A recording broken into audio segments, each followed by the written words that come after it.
And there we go. The broadcast seems to be live. Hopefully everything is going okay. So guys, if you've got your paper or your notepad window or whatever ready, we will start creating characters for this Pirate / Cthulhu Fate Accelerated mashup game. So to create your characters, the first thing you need to do is come up with a high concept. Now obviously I want you guys to feel free to discuss this between yourselves, since you are all members of crew aboard a caravel under Captain Blackstone. He's one of the captains who took part in the Mughal convoy piracy incident some years ago. And since that incident, the East India Corporation has used that as an excuse to establish a stranglehold over this area, and indeed most of the seas of the known world. And they're intent on stamping out piracy, spearheaded by the efforts of one of their new admirals-in-chief, Thomas Reed, who it's rumoured was injured severely at the Mughal convoy piracy incident and has a personal axe to grind with the pirates. So before we actually start on your characters, guys, I'd like to also throw out there, what sort of name would you like to give to the ship that you're all crew on? Since I have just defined it as a caravel, a three-sailed ship at the minute. Oh wow! I think it should have an adjective in it, like the hungry, the thirsty, the eager, the swift, the something, whatever we call it. I think it needs an adjective in there. Yeah, well, I think all of them, most ships' names are a sort of a description of some kind, aren't they? So. Okay, as long as it's the whatever Barracuda. Yeah. Okay, so is that okay? I mean, is that okay, guys? I'm okay with Barracuda. Right. I was gonna say the crazy Mary, but that's good. I mean, that was just how about we change it? How about we compromise and we go for the crazy Barracuda? I love it. I absolutely love it. Okay, but once we come up with a name, we have to stick to that name because it's bad luck to change a ship's name. Indeed, it is. And I shall also be using this this name as a guideline as to how the rest of the crew typically behave. Oops. Okay. Did you say it's bad luck to change the ship's name, Lloyd? It is indeed, yes. It's very bad luck. Okay.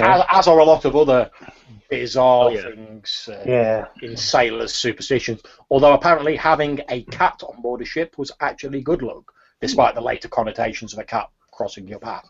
Is that because they would eat all the mice? The rats, yeah. Exactly.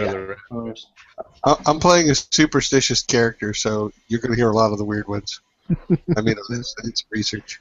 That's fine. When you're saying it's bad luck for a one-legged oarsman to squint at the sun on a midday, then everyone will know that you actually have the skills to accept. So I can go, yes, that is bad luck. Have we actually set the name yet? I don't want to change it if we've said it. The name is not set yet. The proposed name is the Crazy Barracuda. What about just the Bedlam? The Bedlam. That's good. I like that too. Yeah. Bedlam. Are we? I like the name Bedlam, but I mean, is our purpose chaos or is our purpose gold? We're madmen. We're madmen. We're crazy. Okay, well might I suggest that in the way that pirate ships are actually run, and they tend to be slightly more democratic than the sort of naval ships, with every man having a sort of allegedly having a say and a sort of share in the booty. Might I suggest we put it to a vote? Would you all please raise your hand if you want to vote for the Bedlam? Okay, sure. I'll be democratic. I'll give it a vote. I like it. I just like it. Okay, what I'm actually going to say, since I can't actually see your hands, what I'll say is, if you want to vote for the Bedlam, please turn your camera off now, and I'll just be able to see your symbols. Okay, so we have 3 votes to 2 for the Bedlam, so the Bedlam it is. All right. Fine. Noted. I do still have that Barracuda song stuck in my head, so... Yeah, I'll use that for another game. You know. That's fine. I promise you, David, at some point I will play a character in your game called like Barracuda or something. That might be bad for the other players. I don't know, man. So, guys, I was kind of thinking of a character concept. I was going to play a young Filipino thief who stowed away on the ship when it was in port one time. Actually, didn't intentionally stow away. He boarded the ship and was trying to steal things from your stores. Got a little too deep in the rum, and you guys found him passed out down in the hold. Made him your prisoner. Kind of made him into a little bit of a deck slave for a while at sea, and then just kind of eventually ingratiated himself amongst the crew and has become a member of the crew. I love the concept. My Yeah. first question when you started describing it was like, why is he not dead? Well, might I suggest that perhaps He's very the character young. can actually cook, since that would be one thing that would encourage a ship to keep. Oh, yeah. Who maybe wasn't quite such a good sailor. If your character could actually cook, they may well have kept him around at first, going, well, he can be the ship's chef, and that sort of gets you an amount of status that doesn't really require a massive amount of nautical skill. Yeah, he's an expert with rats when it comes to cooking. That's it. I like it. Okay, so No, how are you going to represent that in terms of writing that down for your aspect, your high concept? I think he has them listed actually, doesn't on the I had screen. originally written down unfortunate thief, but I mean I can change that. Well, yeah. I'm just making my screen a bit bigger so I can see You the. had some bad luck, and then you had good luck, and that we spared your life. So, True. but, it's a good concept. I like the character. So, in terms of concepts, what are other people thinking for their concepts or their places? I decided to. I'm going to be probably the navigator, but my character, his high concept is renegade astronomer, and he's basically he's an academic who was part of the Royal Society. He studied as one of the on his way to sort of becoming one of the great astronomers, but he had some very strange ideas and ideas that didn't sit well with everyone else. So he sort of went off into the world to sort of prove them, and ended up being shanghaied on this ship. And he managed to survive because he's an excellent navigator, knowing the stars as he does. So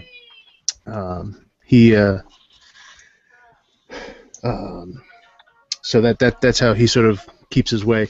He's still interested in staying. He was interested in staying on because the ship would take him places where he could see regions of the sky that he couldn't back in England. So he decided to stick with it. Of course, as things began to get worse, he began to question that, which led to his trouble, which is opium helps me cope. So. And that's what I have. That's what I have in him so far. Okay, no problems. Can you say again what your trouble was, Alex? I didn't quite catch that. Opium helps me cope. Okay. Splendid. I've got an idea for a character called Really Old Tom. Nice. There's an old Tom, and there's actually a really old Tom. So my head concept was going to be grizzled old bastard, and Nice. his trouble would be 2 glass eyes. So he's got like a peg leg, 2 glass eyes. Oh man, totally in bed. 2? barely functioning.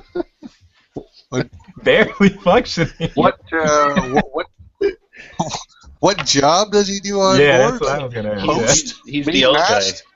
He's the old man. Okay. He's the ship's old guy. Yeah. He's the crow's nest guy. He hasn't died yet. He'd be He's very never good good at luck. knowing. Helmsman. He's seen everything, right? He's like, I've been. No, he one of hasn't. the thing. Well, he hasn't seen anything in a while, but in his youth. So one of the aspects I thought was maybe like, "Yar, you weren't there, lad." So he's been to lots of places and he's seen lots of shit. You've not seen what I've seen. Yeah. And neither have I. So what was your concept, really old bastard? Grizzled old bastard.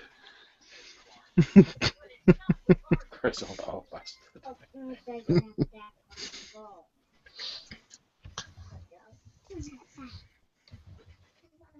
Okay. So what have we got? Has anyone else got any ideas for their high concept? I do. So my character is Samuel Calhoun. Everybody calls him Salty. He was born in England. He very little schooling. Grew up as a fisherman. Joined the Navy. Eventually decided the Navy sucks. Fuck you. And mainly because he hated seeing the locals. Like down there in that time, a lot of the locals were forced to work mines and stuff like this. And then other countries would just come in and say, "Thanks, I'm taking all the gold. Thanks for getting it for me." Yep. And so he said, "Screw you guys," and decided to become a pirate. I see him as the quartermaster who is voted in after the captain, and it's the quartermaster's job to represent the interests of the crew, make sure they all get a share, maintain order if there's quarrels, distribute the food, things like that. So he's old, but he's not as old as the other guy. He's about mid-50s. His high concept is veteran of the high seas. He's basically spent almost all his life at sea, and he knows it well. Okay. And his trouble is that he's very superstitious. He believes that most of the myths and stories you hear are absolutely true. And it's very dangerous to ignore superstition. So he has a lot of them. To be fair, that's quite true in a game with sort of Cthulhu overtones. Yeah, the thought it occurred. Okay. So, have we got any other ideas for character names and high concepts? Yeah, my guy is going to be named Abraham Skinner.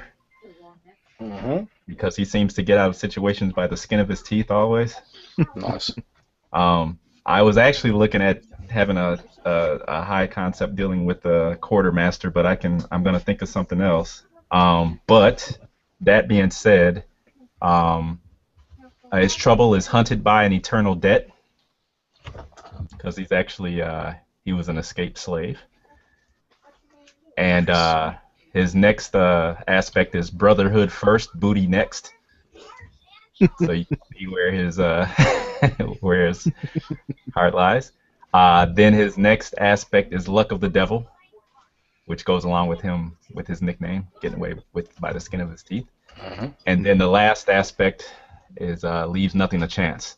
So I still got to come up. Or did I need 3, or did I just need 2 regular aspects, and then a high concept and a trouble? I got carried away. Okay, it's the high concept and the trouble, and then it's normally 1 or 2 additional aspects. Okay, all right. So we can get rid of leave nothing to chance, then that's fine. Okay. Okay, so I still got to come up with a high concept here. Yeah, so you need your high concept, then you've got hunted by eternal debt, Mm-hmm. brotherhood first, booty next, and luck of the devil. Yes. Yep. So high concept can be the easiest because it's just really a declaration of what you are. I know. I was just trying to think of something, you know. I totally get that. You know, now I'm not going for necessarily anything super flashy, but I'm trying to get something that kind of encompasses kind of what he is, you know. Yeah, I've got to admit, it can be a little bit challenging when you've got a character and you've thought of so much about them, and then you're like, oh, how do I sum that up? Right. Yeah, I totally get that. Yeah. And I also like to try and word it almost like it's a phrase, so you can. Exactly, yeah. I like it to be something you can actually like put into a couple of sentences or like a paragraph, and it doesn't sound too like forced or too like laboured. I mean, things like the look of the devil that David's just suggested, you can easily put that into a sentence with no problems.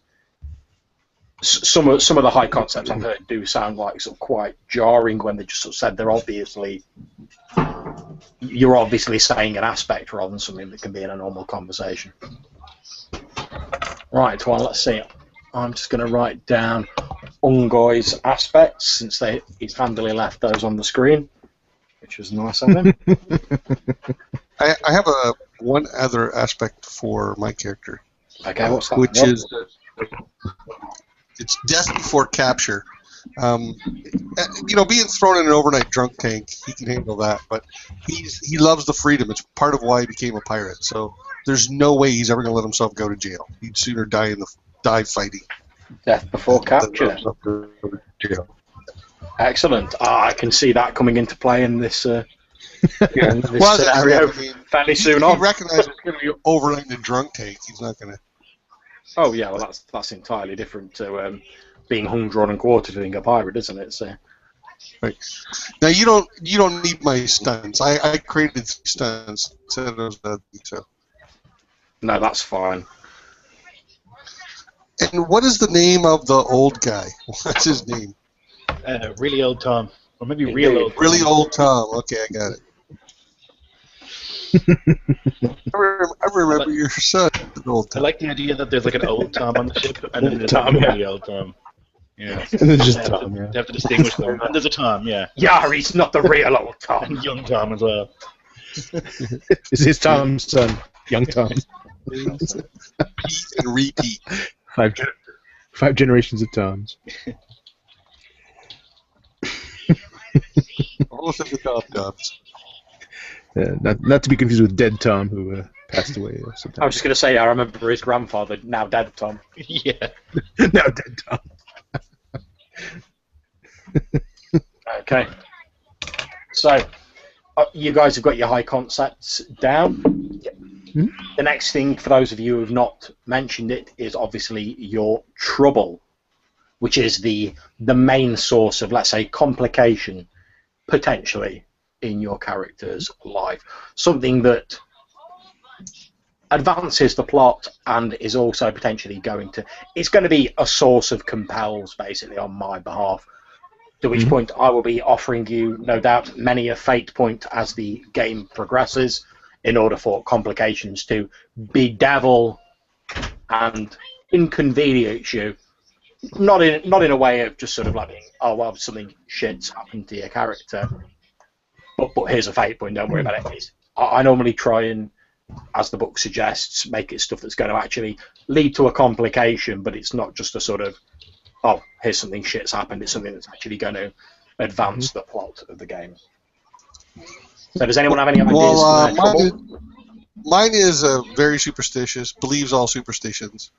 And as I said, I have a list, so I might even suggest some of my own from time to time.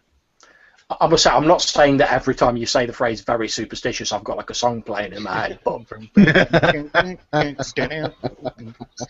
I do, absolutely. Yeah. That's a good song. It is pretty fun. That's absolutely fine. Which- As well as which- being which- a very funky song, it is very apt for a sailor at this time. Well, which, by the way, is also a nice tie back to John Carpenter's The Thing.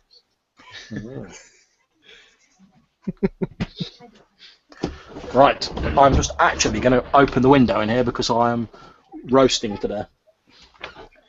Aha. Sure, rub it in. How about shut up? I'm looking outside. 5 feet of fucking snow outside. Yeah, it's You can't hear Robert here. I'm gonna have to open the window. I'm a bit too warm. What can I say, man? The upstairs like man cave where my computer's situated is like directly over the heater in the kitchen. So all the hot air just rises straight up into this room. The rest of the house can be freezing, and this room's really warm, which didn't occur to me when I had like all the bookcases put in and like, my computer moved up here and everything.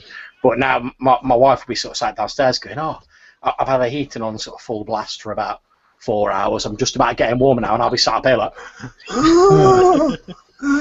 starting to see like mirages off in the distance. You know?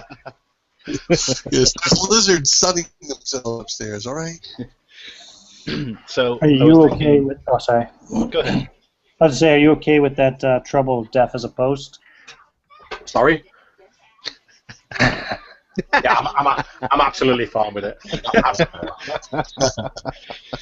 I can also that's also what I can see sort of being very useful in terms of compels. So like, Should you know, be there's fun for some role-playing. guards creeping up. Oh, I'll probably hear them. Will you? I've got to the stage now in my sort of regular group where I've almost stopped sort of saying, "Oh, I'm going to compel this like trouble for you." We'll just sort of get into a situation where it's obvious that one of their aspects can be compelled. And like say with that one, I'll just say, "Oh, there's some guards creeping around the corner of the building." They'll be like, "Oh, no problems. I'll spot those guards coming up." I'll just be like, "Really?" You know. So I'm thinking that maybe really old Tom is actually insane, a little bit mad. So that could be his trouble is mad as a box of frogs, and then one of his aspects will be our 2 glass eyes. Okay, well, basically, I've got written down grizzled old bastard Yeah. and 2 glass eyes for you in a minute, so I can put down mad as a box of frogs as well. Sure. That's I absolutely think really fine. old Tom is basically like a trouble for all of us. That's what He it is, sounds yeah, like. he's definitely bad news. I am sort of seeing That's my trouble. I hang around really old Tom. Yeah. I am sort of seeing the guy with like the 2 peg legs out of Family Guy. Yeah. Just in bits, somehow still hanging on, but he's barely That's it. able to move. There's more wood than man about him, but he's Yeah. still sort of hanging in there. You know? Okay, that would work. Okay, Really so old Tom watches my back. So how about Abraham Skinner then, in terms of his trouble? Is this going to be your hunted by the eternal debt? Yeah, if that works, do you think that? I wanted it to kind of be kind of vague because it's something he doesn't speak of. Because of course his companions, if they find out that little bit of information, that may put him in more trouble than he is possibly. So you mentioned that Abraham Skinner is an escaped slave and that's connected with his eternal debt. So is he like being pursued by former owners or? Oh, yeah, why not? Yeah, I would hope so. All right, that's it. As a fake He's a GM, valuable that is slave. your You want him duty. back. It is your duty as a fake GM to have him pursued by by whoever. If that comes up, I will hope so. Well, we will find out. I'm not saying that I'll be able to cram everyone's I know. aspects into the game, but I will do my best for you, David. I'll do my best for you. To be fair, after your last game I played in, where I was sort of like throwing bits of my brain at people, I do feel sort of obligated to like use your aspects. Yeah, I mean, it can be, I don't know about the comfort level or whatever, but I mean, it could be indentured servitude or whatever, but he definitely has a debt that basically will never be repaid, and he doesn't intend on repaying it either, which is why he's around you guys. So, Excellent. That's the deal. For all the unpleasantries of a pirate's life, the one thing that it did have going for it, and that was attractive to a lot of people, was the fact that it was seen as being somewhat more democratic than certainly the Navy or organised naval bodies like that. And it had that sort of allure of freedom about it, which obviously differed slightly from the actuality of it, but a lot of people would have been drawn into it by that.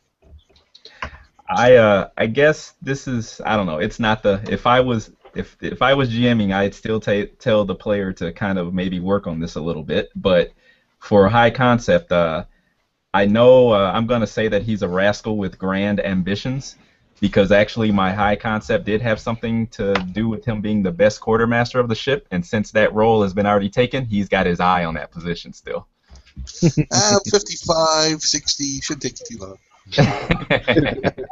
All you need to do is bring like a woman on board or something. He'll probably like throw himself overboard anyway. So. Or take off her clothes, because then she's good luck. Oh. Yeah, that's true. Yeah. It's true. Naked woman's good luck. Clothed woman bad luck. I'd love to know who thought that up. There's a load of like sort of grizzled old sailors sitting around, and one of them's like, "Oh, bring in a woman on board, be powerful bad luck, Captain." Then someone in the corner goes, "Although I've heard she's naked, it's good luck." No, that's fine. What I read was that her bare breasts shame the sea and comet. Because, wow. Yeah, that's the lore. That sounds like some old bullshit that some random. Right, all the blood and entrails. Oh no, Captain, we've got to bring this naked woman on board. Oh, to calm the sea. Yeah, that's why we're doing it, Captain. Yeah, of course. You're gonna have to get a moment to do it. Okay. The spar mast was often carved like a naked woman. Indeed, and a lot of the sort of like the figureheads, etc., were representative of naked women, which I know some people think was to do with like goddesses of the sea, etc., and sort of calming the sea. But obviously, a lot of these superstitions, no one really knows where exactly they came from. Yeah, she's also smiling. That's what the pirates told their wives. Why is there a naked woman on your ship? Well, it's to calm the sea, of course. Everyone knows that. The sea. Why are they so big? There's probably she's naked below the waist then. There's probably one sort of like really like honest or blunt sailor who stood about and goes, "Well, we have been at sea for an awfully long time." Okay, so we've pretty much got people's high concepts and their troubles down. Does anyone have any other aspects that we've not already discussed they want to chuck in? You normally have one or two additional aspects in addition to your high concept and trouble. Yeah, I was trying to hammer one out, and I'm having trouble doing it. Basically, I'm thinking that my character is really good at manipulating people to get to achieve his goals, which is why he's survived for so long. He's been able to sort of just take advantage of people, because he's not actually evil. He just doesn't care about people. He cares about his own discoveries. So, you know, I'm trying to think of like a good double-edged sword concept,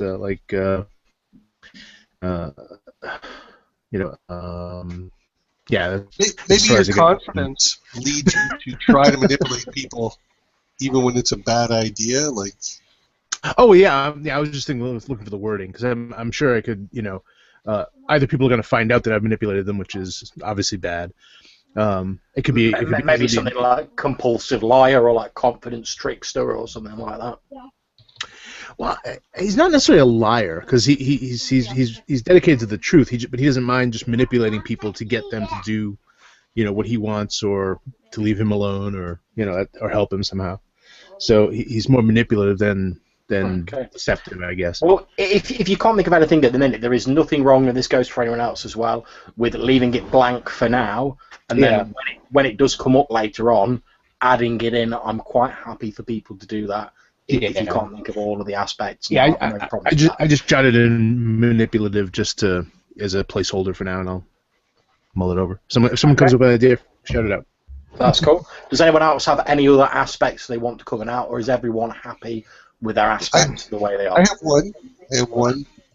The Navy are bastards. I hate anyone who's in the Navy, because I got away from that life, and I know what it's all about. I know, like you say, the fake democracy they have, how they steal from the poor just to fill their own coffers. So.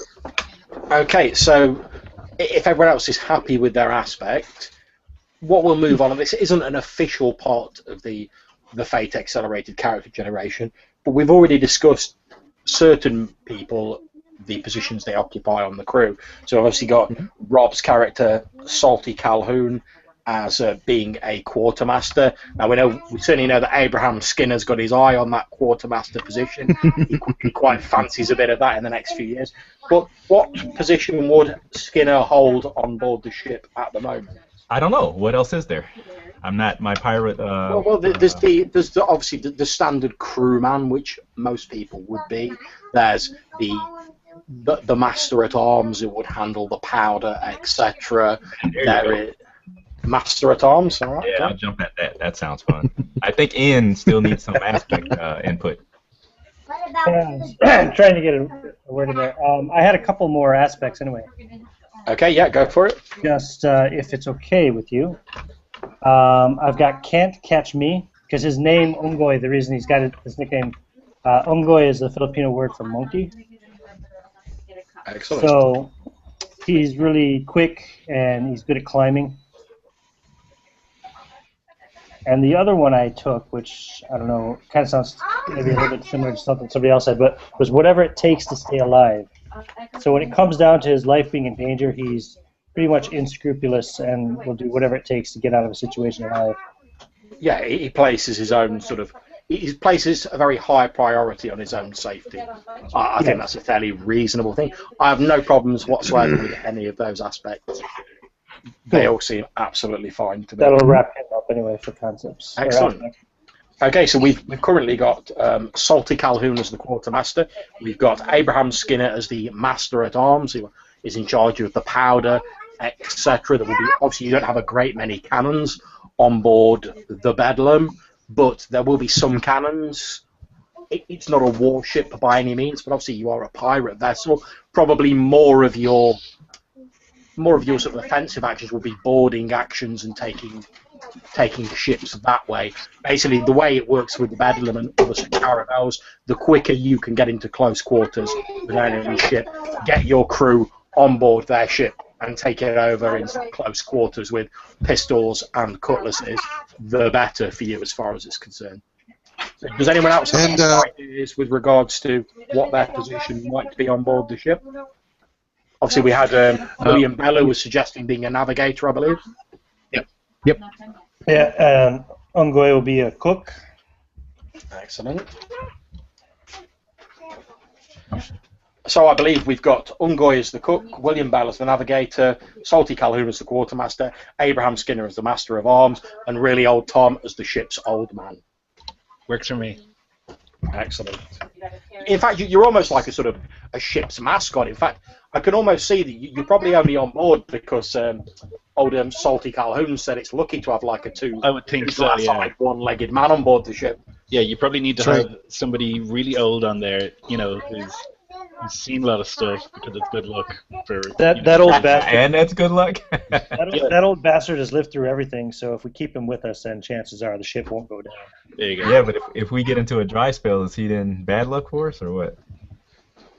Well, that's the unfortunate double-sided nature of anyone who's like a good luck charm or a mascot is, well, that they're riding high when the good luck and the good times continue. However, once that tide of luck turns, who's the first person who gets the blame? Who gets scapegoated for it?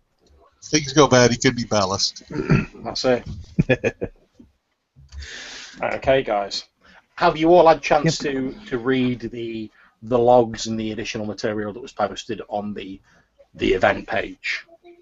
Yes. Yep. We're being pursued by Thomas Reed aboard the Invincible. Indeed. Who is, as far as Salty knows, is to be fact, unkillable while at sea. We have to get on the land to kill him. Indeed. In fact, you'll have probably heard rumours, Salty, that you know how sailors like to talk when they're in port. There's been rumours that Reed has been blessed by some sort of sea god and that he's absolutely unkillable whilst he's at sea. The closest he's ever come to being killed was apparently he lost one of his arms and was scarred quite badly in the Mughal convoy incident that your own ship, the Bedlam, took a small sort of sidelong part in when basically a group of pirates, your ship being one of them, raided this hugely laden down convoy.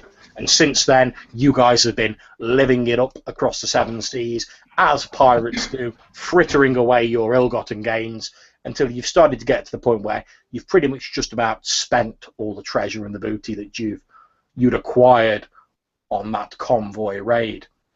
However, driven by the events that took place in the Mughal convoy incident, Thomas Reed and the East India Corporation have been relentlessly pursuing pirates. Now, as you left the small port town on Babel Daub, which is in the Caroline Islands, just north of New Guinea, you found yourself pursued across the waters by a large brig flying the colours of the East India Corporation. It sports the unmistakable figurehead of the Invincible, which is Thomas Reed's ship. And we're going to pick up the session from that point. Is everyone ready to start? We start with 3 fate points, is that right? Indeed you do. You all start with 3 fate points. All right. I am ready. Okay, just before we start, does anyone have anything else they need to discuss before we start? Or is everyone happy with their characters and happy to... What about approaches? I may have a rule question at some point, but... Okay, yeah. No, I think we're good. What about approaches and stunts? Are we not doing any of those? Or? Yeah. I have 3. Okay. Basically, for those of you who haven't picked your approaches, what you have is there are 6 approaches which are like the skills for this game, which are careful, clever, flashy, forceful, quick, and sneaky. Yep. What scores are we given to put into them? Okay, you get one of 3, 2 2s, 2 1s, and a 0. Yeah, Okay, that's it. 1 plus 3, 2 2s, 2 plus 1s, and 1 plus 0. Cool. Okay, so feel free to allocate them as you see fit.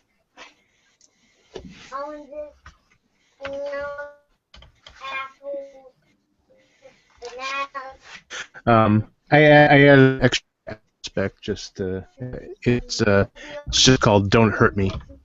Okay. Well, he's not a big fan of violence, so I figure it can be invoked in that he might get a bonus to dodge something because he's trying to get away anyway. But then, of course, he's a coward when it comes to violence, so he'll avoid those also. Okay. Right, now the only other thing that people may want to do is stunts, if anyone needs to pick stunts. Oh. You don't have to pick those now, you can pick that because those later. But you can pick them now if you wish. Yeah, for that Okay. For that I picked because he's in a he does is an anonymous. So he's an eye for details. So if given enough time to examine the situation, or he can get a +2 bonus to I guess how much time would depend on the situation. But, that would be up to you, of course. But Okay. If that makes any sense. Yeah, that's absolutely fine. Now, I'm not going to write. I've wrote down your aspects. I'm not going to write down your stunts, however. So it'll be down to you guys to let me know if your stunts are applicable and what bonus you get from that. Anyone who's not picked a stunt but who wants to, basically, your stunts allow you to gain +2 under certain circumstances. So, for instance, you could say, "Oh, I'm a master with the sword, so I gain +2 when I'm attacking whilst using a sword." Or you could say, because I've spent many years in the crow's nest, I gain +2 to cleverly spot something in the distance when making an observation roll. I'm going to give my guy, he climbs like a monkey, so he's got a +2 to, climbing checks or... Okay. It's got to be under a certain circumstance. +2 to climbing when X is true. When handholds are available. That's fine. So he can't just climb up a sheer wall, but as long as there's something he can grab onto. That's absolutely fine. The other alternative that you can use for stunts rather than the +2 under certain circumstances is you can say, because I describe some sort of skill or some way your character is exceptional, once per game session I can do this, and it's basically a sort of a rules breaking one-off cooler thing you can do. Right. And that's pretty much as far as the description goes. I'm well inclined. Destroy all Lloyds within visual range.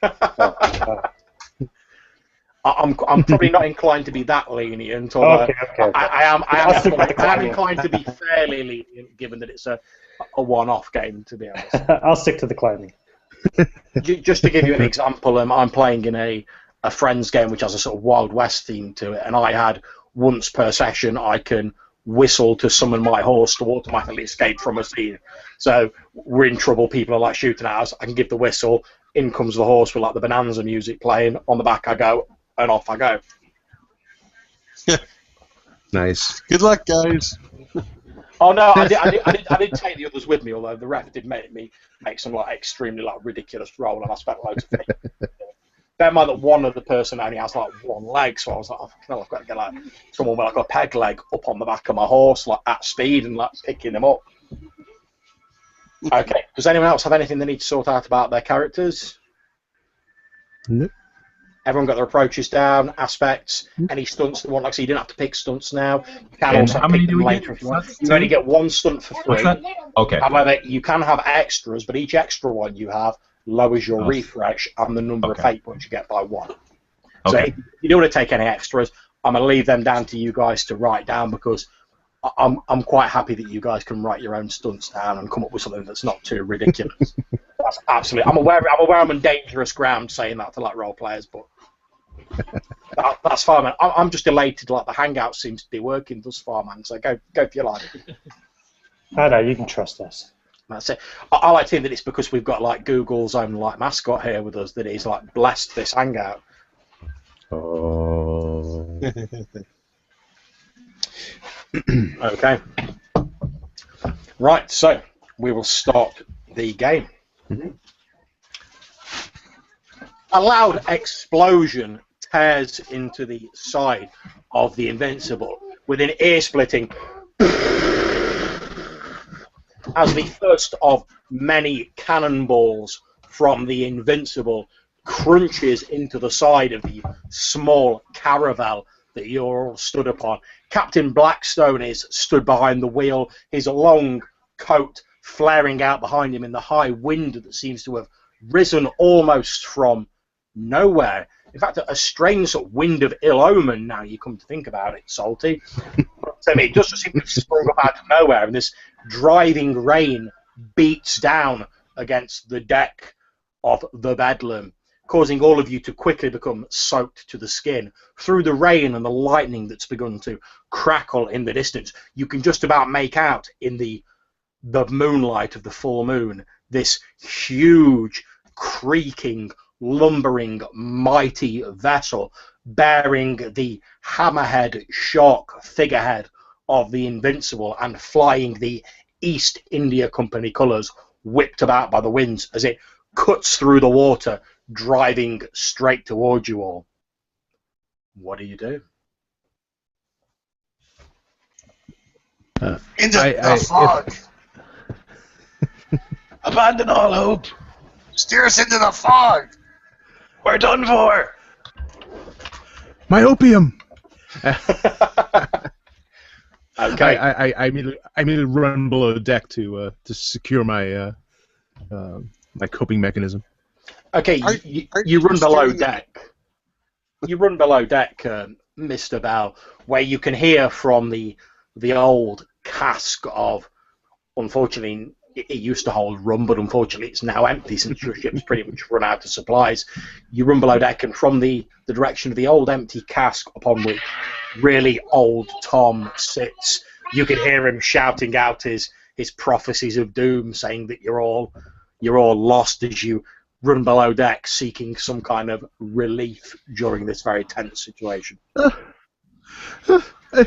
You may be right this time, Tom. and I go, right. dashing from my foot. Stop babbling over there and give me a hand securing all of these barrels. Comes the It's not voice looking good. of Skinner as he pokes his head up from the hold where all of the cannons are situated. Obviously, you've been spending your time, Skinner, trying to make sure that all of this rainwater doesn't get below and get to the powder. Otherwise, then you really have had it. I'm struggling to move barrels and stuff with one hook hand and two peg legs. It's really quite difficult, but I'm doing my best. I'll help you, Sonny. I stop and look at these two struggling to not spill over the precious powder kegs, and I kind of curse your souls, and I move over there to give my hand. Okay. Ungoy says, yes, Mr. Skinner. Sorry, go ahead, Ungoy. Ungoy says, yes, Mr. Skinner, I'll see what I can scrape up, and he goes and starts trying to look for something to make dinner. What? Okay, now he said, help me make some dinner, didn't he? Wow. With all of the crashing wind and driving rain, it's a little difficult to tell. Perhaps he did. However, you run off to look at the supply cupboard, and to say that the cupboards are bare is something of an understatement. You've been pretty much subsisting on ship's biscuit for the last few days. I know. There's only a few sort of quarts of slightly stale and horrible smelling water left. Even all of the beer and the sort of watered down small ales has been drank. In fact, a couple of days ago, the first few sailors deserted and jumped overboard, no doubt hoping to swim back to Badelbow. But anyone who's got a reasonable head on their shoulders, in fact, even old Tom knows that in this sort of weather, you ain't going to swim the distance back to Badelbow, so they pretty much sign their own death warrants, unless there happens to be a small deserted atoll or island between you and there, which there isn't, because you'd have seen it. Seeing as really old Tom makes it sound like this will be our last meal, Ungoy is going to set about trying to find that damn cat. We should at least have a little bit of meat for our final meal. Okay, not a problem. You do hear a slight rustling over in the corner amongst what appear to be a few of the sort of paper wrappings of what used to hold food, and as you corner it in the corner room, you see a mangy, scrawny little black cat with patchy fur. It barely has an ounce of meat left on it since like yourselves, it's not really at anything. And in fact, most of the rats probably abandoned ship shortly before the deserting sailors. Man, that's not good. Indeed, it isn't. Kitty. Okay. I'm going to. I'm not sure who's steering the ship at the moment. Okay, So I'm going to go over looking to the up, person you can see that Captain Blackstone himself is behind the wheel, although he's struggling to. He's almost wrestling with the wheel in this driving rain and buffeting wind. Okay, so I'm going to pull out my lucky flask, which is made of silver and has my initials carved on it. And I take a sip from this flask, and doing so gives me insight into the seas and allows me to help the captain find a way through the fog. So I'm going to run over to the captain and try to assist him to finding a path into the deeper fog and away from the Invincible before our cannons take us out. Okay, Salty, make me a clever roll to see how successful you are in your endeavour. Yeah. Wait, sorry. Get my roller back up here. 1, 2, 3, 4. And then how do I do a +2? How do I do a +2 on that? I don't think you can if you're using dice tree. Yeah, You gotta add it. Yeah, you can't with dice stream. I'm +2. That's fine. So +2. I don't know if you guys saw it, but Yep. So that's absolutely fine. So you're just on +2, which is a fair result. Okay, as you peer through the fog in the distance, you're not quite sure since it's extremely thick and it's difficult to see through the rain that's rattling off the side of the ship. And indeed, it seems to be slowly almost becoming hail now. You can hear the clattering of it as it hits the soaked wooden timbers of the deck. But you swear for just a moment, as you're looking out into the distance, the fog seems to part a little bit, and in the clear light of the full moon shining down, you swear you can see a very small landmass, maybe like a small island or a little atoll, some way off from you, obviously in the middle of this heavy and dense patch of mist, but it was definitely like part of an island that you saw. The captain doesn't seem to There! be it. There's where I want to head. Where? And I He shouts. grab his head and I turn it in the direction of the atoll, and I point a second time, and I help him with the wheel to get us going in the right direction. Between the two of you, you wrestle the wheel over to the right, and there is a shuddering, creaking sound that seems to almost vibrate through the entire the ship as the old timbers protest at the way they're being treated, and the ship slowly creaks around to its new heading and begins plunging deeper into the fog. You hear a as a cannonball lands in the water, probably no more than 2 feet off the prow of your ship. You bilge-rats, get up here and help! Okay, now I'd like to ask really old Tom, you're obviously helping move these precious barrels of powder, etc., below deck. Now I'd like to ask, given the fact that you do have 2 glass eyes and that you're not exactly the most sort of able seaman, let's say, what are the chances that you've actually picked that barrel up right way up? Extremely low, I think. I probably picked it up really badly, and I don't know what's going on, so yeah. Okay, there you go. Have a fate point for yourself. Okay, Skinner, as you're sort of stood there shouting to the crewmen and telling them what to put where and getting everything in order, no doubt getting ready to return fire, you see really old Tom sort of staggering over to you, and he's holding one of these big barrels of powder. As he's stumbling towards you, you can see this thin trail of black powder sort of hissing out to the bottom of the hole on this barrel as he's carrying it over to you. Old Tom just about hears it and he goes, "Snake! Snake! There's a snake on the ship! That's bad luck!" I get a vision of our ship just exploding in a shower of timbers and and flame as I rush over to him and attempt to help him with the barrel. At least put it down.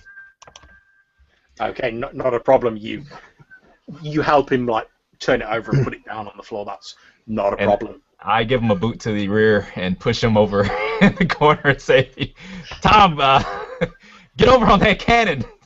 For lack of anything better, you can't do any more harm. Maybe you'll blow your darn head off. Okay, a sturdily booted foot impacts with your rear, causing a small moment of pain, and then as you stagger forwards, you feel the sort of reassuring coolness of one of the metal cannons as you sort of fall over it almost. He's kicking a one-legged blind guy.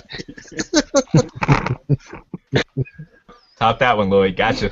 Get on that cannon, man. I'll get on the cannon and I kind of feel around. Okay, well, if I remember correctly, they leave the torches over here and the powder, and he just picks up random things, shoving them into the cannon, hoping that it's a cannonball. It might just be something else, but he's doing his best.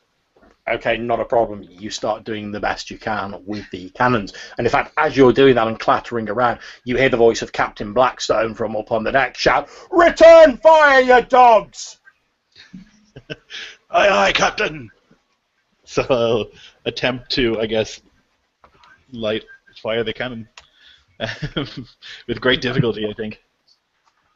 Okay, not a problem at all. Can you please make me a forceful roll? Okay, not Tom's best. Oh, it's not bad. So that'll be a 2. Okay, not a problem.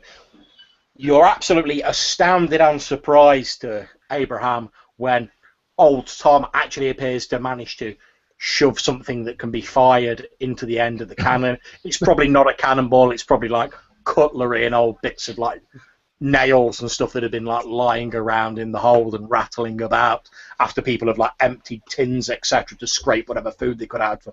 Once he's done that, however, he actually manages to get a lit torch and apply it to the fuse at the end of the cannon, which in itself is a minor miracle. And you're absolutely gobsmacked when you see the recoil of the cannon as it juts backwards and you hear this.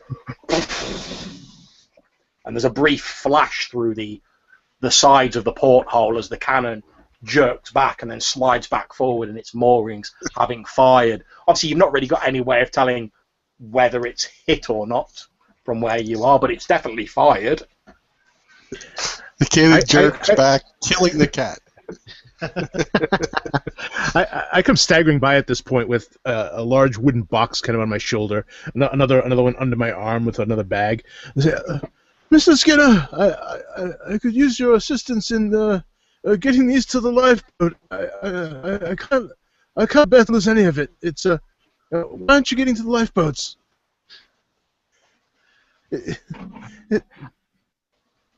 I look unbelievable, just in amazement. That last one was too close. I think we're done for this time. Just this long box, if you could. It's very precious to my telescope. I can't. Bell, what are you babbling about? I'll peel your skin like a mango. What are you doing? Unfortunately, as Skinner says, I'm going to peel your skin like a mango, the rest of his, no doubt, fiery diatribe is cut off by a cannonball impacting the side of the ship very close to where old Tom, Skinner, and William Bell are stood. The side of the compartment that you're in literally explodes inwards, showering you all with wood and debris. There is a rushing sound as water begins rushing into the compartment via the huge hole that has been torn in the side of the ship. From up on deck, Salty, where you're stood helping to wrestle the wheel with Captain Blackstone, you feel the ship tilt alarmingly over to one side as a cannonball from the Invincible tears into the side of the ship. It's almost as if the ship's guts have been torn out of it.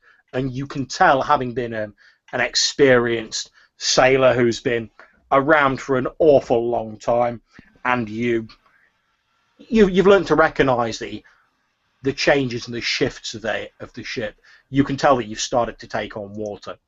Ungoi rushes in with a dead cat in one hand and a pot in the other and starts collecting some of the water in the pot. Okay, not a problem. As old Tom's sort of looking around bewilderingly, and William Bell and Skinner are sort of disentangling themselves from each other where they've sort of been thrown onto the far side of the compartment. Ungoi comes rushing in with this, it looks like strangled, by given the way its head's been twisted round, mangy cat held up by the tail in one hand and this small black cooking pot in the other. Start scooping up the water. I'm sort of watching my gear get sort of swept away by the water, and my eyes begin to flick back and forth between my telescope and the box of opium, and I have because opium is my coping mechanism, I make a running dive for that box to try and grab it before it either gets lost in the debris or swept out of the hole in the ship. Okay, not a problem. However, are you quick enough to recover that opium as the water washes it towards the briny deep? As it turns out, no, I'm not. Okay. Not a so so I make a sliding grab into the water, splash, and tumbling over pieces of wood, and I watch horror as the box hits the edge of the hole and goes kind of tumbling through into the water beyond. So are we pretty certain we're done for? Not necessarily. However, things aren't looking good, if I'm being honest with you. As you slide with your sort of hand outstretched, as you said, Mr. Bell, your fingertips just appear to brush the box, but sort of push them a little bit further beyond your reach, and with a boom, they disappear below the water and slowly start sinking. And you're sort of like left outstretched, like you're up, the upper half of your body sort of hanging out of the hole in the side of the ship, with your arms sort of dangling in the water. From this position, however, you can see a rather spectacular view of the brig Invincible that now seems to be drawing alongside you, its cannons firing. It also appears to be struggling in the inclement weather, which is probably why it's only hit you square on with one of its cannonballs so far. It seems to be being thrown around and tossed and turned as much as yourself. However, it is now drawing very close. It's literally, you think in a couple of minutes it's going to be alongside you, and once it's alongside you, there's nothing to stop it unleashing all those cannons, and it can't miss, basically. So Ongoy has stuffed the cat in the pot and is pinching off a little bit of black powder and dropping it in there. And he looks at Skinner and he says, "Sir, I don't think I'm going to have time to cook this." I'm surrounded by maniacs, obviously. I kind of give the lad a look. And then I will sing that it looks like this gaping wound is in the side of the ship. I honestly think that's it, you know. I'd stop and listen for a second to see if I hear Salty still yelling for help. And I think regardless whether we hear him or not, I'm going to start gathering these gentlemen that are in my presence together, and I'm going to tell them to grab onto any of the barrels and get out. You know, we'll try to use them to. No, my box. I'm sure it floats. We can probably still get it. There's still time. Okay. Now, given that, as you've said, opium is your coping mechanism, it helps you to cope, Mr. Bell. Now, obviously, any sane person at this point, when they're sort of half hanging out of a ship that's sort of being tossed to and fro in the waters of the sea, in the stormy waters of this sea, would obviously go, oh, this isn't a very safe position, I'll withdraw back into the ship. However, someone who is as addicted to opium as yourself, are you going to withdraw back into the ship, or are you going to, despite the dangers, continue reaching, hoping against hope that your hand will maybe snag against that precious, precious box of opium and will withdraw it from the merciless sea? Oh no, yeah, I'm definitely still leaning forward. In fact, I'm kind of wedging my shoulder against the wood, trying to just get that little extra reach. I can almost reach it. Have a fate point for yourself. Okay, as Mr. Skinner, grab my feet. In fact, as he shouts, "Mr. Skinner, grab my feet," another cannonball impacts with the ship further up, and the entire ship jolts. You hear a brief cry, Mr. Skinner, and the last thing you see of Mr. Bell is his feet disappearing out of this hole in the side of the ship, and there's a loud splash. Up on deck, I shouted at the captain, "Make for the shallows of the atoll. I'll see what the hell is going on downstairs." And I'm going to go racing down there. What are you doing? As you're heading down, the last thing you hear is Blackstone shout, "Yes, we'll make for that landmass over there. I think we're taking on water. I don't know how much longer we can stay afloat. We're not gonna make it, lads. We're not gonna make it. Everybody off. Grab a barrel. Is it possible for us to, if we grab barrels, to kind of float maybe towards the I don't know what would you guys call it, the cargo The hold. opening, that may be in the ship, or where the cargo is lowered down into the hold or whatever, to see if we can maybe float up like corks in a barrel, At the minute, there's not enough water on board that you. Oh, there's not yet. Good. Yeah, Okay. you could still make your way up there in a minute. However, as an emergency last-ditch effort, should it be required later on, holding on to one of these many empty barrels and using it as a flotation device isn't a bad idea as far as it goes, especially since most seamen at the time weren't particularly adept at swimming. And there's a big gaping hole right in front of us, so... If there's one thing I can say about the sea in this situation, it's certainly easy access. Ungoy grabs one of the empty barrels and goes right after Bell. Okay, Oh, wow, no problem. Before you have a chance to even think about it, Skinny, you see Ungoy drops the pot with the cat in, grabs hold of one of the barrels. Oh yeah, the cat's in the pot. The cat's in the pot. He drops that down, grabs one of these barrels, and he jumps, sort of holding on to it, out to the side of the ship. And a few moments later, there's this. Wow. Okay. Well, since Brotherhood first, booty second, I'll make sure that's who's that? That's Bell gone, and that's Ungoy gone. So it's just Salty. That's coming down the stairs, and then old Tom that's right here next to me. And of course the captain. Well, yeah. I don't want to forget about him. Well, to be fair, the captain's always been a little bit reserved. He's never exactly been one of the crew. Although pirate crews are more sort of egalitarian. Okay. And he does have to keep a certain distance from the mainstay of the crew. Well, there is the traditional code of the captain going down with the ship, so... Yeah, right. Quite true. You wouldn't want to deprive him of that. Does old Tom have a grand beard, whiskers? What does old Tom look like? Old Tom. I'm afraid it seems disconnected there for a second. Sorry. Okay. That's fine. I thought Tom was having one of his moments. He was thinking, I remember 50 years ago when I was in a shipwreck. We had real shipwrecks in my day. This is nothing. Did I ever tell you about the time I swum the tunnel using only my teeth? Does old Tom have? Yeah. Does he have any whiskers? Oh yeah. He'd have a beard, I would say. Okay. All right. As I'm assuming Salty comes barreling down the stairs, I'm gonna grab old Tom by his grand whiskers. Oh, there he goes. Okay. And I guess he went out the ship before I could get it. Oh, there he is. Okay.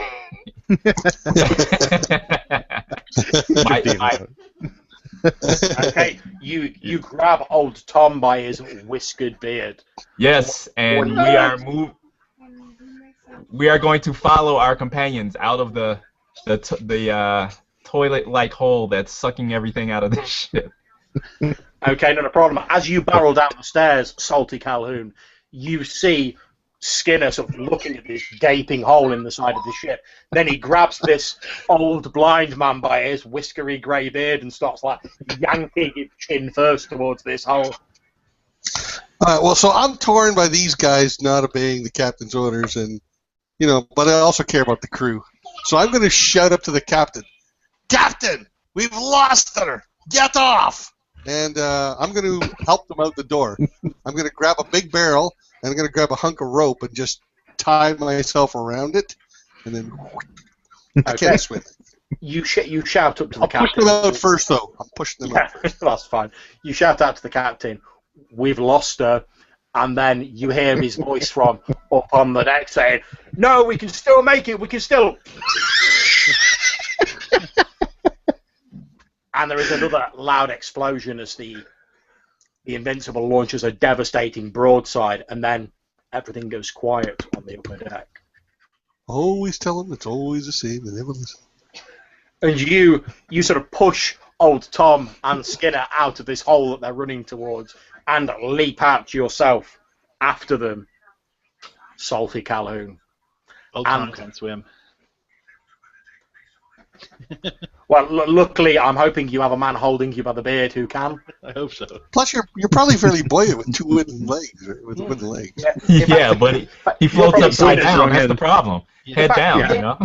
In Skinner's sort of mind, you're probably the barrel in this situation, old Tom.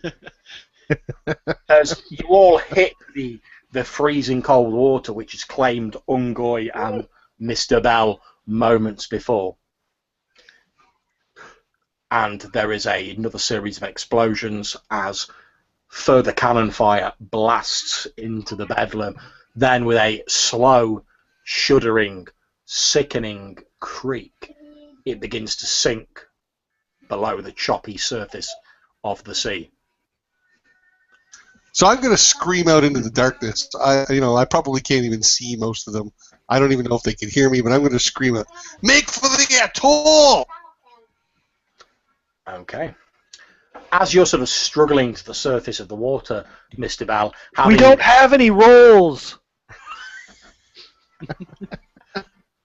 as you break the surface, Mr. Bell, having hope against hope recovered most of your precious cargo, you sort of break the surface almost like a sort of Arthurian myth holding this small box of opium up high.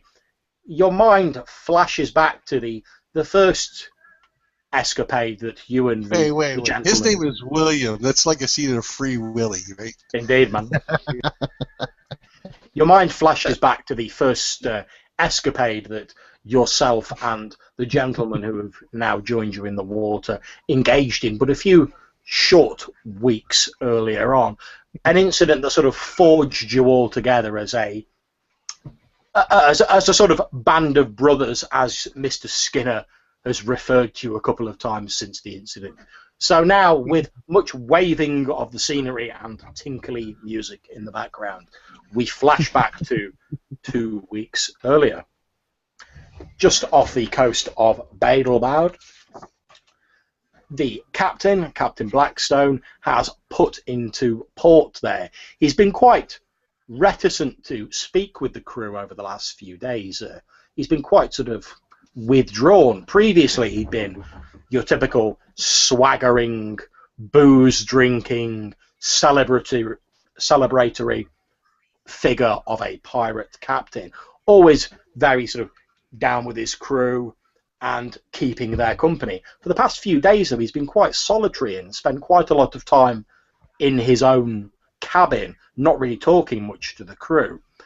However, Ungoy, obviously you've had to take him his food and his meals, and whenever you've walked in, he's always been poring over piles of papers and old books. However, whenever you've walked in, he's sort of scooped them all together, almost slightly conspiratorially, and he's never really spoken about what he's been doing. He's just sort of thanked you for the meal and shooed you out of the door. However, you were all delighted when he proposed that a spot of shore leave was in order. Those of the crew who still had managed to keep hold of some of their money from the Mughal convoy incident were obviously hoping to spend that on the various nefarious pleasures that such people as yourselves enjoy. And you put into the small population area of Badelbaud, which is probably one of the largest islands in the Republic of Palau in the Caroline Islands. It's a very undeveloped area discovered by some Spanish explorers. However, there is one small town on there that's well known to people such as yourselves, which is Penquena Cidade, which is a small pirate town created by Portuguese sailors who used to use this island as a bit of a stop-off point during rum runs.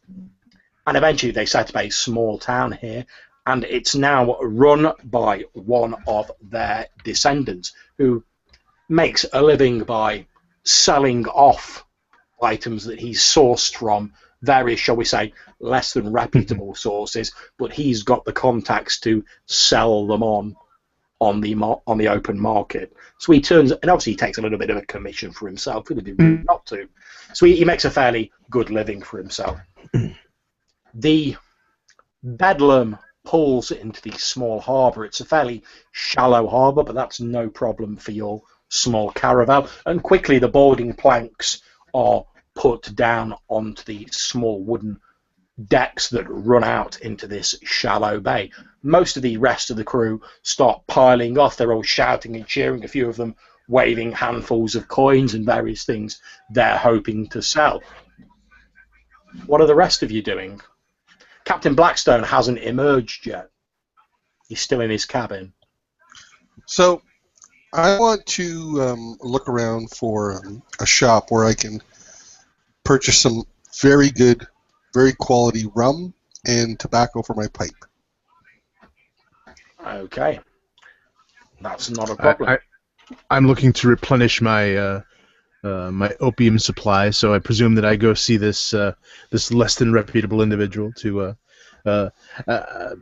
not really caring about drink or women as much as the rest. I tend to not spend what little share I have, so most of mine just goes straight to the opium. So I have a nice bag of coin, and I'm heading for the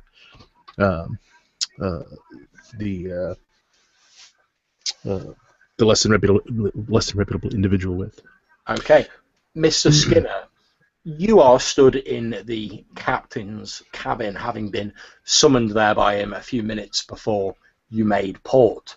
You can see that, unlike his normal cabin, which he normally keeps in a fairly sort of well-tidied manner, he has Captain Blackstone has a certain fondness for old books, and he has a number of them scattered around his cabin. However, when he summoned you in there, like, there's loads of books sort of scattered haphazardly about, and papers and what looked to be old nautical navigational charts spread out across the deck. The captain looks as though he's not slept in a couple of days. He looks very haggard. There's bags under his eyes, and he has a certain bloodshot, almost sort of, I'd say, exhausted look to his face. He looks up as you walk in and says, Mr. Skinner, good. We shall be making landfall shortly. I have a small request of you. Okay, I'll place the kind of tattered looking inventory of our below decks materials on his table, and as I kind of take a look at him and see the haggard shape he looks to be in, I kind of take a quick glance around, and noticing that Salty is nowhere to be seen, I'll kind of move up closer to him, and I'll say, Captain, you're not looking your best. How goes things?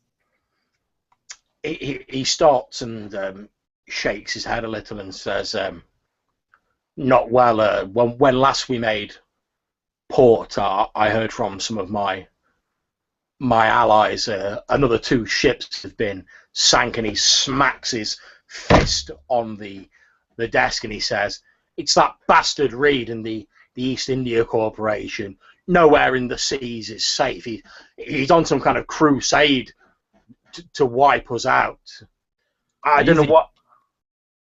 Easy, Captain, easy. I'll quickly pour him a glass of something that's there and kind of put it in front of him, you know? You pour him some rum, and he slugs it back in a one, and then sort of stands up and says, thank you, Mr. Skinner, but something does need to be done. If he's the man, no matter how many ships we send against him, the man seems unkillable. Even the men have started, you know what a superstitious lot they are, Mr. Skinner, even the men have started saying that he's unkillable, and you know what it's like, once these fools get some sort of superstition into their head, that's it. There's nothing we can do to drive it out. Well, Captain, you must be onto something. You've been trapped up or holed up in this in your cabin for days, it seems. Even Umgoy hasn't been able to pull you out of here. He stands up a bit, and he almost stumbles a little bit as he stands up, as though he looks like quite weak, as though he's not really eaten or drinking. In fact, looking behind him, you can actually see the remnants of the meals that Umgoy's prepared for him, just like sat behind him, as though he's just sort of gone, oh, thanks for the food, chuck the plate on the side, and not even like touched it. He's been so engrossed in what he's doing. He leans on your shoulder for a little bit of support, and he says, I may be onto something. Mr. Skinner, and he leans in closer, and his voice lowers a little bit, and says, "But it's taken a toll on me. I haven't eaten or drank for days. Listen, I need you to go on deck, collect up a group of the men, only those you trust, only those you think are reliable, and I need you to acquire something for me. The oaf who runs this town is Almir Basurto. He's a cowardly run-to-the-man, but he does have connections. I've heard," and he looks around as though he's worried that someone might be listening. "I've heard rumours of an island hereabouts that appears out of the mist in a full moon.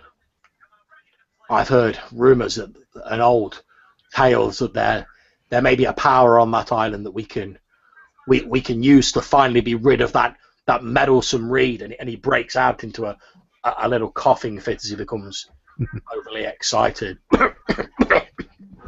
I kind of by the shoulders, I kind of push him away, keep him at arm's length, and kind of try to peer into his eyes, into his red bloodshot eyes, and I say, "Captain, you didn't."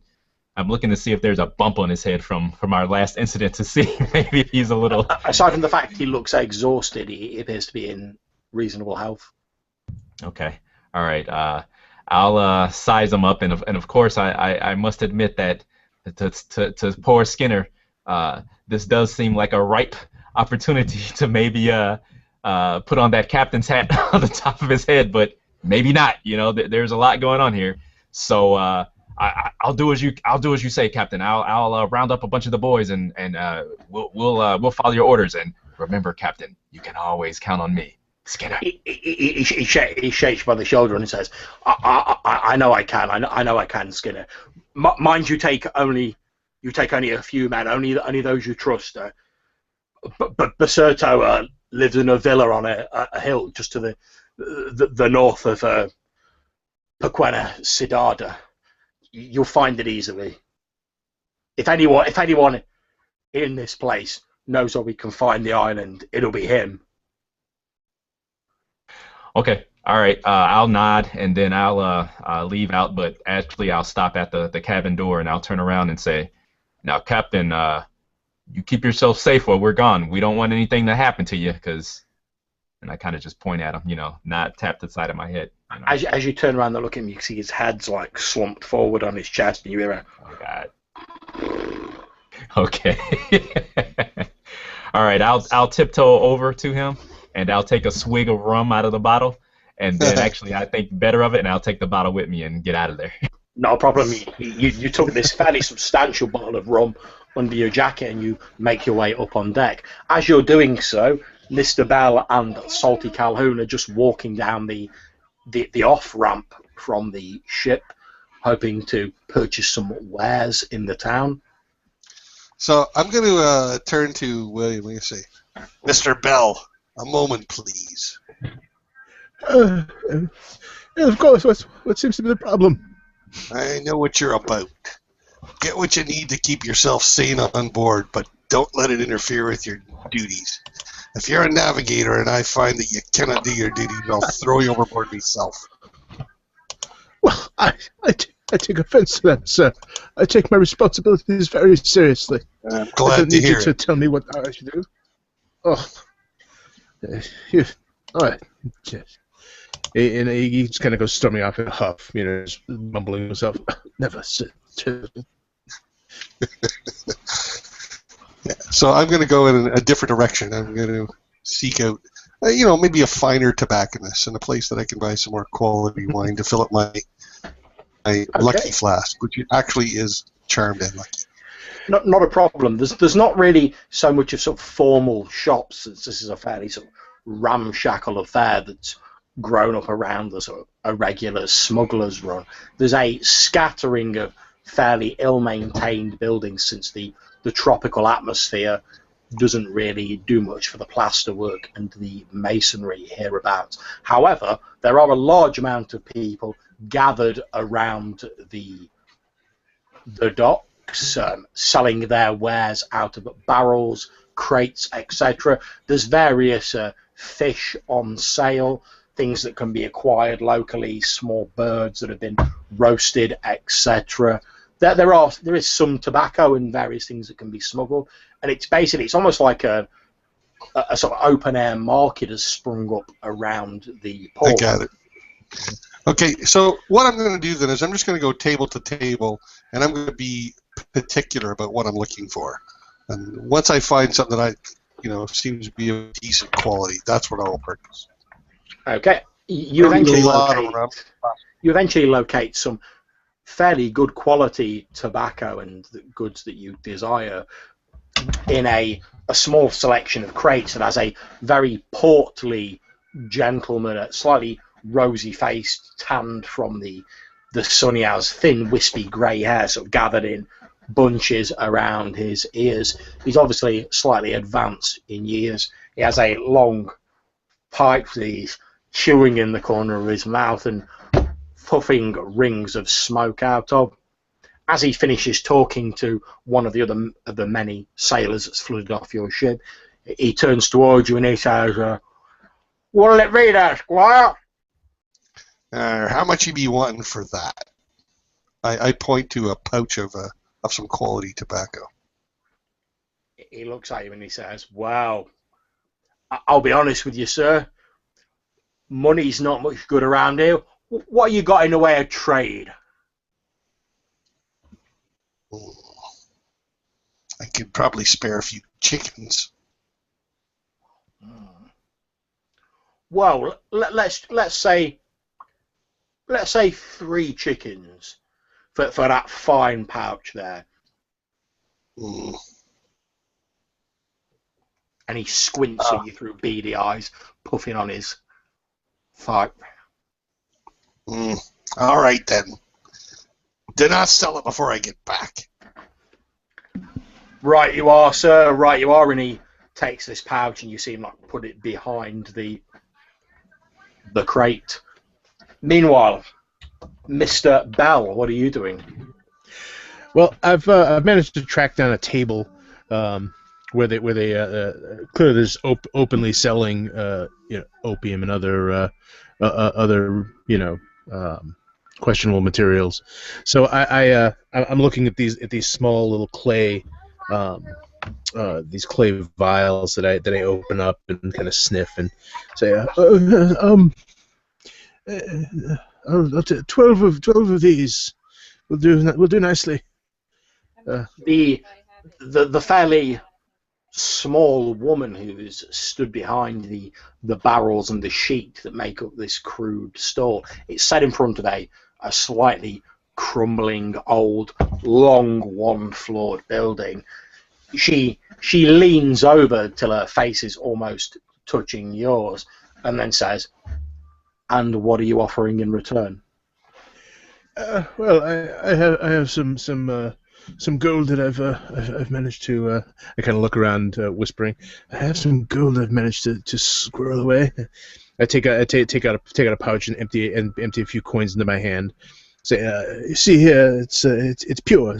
I bite into it and see it's. She takes one of the coins off you and likewise bites into it herself, and then says, takes a handful of the coins off you and says, "Yes, that will do nicely." And she slides the vials over to you, glancing as she does so over her shoulder at the shadowed door of this crumbling building behind her. And she says, "Of course, if you do wish to enjoy the fruits of your purchase whilst you're on our home, we do have space for people to relax and enjoy themselves in the back."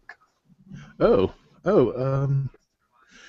well, I'm not sure how much time I have, but I suppose one indulgence wouldn't hurt terribly. Yes. Well, thank you.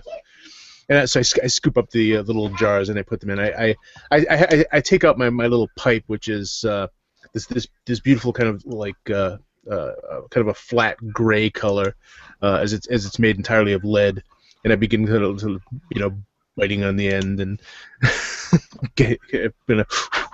making sure it's clean, and I head off into the dark archway. Okay, not a problem. You disappear into the building. Meanwhile, Ungoy, What are you up to? Well, Ungoy would have taken the opportunity to try to pick up some exotic spices and dried herbs and things that he can use in his trade. You know, even if you have to make rat stew for dinner, if you have the right spices and herbs, you can make it tasty, you know. And Very the true. crew, those guys wouldn't know beef from cat, from rat. Hey. Very true. In fact, you're quite positive that if they actually knew what some of the meat was that you've been serving them ever since you were taken on board, they'd have probably thrown you overboard a long time ago. But as you say, you can do an awful lot with spices, and luckily for you, you'd be able to trade on your knowledge of spices. Absolutely. I mean, You're the reason why nobody ever really asked what happened to really, really, really old Tom. So, you know. That's yeah. I was gonna say you're the reason why old Tom lost one of his eyes. I think. I don't know what you're talking about. So he'd be in the main market looking for these things. Okay, not a problem. You're bartering for spices. Cinnamon, Okay. sumac, etc. Mm-hmm. Okay. As you emerge onto the deck and you're walking towards the off-ramp, Mr. Skinner, you catch sight of William Bell disappearing into this long one-floor building. That there's a fairly attractive young woman stood outside a conglomeration of crates and barrels littering the dirt path by the front of this building. And you can also see, presumably, Salty Calhoun having done his deal involving the tobacco. Are you heading back to the ship to fetch those chickens, Salty, or are you going elsewhere? Well, no, I would have bought the chickens locally. I'm assuming food probably isn't that hard to buy Not a problem. in this bazaar. In But which then I would case... probably go to round up the crew. I'm responsible for them. Okay. In which case, William, as you've come on deck, you can also see that Salty appears to have purchased 3 chickens from a local who's selling animals a little bit further down the road, and he's walking back towards this fat, grey-haired man who appears to be selling tobacco out of a number of barrels just off the dock. And you can also see slightly beyond that Ungoy, who appears to be quite frenetically bartering with a local for what appeared to be numerous pouches of various coloured dusts and sweet-smelling spices. What do you do, Mr. Skinner? I stand there on deck, one hand on my hip, the other hand holding a tough piece of questionable jerky of some type that I got from Ungoy. However, it is very nicely spiced. Yes, of course. Or as we like to call it, very old Tom's other leg. Yeah. And while I'm gnawing on that piece of jerky, I'm thinking in my mind, what poor sods can I convince to go on this madman's quest that the captain has entrusted me with? And wouldn't you know it, there are those figures right there that come into my line of sight, and I kind of shrug and go, I don't think I can do any worse with with the other scoundrels on this boat. So I will I'll just intercept them as they begin to as they come to the bottom of the gangplank, I guess, to get back onto the ship. Okay, and I'll try to gather everyone around when I can. You have no problems sort of meeting up with Ungoy and Salty, who's just purchased his tobacco with the chickens. So feel free to chat to the two of them. However, Mr. Bell appears to have disappeared into this building and he's not yet re-emerged. Okay, so all right. As Salty and Ungoy, I'll like I said, intercept them, and I will kind of with the piece of jerky in the side of my jaw, I will intercept them at the gangplank and put each arm around each of their shoulders, and kind of turn them around back towards the the town, and I will say, gents, you got a moment or two for old Skinner? Hey, speak your mind. Ungoy reaches in and pulls out a couple of coins as well. Okay, I guess if you spent all yours already. I'll let that slide because I think we're onto something bigger here. I'll kind of take a couple of steps, bringing them with me down the dock, and I'll say I just talked to our illustrious captain, and you'll never guess what he told me. Come on. Tell us. I'm glad you asked. I'm glad you asked. And I will hand Ungoy that bottle of rum that I procured from the Okay, captain. he pulls out a very tall, I mean, we're talking like the sort of length of a man's forearm, thin bottle. Hold on to this. Now you've obviously been you've been around for a little bit, Salty, and you know this is extremely fine rum. And Ungoy, in fact, yourself, you've sort of cast sidelong glances at this bottle whenever you've delivered the captain's food, thinking, "Oh, some of that'd go really nice in some of the food," but you've never actually. But you thought, I best not try and steal the captain's rum. Call this a peace offering of sorts, gentlemen, and there's more where this came from. But if I can have your ear for just a moment or two, I'll tell you the tale that the captain told me, and then to expedite things, I will tell them pretty much of the mysterious island of the mists and of Basurto, who lives just north of this town, who supposedly holds the secrets that we need. How does that sound, gentlemen?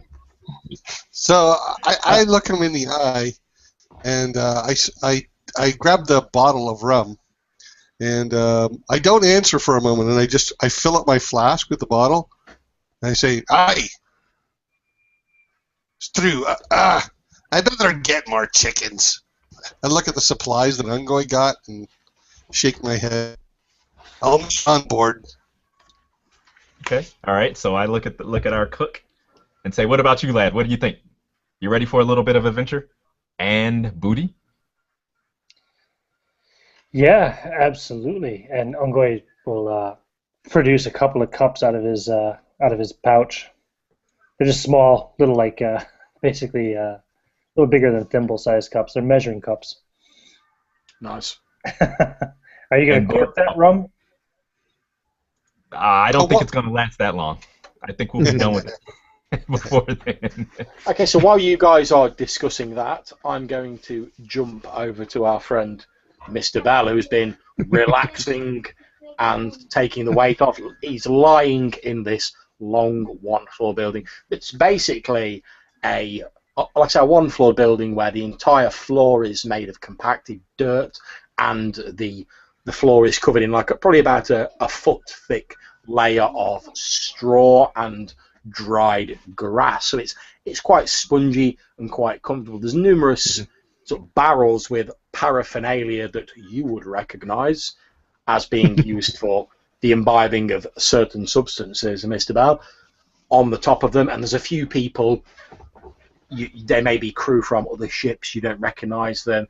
Sat around, either already glazed, staring into space, having chased the dragon somewhat, or puffing away on long clay pipes. Yeah, so I'm accustomed to this. So I find a nice low area, kind of dig in a little bit for my hip and shoulder, and then I just sort of lay in after lighting my lead pipe and begin sort of just gently letting the vapors begin working their way through my lungs and easing my troubled thoughts. Indeed, you find the weight of your recent voyage and the hardships of being pursued by the East India Company almost seems to drift away with the haze of smoke that envelops you within its warm embrace. And you've been lying on this straw, sort of merrily imbibing for, it could have been minutes, it could have been hours, you're not quite sure. Time has a way of becoming malleable and just sort of slipping by when you're enjoying yourself as much as you do. When suddenly you feel something cold and hard sort of pressed against your throat, and you hear a voice from behind you saying, "Don't make any noise, empty your pockets and you might live to see tomorrow."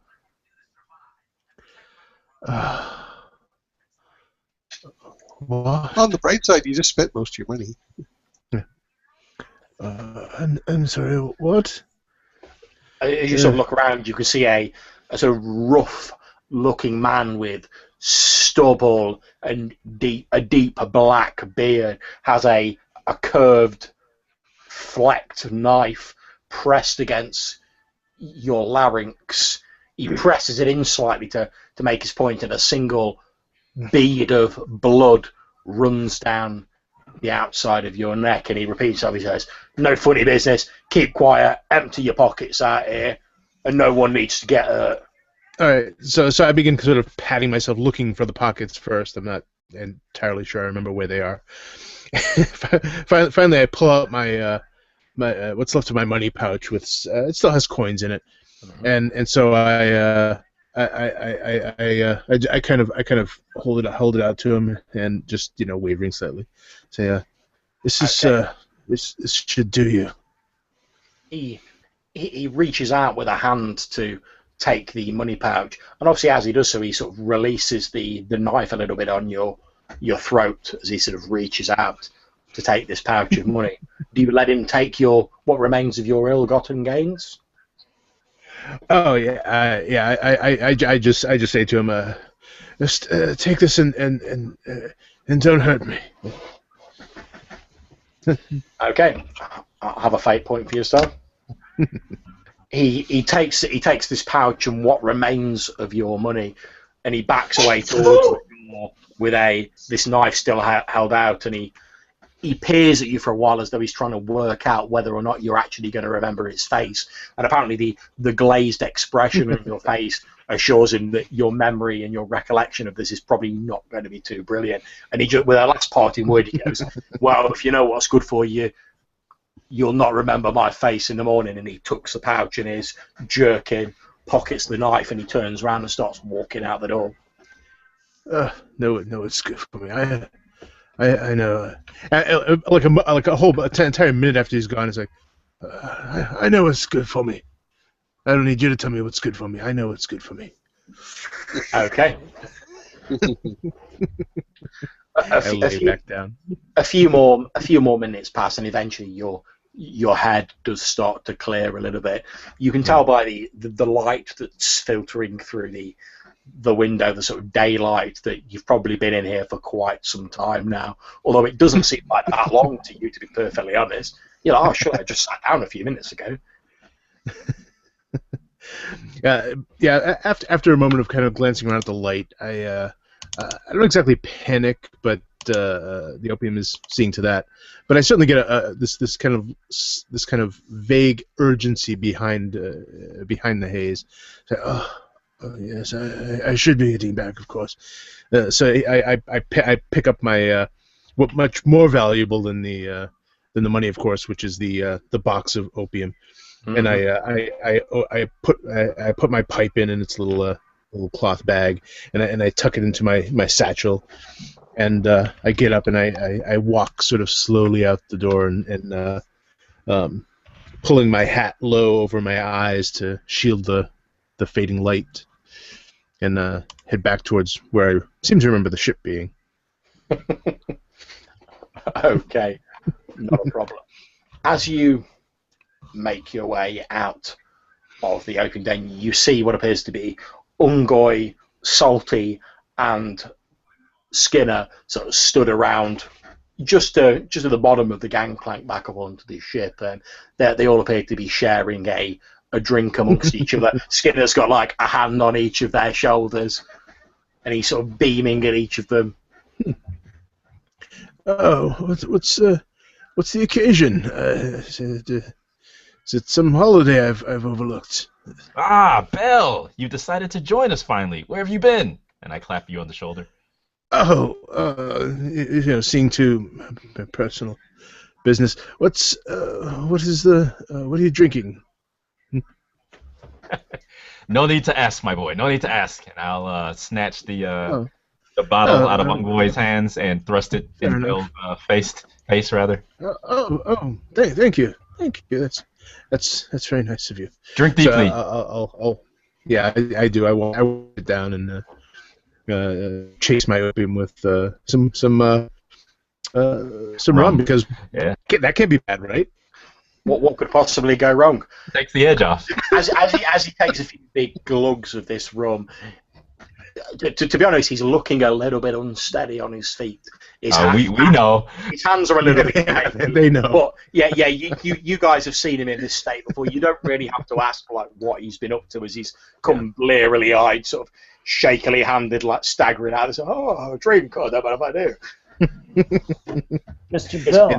In fact, this is the only time I actually will drink. So, Mr. Bell, Skinner has a map or something, an adventure for us. Very well, I suppose. Is it? Will it take us near any islands? I've been meaning to set up my telescope. I have several. I believe the solstice will be coming soon, if I'm right, and I need to make some more observations. So that'll be quite good, I think. Uncle has no idea what he just said and said, yes, there's going to be women there. Well, my good man, according to the captain, someone of your skill set is really going to be needed on this adventure of ours for, and I kind of look around, kind of mimicking the captain's paranoid, nervousness, I kind of look around, and of course no one's paying attention to us. And then I kind of look back and kind of group us together in a huddle as it is. Actually, Skinner, can you make me a clever roll, please? Yes, I can. Let's see.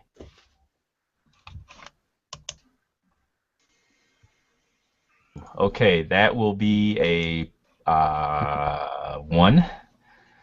Okay, that's fine. It's an average roll. As you glance around, as you say, mimicking the captain's slight paranoia, as you rightly say, 99% of the people here are engaged in their own business. You guys are just some more sailors who've rolled into port, hoping to get your fill of women, wine, etc., etc. However, as you sort of look around, your eye does linger on one person, a sort of roughly shaven, with a slight sort of, I suppose, goatee, beard man who appears to be stood over in a corner. You see, he's trying not to look like he's watching the four of you, but he keeps casting the odd sidelong glance in your direction. Okay, and of course he's not a member of our crew. If he is, he must have been taken on at the last port, since you don't recognize him. Okay, I'll kind of lean into Salty, and I'll say, "Hey, who's that over there? Is he one of your boys?" I don't recognize him. Let me go talk to him. Okay, and I'll just start walking towards the guy. Okay. While Salty's moving over there, I'll fill in Bell on what our excursion's all about, and I will tell him real quickly that yes, the captain figured that this mysterious island that he's found may be something that's right up your alley, my good man. Something. I study the heavens, my good man. I can't imagine being here on an island that would interest me other than the location itself, I suppose. What was he looking for again?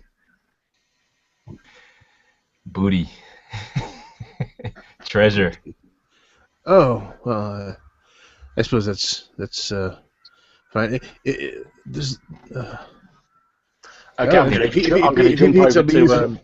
I'll jump over to Salty, who's walked over to this man who's casting the sidelong glances. Uncle is walking with him as well, because he thought he told him to go talk to him. So not a problem. You've followed over. So Salty doesn't appear to have objected. The two of you have walked over towards this guy. As you're walking over to him, he appears to be looking into I suppose a small money pouch. As you sort of walk over, he quickly sort of, as he's almost giving a start, he quickly tucks it in his jerkin. Can the two of you both make me a quick roll to see whether you get over to him before he conceals his ill-gotten gains? Okay. I think quick is my worst. I got a good +3. Okay. 0. Okay.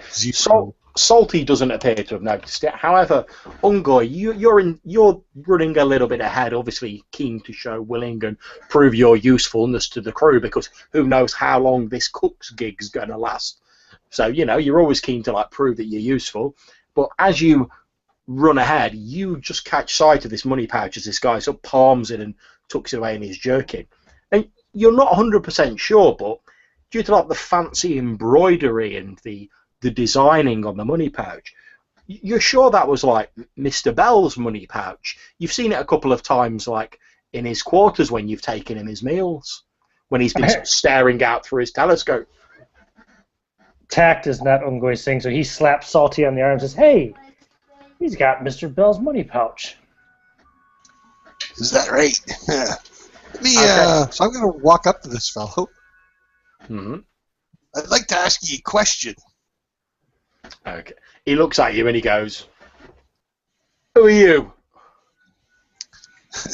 I'm going to just draw my pistol, my one-shot pistol. I'll just place it against his chest. I'm the one that wants that pouch back. Why have you been watching this ship? He goes, pouch? I don't know what you're talking about. I pull the hammer back. I grin at him. I'll put it under his chin. Okay. I'll do it forcefully. Oh, make a forceful roll then. All right. As you press this gun into his chest and... I'm spending a fate point. Okay, what aspect are you using? To spend a fate point. Oh, okay. It's been a little while. Yeah, no problem. To invoke, to spend a fate point to get a bonus or a reroll, you have to invoke an aspect. So you have to have an aspect that's applicable. Oh, I see. Okay. What does he look like? He looks like a sort of tall, grizzled man. Like I say, he's got a bit of a black goatee. The rest sort of roughly shaven with a slightly blunt razor. He's got a very close cropped haircut. You can see he's got some tattoos down the side of his neck, as have many sailors. Right? All right, so I might recognize him as another pirate. Yes. Fair enough. Okay. So I'm going to say that my experience on the high seas, I know him for what he is. That plus the information that Ungoy has provided me with, I'm pretty convinced that this guy is a thief. And not to mention the fact that Bell told me he was watching us. So I've got all kinds of reasons to suspect this guy. That's absolutely fine. You feel free to spend a fate point and either add +2 or make a reroll. Your choice. All right, well, I'll make a reroll with that. Yeah, you can't roll it. Oh, my God. I think it's a 9 with everything I got going. Yeah. Okay. As you jam this gun into his chest, you cock the gun menacingly. The guy initially looks quite sort of resistant to it, but when he sees the grim set look on your face, and he obviously realizes he's dealing with an old hand here, he sort of takes half a hesitant step backwards, and he raises his hand up and he goes, look, mister, I didn't mean no harm. Man's going to make a living, hasn't he? Give us the pouch back, and whatever else you stole today. Holding one of his hands up, he reaches with the other one really slowly inside his tunic. Pressing it against his jugular. Yeah.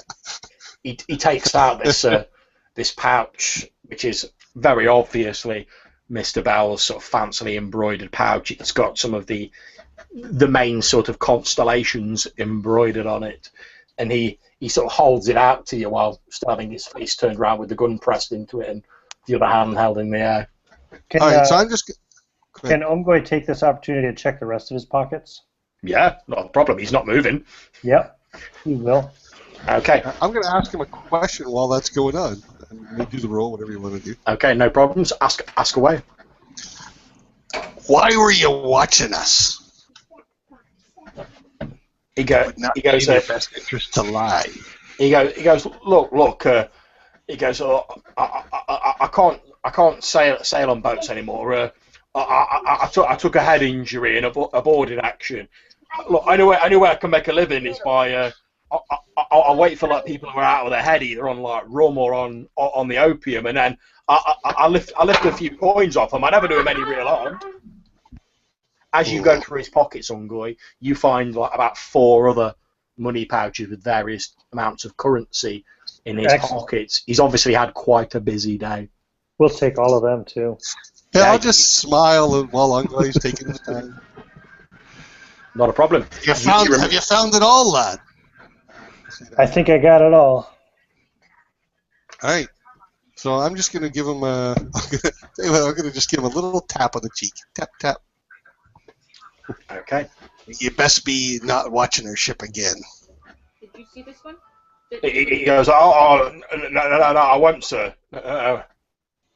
Still with his hands held up, not daring to move as you. All right, so I'm just going to walk away from him, like, kind of backwards.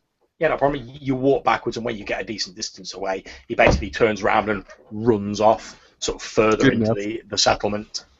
Good, perfect. So I'm going to walk up to Mr. Bell, and I'm going to take his pouch, and I'm going to shove it into his hand. Next time, keep your head about you. You hear Mr. Bell sort of saying, just as you arrive, like, "Oh, that's utter nonsense. What? Thank you. That really did happen. Oh, well." He kind of laughs to himself a bit and tucks it into his back into his pocket. Oh, thank you. Okay. Wow. What's the plan, guys? Mr. Bill. Oh, yeah, well, that's I guess we're be on our way now. And I thought I was lucky. Yeah. Okay.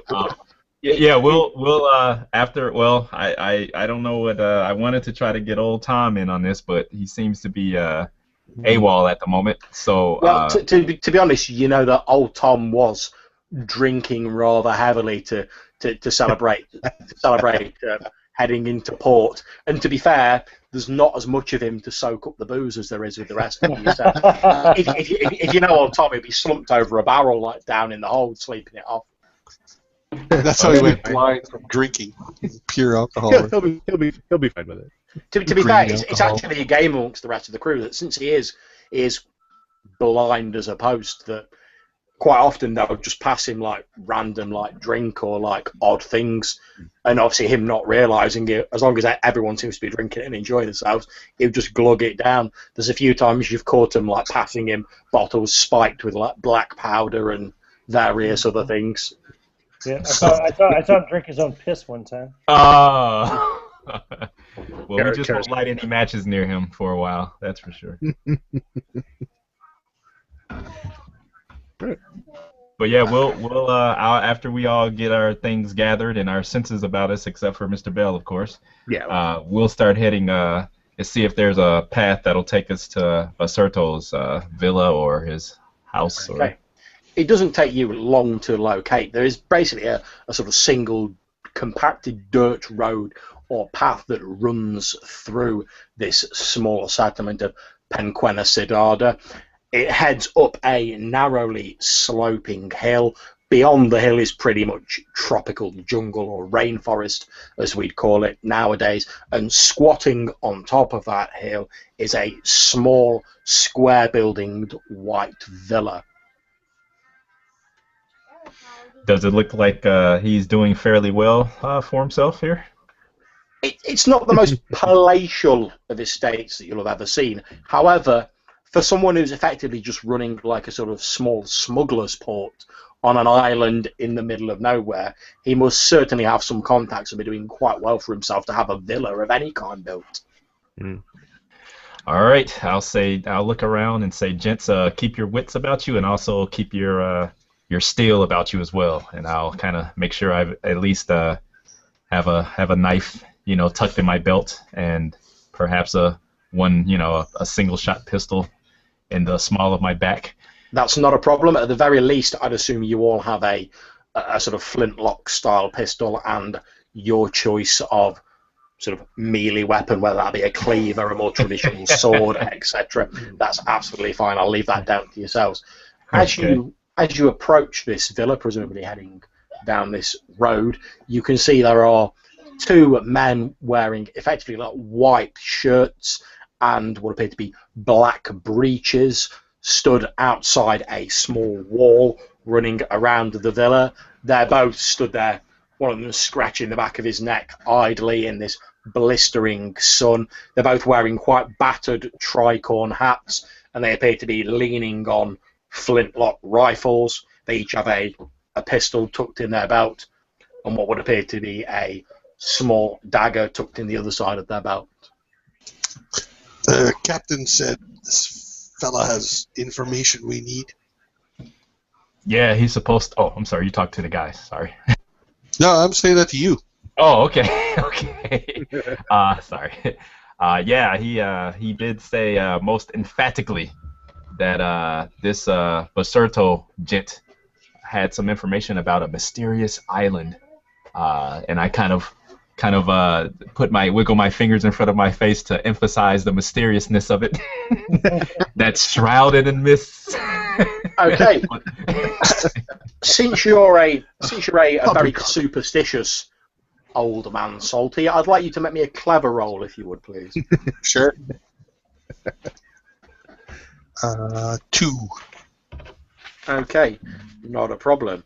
You're not sure, but you think from the somewhat vague description that Mr. Skinner's just given you that he might be talking about the Ile de Agua de Escura, which is like an old legend around these parts. It's supposed to be this strange island that only appears at certain times. I suppose it's a bit like a sort of Fiddler's Green-esque sort of Brigadoon style area that people talk about, but no one ever claims to have directly seen it themselves. It's always, oh well, I've got a cousin who once claims to have known someone who's seen it. Yeah, I'm thoroughly convinced of the validity of what he's telling me, and it seems we should see it out. He seems to be a man of some station. As I kind of look at the villa, I say, perhaps I should do the talking when we go in. One gentleman to another. I kind of give Bill a sidelong glance, and I kind of put a hand on his shoulder, to just kind of keep him vertical, and then I let it go and see how much he sways. Does he sway very much in the wind? No. The walk here has sort of, has been just cut the buzz a little bit. So he's stable. Okay. All right. I'll kind of squint and I'll say, Bill, you wouldn't be trying to muscle in on anybody's cut of the action, are you? Nonsense. I'm not in this for the gold. Simply want to do my work. Just need enough for my as I clutch my bag a little tighter in my shoulder. Well, my personal needs. You understand. I take a step back and kind of wave my hands towards my person, and you see there's a guy who's deeply tanned, who has on like a stained linen, billowy shirt that's barely secured by a sash around his waist, that's also fairly stained, and then I've got on some loose pants that are cut off at the knee, and then kind of like some strappy type of sandals, and I say, what, the rest of us here, we don't look gentlemanly to you? Gentlemanly isn't simply the clothes, my good man. It's something you're born with. You can't buy it or learn it. It's simply part of who you are. I kind of straighten my clothes, which may have once been of some station, but the white shirt has a clear stain of probably vomit that has been slightly covered by a lapel, and there's some fraying around the cuff that he sort of tucks in. I'll straighten his collar, and then I'll say, okay, of course. How could I have been such a fool not to see it? Carry on then. And I'll kind of wave my hand forward and give him a bow. We'll be with you the whole time. The two tanned gentlemen who've been sort of stood on guard at the wall, leaning on these flintlock rifles, have been sort of watching you guys as you've approached with some small amount of bemusement as you sort of push Bell forwards and wave him forwards. Ungoy, when we get back to the ship, remind me to put you on laundry duty. Okay. No idea. So I guess I'll okay. So I guess I'll talk to these guards then. Yes, we're here to see Mr. What was his name again? I whisper over my shoulder to. Basurto. Yeah. As Mr. Basurto, I wish to speak to him. You can tell him that Mr. Ball is here to see him, if you would. One of the guards, the one who's there scratching the back of his neck, says something to you in what would seem to be a sort of patois or mixture of Spanish and Portuguese. The only bit of it you really catch is the fact that he says the name Basurto at the end of it. And it would seem to be some sort of question he's asking, given how his voice raises at the end. Yeah, I'm kind of looking at him for a long moment where I look almost frozen as my mind is sort of trying to work out if I either couldn't understand him, misheard him, or I'm still in a bit of a haze. But I decided to just to go for it and say yes. Ungoy actually would speak a bit of Spanish, although he doesn't necessarily hear correctly. But that's absolutely fine, Ungoy. In which case, you know that the gentleman who stood there is obviously he's not really understood what your companion has said, but he's just heard the name Basurto and has assumed you're telling us who you're here to see, and he's basically asking, what business do you have with Almir Basurto? I'll say to Bell, he wants to know why you want to see Mr. Basurto. Of course. Can you tell them that we're here to make a business arrangement with him? A business arrangement. Right. Business arrangement. Okay. Now, obviously, I'll speak for the gods with Ungoy translating. he looks at you and he says, and what business do you have with Mr. Basurto? Yeah, he'll translate that. Yeah, our employer has sent us here to purchase some information. Okay, at which point I'd like to suggest, since Ungoy is as deaf as a post, you're pretty sure that Mr. Bell just said that you're here about the captain's inflammation? Yes. I say, Captain Blackstone sent us here to talk to him about some inflammation. The man looks at you and he goes, there are women in the village. They have liniments, they have creams. Go take your business elsewhere. Mr. Basurto does not have time to worry about your captain's ailments. He is not a doctor. I turn to Mr. Bell and say, he says that Mr. Basurto is not a doctor and you should buy your creams in the village from the women. There's enough opium haze hanging on where I'm really starting to doubt my senses at this point. So I say, no, boy, tell him, no, we are here to purchase information. Do you know what that means? Yeah, Sure. Repeat it back to me, if you would. You said we were here to purchase some information. Yes, exactly, Okay. exactly. Okay. I'll turn back to the guard and say, I'm sorry. There seems to be some confusion.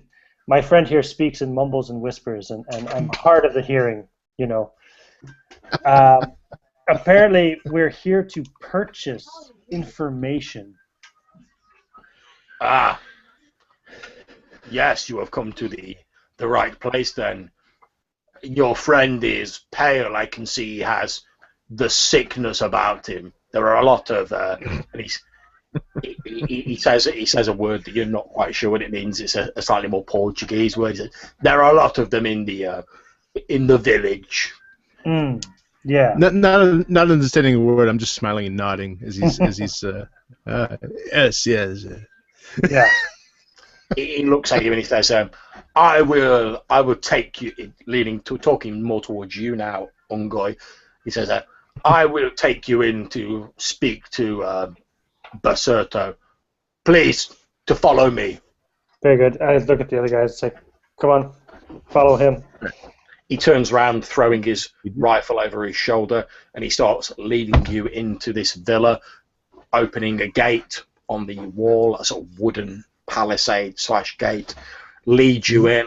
The area beyond it seems very carefully tended. It's almost like a sort of a lawn / garden that you walk onto, which must take an awful lot of effort to maintain in this climate. And in fact, you can see there are several villagers working on sort of weeding the lawn, watering plants, etc. So it's obvious that either this person must have some power over the locals or some great wealth, or perhaps both.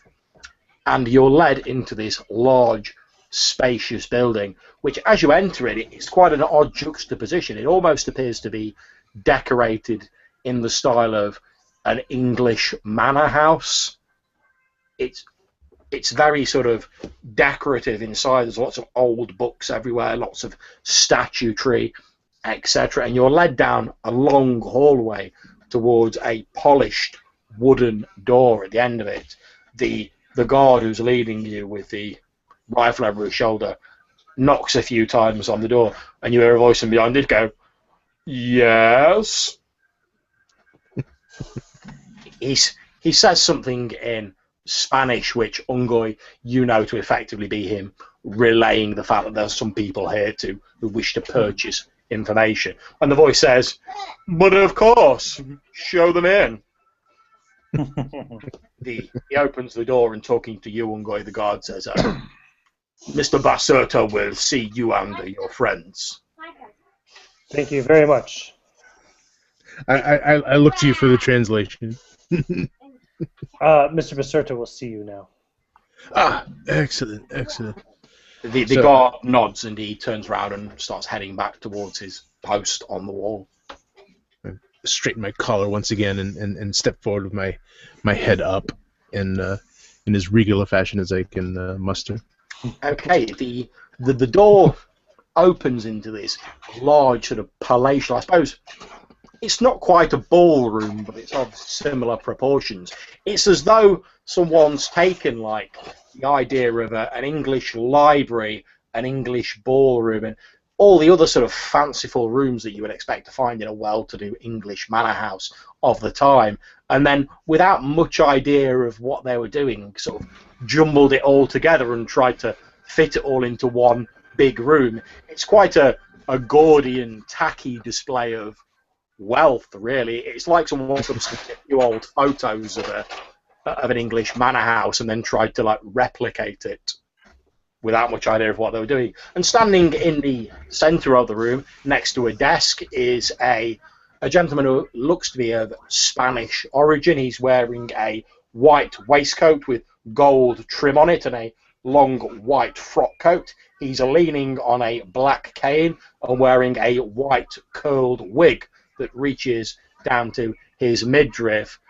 As you walk in, he steps around the desk to where there's a chair behind it, seats himself down, puts his cane on the desk and says, "Gentlemen, please, come in, have a seat." I nod and move forward. He says this in English, I'm assuming. Indeed, he does. How strong is his accent? Is that he doesn't really have much of an accent, to be honest. He's almost sort of talking sort of textbook English. He's not really got an English accent of any particular dialect. He's obviously someone who's learnt English as a second language. All right, well, being from Britain myself, I'm going to say to him, "Are you English? You don't look English." Well, no. Well, no, but I do have a certain fondness for the island's history. That, as you can see, I've chosen to decorate my estate with what I consider to be only the finest fruits of that great island nation. But please, enough talk about me. Please, have a seat. And he claps his hands together, and what appear to be a couple of servants emerge out of a doorway at the back of the room, bringing in extra seats and put them down behind you. They're each decked out and dressed in the manner of what you might expect to see an indentured servant or a butler wearing in England's dark suits, which must be very hot to wear in this climate. They're also wearing the white curled wigs that this gentleman, whom you assume to be Basurto, is also wearing. So his servants are dressed better than most of us. Indeed. They literally walk behind you and put the chairs right down behind you, and then sort of bowing, walk off and disappear back through this door. Please, seat yourselves. It's fine. Very good, thank you. Sit down Thank you, and my good man. Mr. Bell. Speak. I look back, slightly annoyed, but nod. I say, thank you, Mr. Calhoun. I must say, you've done marvelous things with your place. As I look around, slightly horrified at what he's done with it, really, but not wanting to insult him, He I smiles. look for things that I can potentially compliment him on. Manipulate. And I say, but as you say, to get right to the point, we're here to purchase information. We've been led to believe that you might have knowledge of a certain island of some mythological sort in the region. Well, one does hear certain things when you're in the position that I am. Indeed. But the island you speak of is surely little more than a myth. Why? Surely you've heard the legends of the what would you call it? The island of the dark waters. Tis no myth. Of course.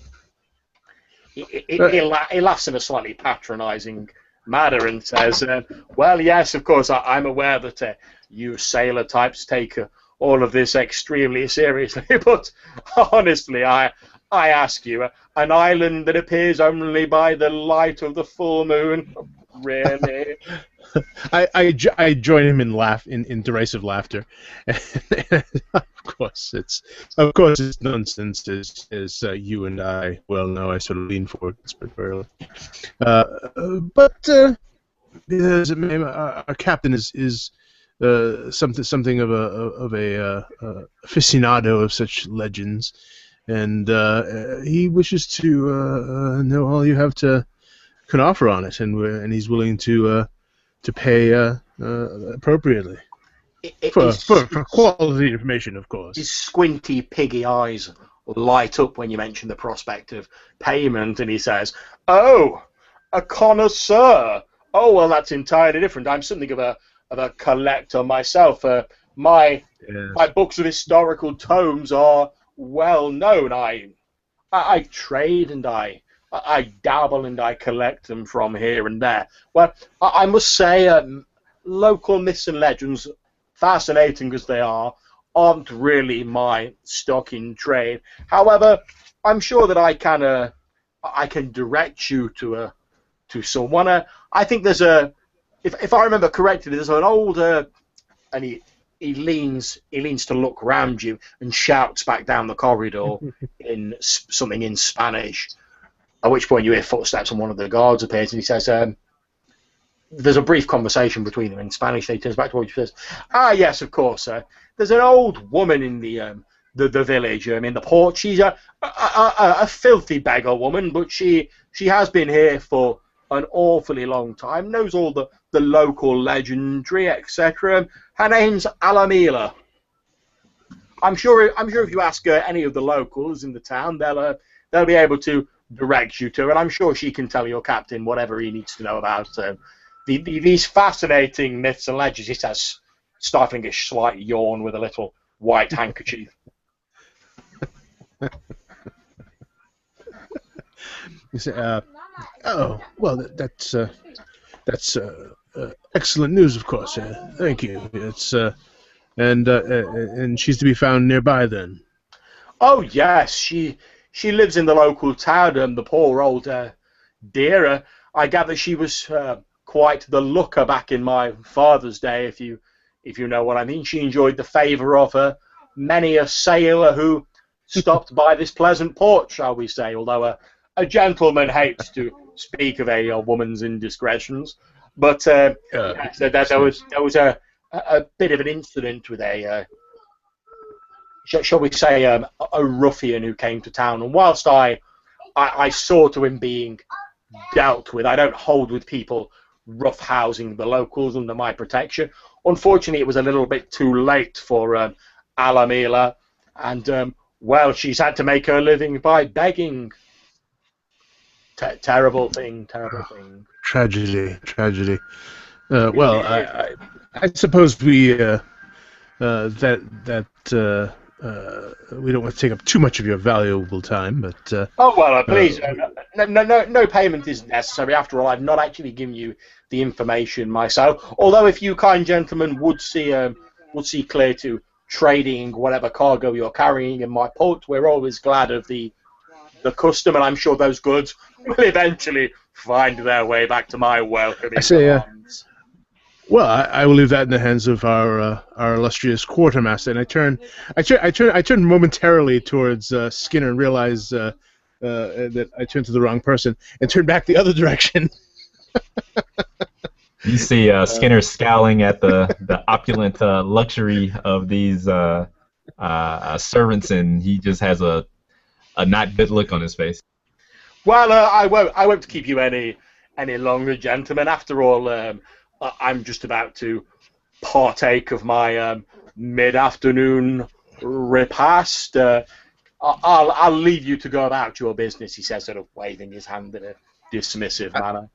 I stand up and offer him a gentleman's hand to say, it's been a pleasure speaking to you. Good day, sir. He takes your hand. He has quite sort of like a limp sort of handshake as he sort of shakes your hand. He's quite sweaty. His palms are quite moist as he shakes your hand slightly and then dabs his hand with his silken handkerchief. And do either of you guys have anything else you wish to do before taking your leave? Just muttered that he should be more of a man and less of a fish, this guy. But that's about it. Ungoy will also shake his hand and kind of lean towards him a little bit and say, this woman, does she have any daughters? He goes, well, I can see you're a young man, and he's still speaking in English. I can see you're a young man after my own heart, although something in my younger days. I was quite the ladies' man back in my younger days, and he pats the porch of his midriff where he's obviously been living the good life for far too many years, and he says, well, of course, once you settle down and you're out to pasture, so to speak, all that sort of thing tends to fall by the way. So I believe she did have a daughter, but I don't think she lives locally anymore. I sort of turned to usher the young was it Ungoy? Ungoy out, and as I do so, I pat him on the shoulder and kind of drag my wet hand across it slightly to remove the sweat. As you're sort of leading him to turn around to head out, one of the servants emerges from the back room, and he's carrying what appears to be a small roasted pig, like a sort of pygmy pig, on a small silver platter with an apple in its mouth that he puts down in front of Basurto along with a knife and fork. He starts cutting a slice of it and forking the succulent meat that's almost falling off the bone into his chubby face as he heads off, and he says, "Well, I wish you good luck, gentlemen, and good health." All right. Well, I definitely don't shake his hand. I think he's or at least Salty thinks he's a ponce and a pretender, and far too stupid to realize how important these superstitions are. So I want. He's also extremely rude. He didn't share any of the food. Okay. Yeah, so I assume we'll then go seeking out this this elderly crazy woman. Well, before we do that, can you please make me a clever roll, Mr. Bell? Sure. Well, attempts to do so. Indeed, I can. So it would be a 6 total. As you wiped your hand across the back of Ungoy's neck to sort of clear this clingy perspiration from this foppish buffoon of a man that you've just spoken to, and as you sort of move your hand away, as Ungoy steps sort of through the doorway out of this palatial estate into the bright sunlight of the day, you notice a strange sort of iridescence or like shimmering on his neck where you've wiped your hand. I look at my own hand to see if there's any sort of similar iridescence or any kind of. There appears to be. There's a small. It almost looks like there's like a small round spot on your hand, no bigger than that. That appears to sort of shine and catch the light in an odd way, almost like oil on the surface of water. As you look at it closely, you see that it appears to be like a small sort of, almost like a fish scale or something similar. I reach into my as we're walking, I reach in and I pull up what could be a necklace or something like that, but on the end is a magnifying glass on the end of a fine chain around my neck, and I kind of hold it up and I begin sort of looking at it in the light, trying to examine it as I walk, more curious than concerned at this point. Okay, no problem. You can see that it is indeed very similar to a fish scale. It's got a slight iridescence to it. It's very thin. You can't really identify what species of fish it comes from. However, your speciality isn't really the beasts of the deep. I just kind of shake it off and say, and kind of murmur to myself, a man really needs to learn to wash his hands after his meals. Clearly had fish this morning of some sort. Okay, not a problem. I'm just convinced he's still seeing things from the opiums. Could be too. Pretty much. You've seen him sort of wipe his hand along the back of Ungo's shoulder, then like peer at the back of Ungo's neck, and then go. Then stare at his palm. Staring at his palm with a magnifying glass, and then go. He's tripping. Ungoy hasn't even really noticed. Okay, not a problem. What are you guys doing? Well, I guess we're heading back down to the village, right? Yeah.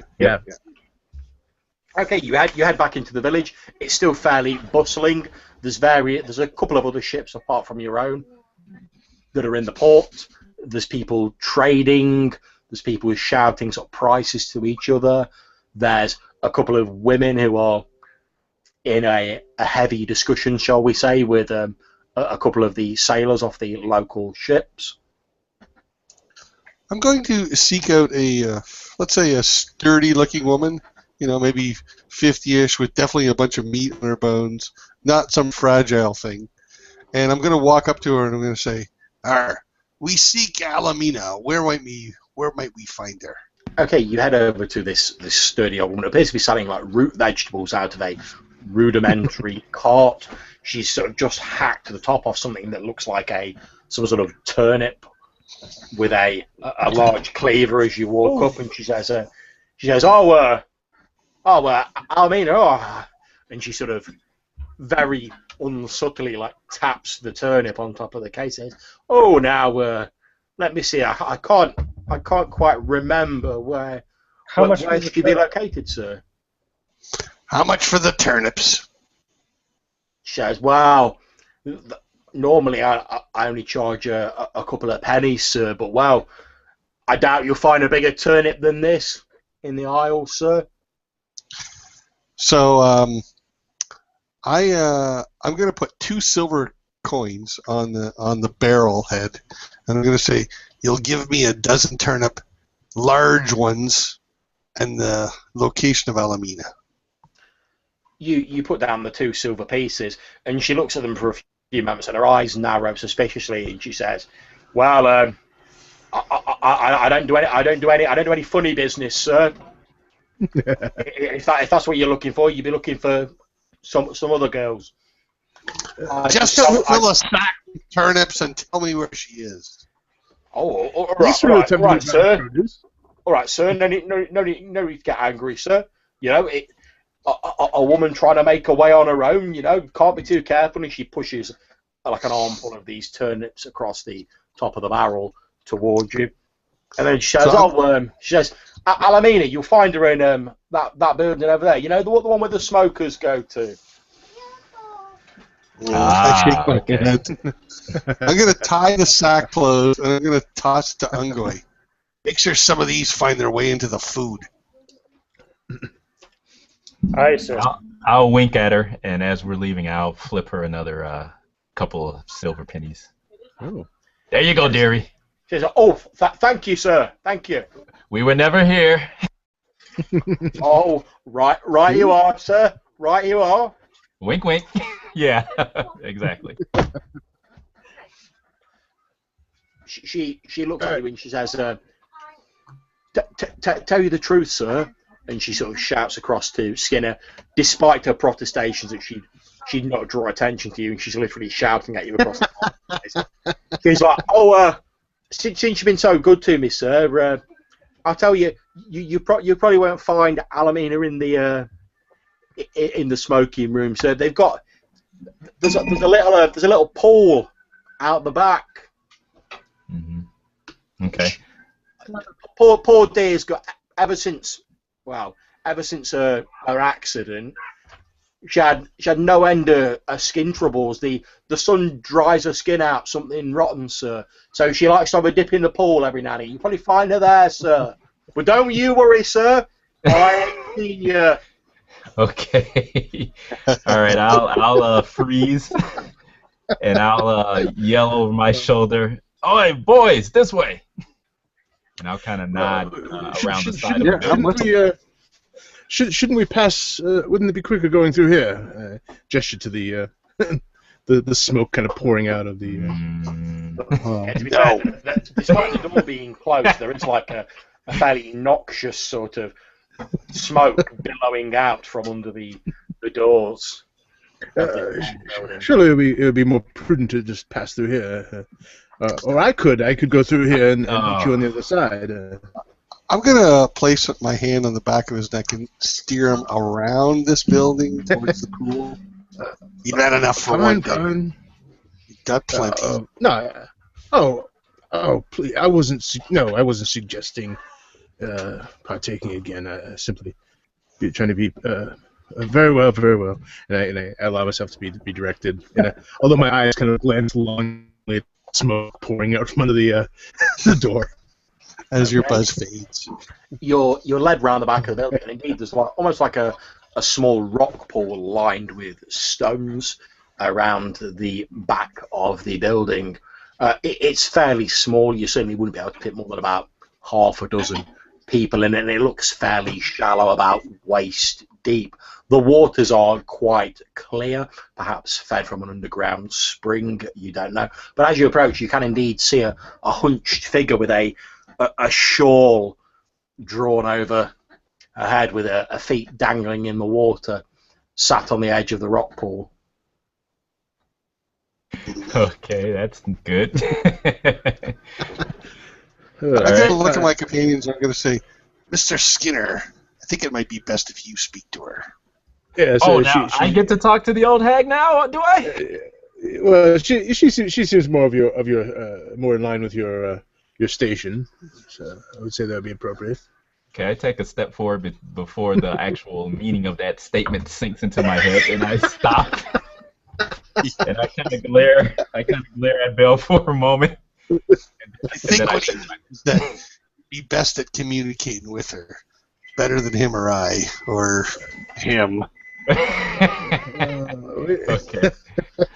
All right. I'll tighten or straighten my sash around my waist, and patting the blade at my side for a little confidence, I'll walk up to the woman. Ungoy starts stripping off his clothes. No problem. I like to see you've got a backup plan if the words fail. Okay. As you walk closer to this woman, she turns around and sort of almost stares through you, and you can see a gnarled, wrinkled, lined face that's obviously seen many years and had a very hard life. Both of her eyes are milky white, sightless orbs that seem to like stare through you almost as though she's not looking directly at you, and she goes, "Who's there? Don't be alarmed. I can hear you." Don't be worried, grandmother. It's just you just got some visitors. That's all. Look, Are you I haven't got anything. I'm just a poor old woman. Leave me alone. Easy now. And I'll put a coin in her. Grab her hand and put a coin in her hand, if I can. She takes the coin and she tests it with the one good tooth she has I was wondering. Yeah. in her head, and It steps up. it disappears somewhere in her clothing. It's probably best not to inquire exactly where. Of course.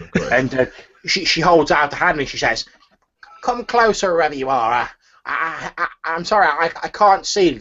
Let me touch your face." Okay. As uncomfortable as that seems, I'll take a step forward and kind of stick the side of my face so that she can get a hold of it. She runs both of her sort of shaking, aged hands over your face, and she says, "And what do you want with me? It's been a long time since any men have come to see me. Of course, but back in my youth, when I was a beauty, I had all manner of men coming to see me, and such gifts they brought to me. Oh, but those days are long gone." Don't visualize. Grandmother, don't get your skirts all up in a bunch. We're not here as suitors. You can bet your soul on that. She sort of gently like pats you on the chest and says, "Oh, if I was 56 years younger." You'd still be 60 years too old, grandmother. Please. Let's get down to business here. We don't have all day. She kicks her feet a little bit in the water, causing a gentle splash, and says, "Well, all right then. What is it you wanted? Who else is there? I can hear other people." Don't worry about it. They're just friends of mine. That's all. We want to get this conversation done before you're no longer with us. So pay attention now. All right, go on then. Now, we were told that you would know where a certain mysterious island may be, and I kind of look around again to make sure no one's listening, and I do the finger thing and say, "An island shrouded by mists." I reflexively roll my eyes. She probably can't even see me, but 'Tis true. She Only appears at night under the full moon. She looks a bit puzzled and says, "What? You don't mean the Il d'Agua d'Escura?" I look at Salty and say, that's what she means, right? Hey. Yes, Clearly grandmother, she has the gift. Well, I've never, even when I could see, I've never seen it myself, but I've heard tell of people who have seen it. I once had a young man, one of the many young men who came to visit me back in my youth. Miguel, his name was. Oh, he was a beauty to behold, and such a gentleman. I snap my fingers in front of her face. Focus, grandmother, focus. Yes, well, one time when he came to see me, and like I said, all the young men back in those days, they used to bring me gifts and seek my favour. And well, this one time he turned up, and well, it was back when I could see, mind you, and he seemed almost half adult, half scared out of his wits. He seemed, and well, I did my best to comfort him. Of course I did, but after a while he seemed to calm down a bit and said he must be going, but he said he didn't have any money, but he wanted to give me something for my troubles, and he gave me an old drawing he'd made, and said it was an island he'd seen. Said he'd been on his ship, the Rampant, and this island had just appeared out of the mist in front of them, and they tried to explore it, and he'd taken a quick sketch. I asked him what they'd seen on the island, but well, like I say, he seemed half scared out of his wits, and said he didn't want to talk about it. He left soon afterwards, leaving me only with the drawing, and I never saw him again. All right, grandmother, listen closely now. Where is this drawing that Miguel gave you? Well, she starts sort of patting herself down and sort of rummaging around in a slightly unpleasant I avert my way. eyes because I don't want to. Yeah. She's rummaging around. She seems to have utterly no shame, and she's just like rummaging around in like a sort of undergarment, etc. And eventually, she pulls out what appears to be a small piece of parchment, which I'm hoping you can now see. And she rolled up and she passes it over to you, and she says, I think that's the one. Is that old Tom's head sticking up from there? I whispered to Salty. I whispered to Salty. I wonder how long it's been there. Don't worry, you'll get your hands on it. There are a disturbing number of sort of miscellaneous sweat stains, you hope, on it. And the ink does appear quite faded and has run in several places. All right, grandmother, I'll give you a few more silvers for this and take it off of your hands. How does that sound? Wow. Yes, it's no good to me. I can't even see what's on it. It's just a few scrawlings, nothing you need to concern yourself about. Here, take it. Thank you. So she says, haven't you got nice soft hands, young man? Are you sure I can't persuade you to stay a little bit longer by my pool? She says, kicking her feet about in the water. Ungoy gets out of the pool. Who's in my just pool? the guy I was looking for, Ungoy. I whispered to Skinner, it would be polite. He hastily starts putting his clothes back on. I'm gonna say to her, well, we don't have time, but if you're in the village, seek out old Tom. Oh well. No, really, old Tom. Old Tom is dead. Either one. Old Tom. Either one. She licks her lips slightly and then leans in towards the sound of your voice, Salty, and says, "How old exactly?" It's hard to tell. Really? How do you like him? Oh, that's just the way I like him. Yeah, he can't see either. Isn't fair. You know, he thought it was bad when we were slipping him stuff in his drinks. Yeah. Wow. That could bring on the first sanity check of the night. And she sort of brushes back some of her greying, wispy hair a bit and says, "Well, if this old Tom's in the village, point him in my direction."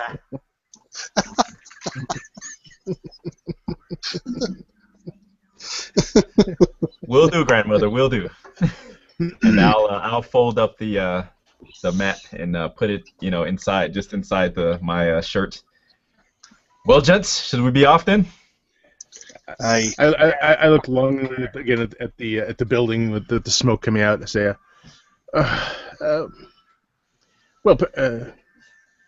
Are we sure we don't want to just take a moment to collect our thoughts?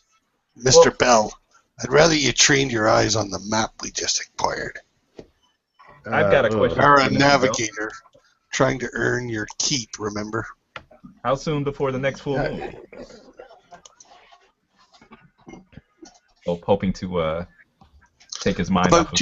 About 2 weeks. Okay. All right. Well, maybe he does have time. It's going to take exactly 2 weeks to get there. Being a navigator, I look at the map very skeptically. I say, well, it's not much to go on. 'Tis the captain's ship, and that's where he wants to go. That's where we go. No questioning the captain. I'm simply saying that the map is crude at best. I'll do what I can, of course. So I look at it without touching it, and kind of look at it while Mr. Skinner is sort of holding it up. So I can examine it closer when we return to the ship. As you say that, you hear what appears to be the sound of commotion coming from inside the opium building that you're behind. You hear the sound of, you can't quite make out what they're saying, but you hear the sound of raised voices and shouting from inside. Run! Start the ship! Start the ship. Start the ship. Oh, damn it! We missed it. We should have called the ship the Chopper. Damn it! As you sort of look in the direction of the port, as you're thinking, better get the ship ready, you can see that a large vessel with a hammerhead figurehead flying the colours of the East India Company appears to have pulled into the port. You can see a number of people clad in the dark blue jackets and white breeches of the East India Company carrying rifles stood on the wooden dock area. Yes. We would know this to be threatening to this island, like they're anti-pirate, and it seems there's pirates about. Yep. Okay, so we can expect some help anyway. All right. I think the ship would be quickly prudent. to the ship. Yeah. Okay, not a problem. As you start running towards the ship, what appear to be 8 men, all wearing similar uniforms of the East India Company and carrying rifles, sort of burst out of the back door of the building that they seem to have been working their way through. You hear the sound of rifles being cocked as these 8 men burst out, and one of them says, "Surrender in the name of the East India Company! Stand down, you pirates!" Run! Make for Yeah, our ship. run. Yeah, I'm going full speed. Can't catch him. Okay, can anyone who's... sorry, go ahead. No, I was going to say, as I'm running, I sort of do my best to impose any of the people I'm running with, like between me and the representatives of the East India Company. Okay, can anyone who is attempting to run make me a quick roll? Oh no, I got 0 in quick. Oh no, indeed. Well, since I really don't want them to hurt me, I think I might spend a point out if that comes. Well, through. roll first and see if you So, need. yeah. I got a 2. Yeah. Oh, that's not. Yeah. That's Yeah, not I good. definitely know I'm going to reroll once you guys. I'll let you guys go. Okay, so Yeah. Ungoy's got a 2. What has everyone else got? I got a reroll. I'm going to invoke my luck of the devil Yeah, that's and spend a fate point and reroll that one because that was horrible. Yeah. I got a 0, so I'm going to because I don't want them to hurt me. Okay. Freaking Let me know what your final totals are. After dice the stream. reroll. I got a 2 total. Okay. That's a Okay. bit better. All right, I got a 0, but since I'd rather die before being captured, I'm going to make that a plus. Yeah, good call. Okay. So I ended up with a 1. Okay.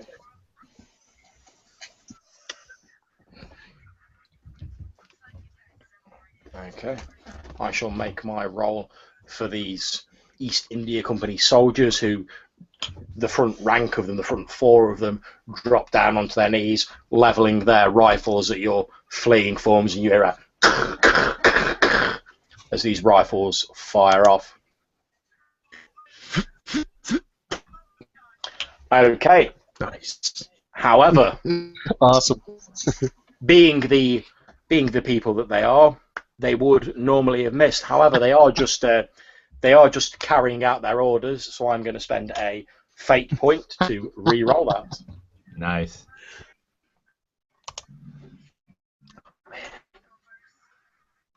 Which takes me to a +3.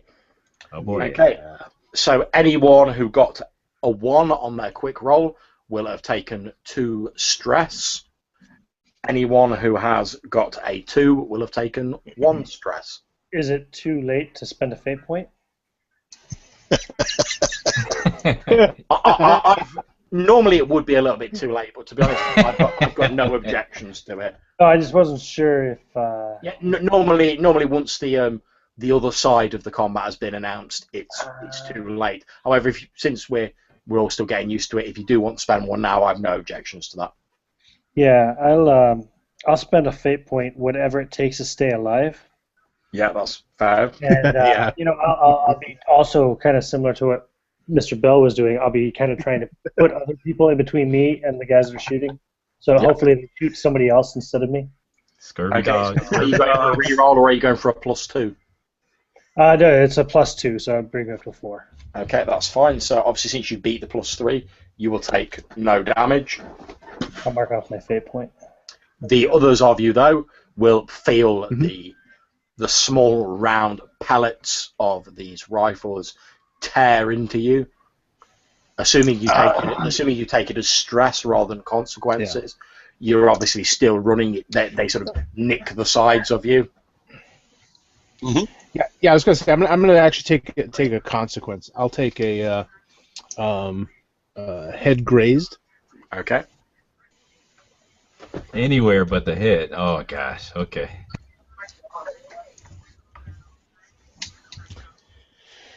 Okay. So since I've inflicted that, I get 1 free invoke of that. Mhm. Okay. So I'm now bleeding from my head. It's just kind of running down, and so I'm still just running, kind of feeling the burn as it.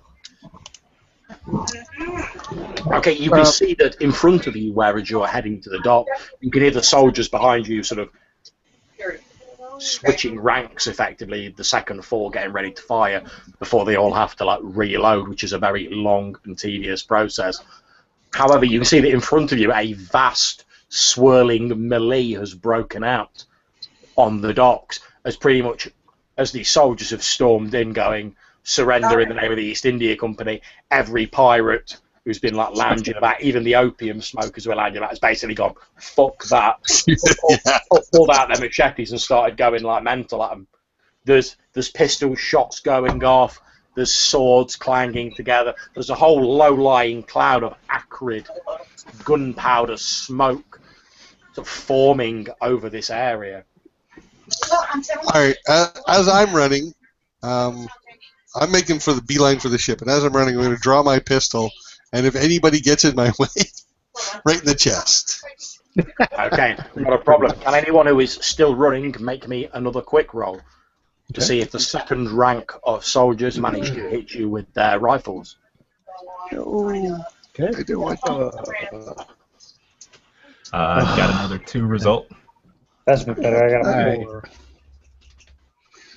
I have a -1. Oh no, wait, no, it's 0. Sorry. Okay, I will make my roll for the. Does anyone want to spend any fate points before I make my roll? I am. I can't handle a -2. Well, I'm gonna spend can I invoke the smoke aspect of the crowd to sort of try and for a smoky area as we're running. You see some of this billowing smoke. You'd still need to spend a fate point unless you're going to try and make a roll to use that. No, I'll use that. Now that I'll just use the point. Okay, that's fine. Yeah, you try and duck into a particularly thick part of this sort of low-lying smoke that's hanging over the area, hoping that it'll shield you.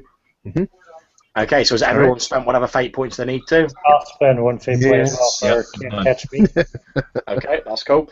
All you need to do, guys, is remember your final total and check it against mine once I've rolled it. No. Oh no. Okay, I'm on a +3 or good roll for the highly trained East India Company soldiers. Wow. Yeah. All right. No, All right. I'm taking the stress for that. I'm taking a moderate consequence. Okay. Because it rips open my back. So there's blood. My whole back is soaked with blood. Okay, as Salty Calhoun fires off his pistol, sort of splattering the brains of a guy who gets in his way across the deck, and he sort of flops into the water. A shot from the rifles catches him in the back, and a crimson spray ejects from his back. Since I got a 6, I succeeded with style, or Indeed, you do. You can have a temporary boost, which is basically a one-off aspect that you get to use for free. okay. So if you want to pick what that aspect might be, obviously it's got to be related to the present circumstances. You just have to give it a name, and it applies until the circumstances dictate otherwise. I'll call it Lost in the Crowd. Okay. Makes sense, little guy. Is Salty still keeping up with this, or has he? I am, but I'm bleeding. He's still keeping up, but you can see this crimson patch like spreading out on the tattered remnants of the back of his clothes. Okay, well, since Brotherhood first, booty next, I'll make sure that I give Salty a hand and not leave him behind to the fates of those guys back there that are cutting us to ribbons. No problems. You've made it up onto the gangplank. The ship is in front of you. You can see that the fighting appears to have spread to the very deck of your own ship. You can see that on board your vessel, the other members of the crew who've returned are fighting against these East India Company soldiers, and you can see that Captain Blackstone appears to be locked in a sword fight with a man wearing an admiral's uniform. He has one arm pinned across his chest of his uniform. He's obviously missing that arm. He has a scar down one side of his face, but he appears to be wielding his cutlass with a consummate skill of a practiced fencer.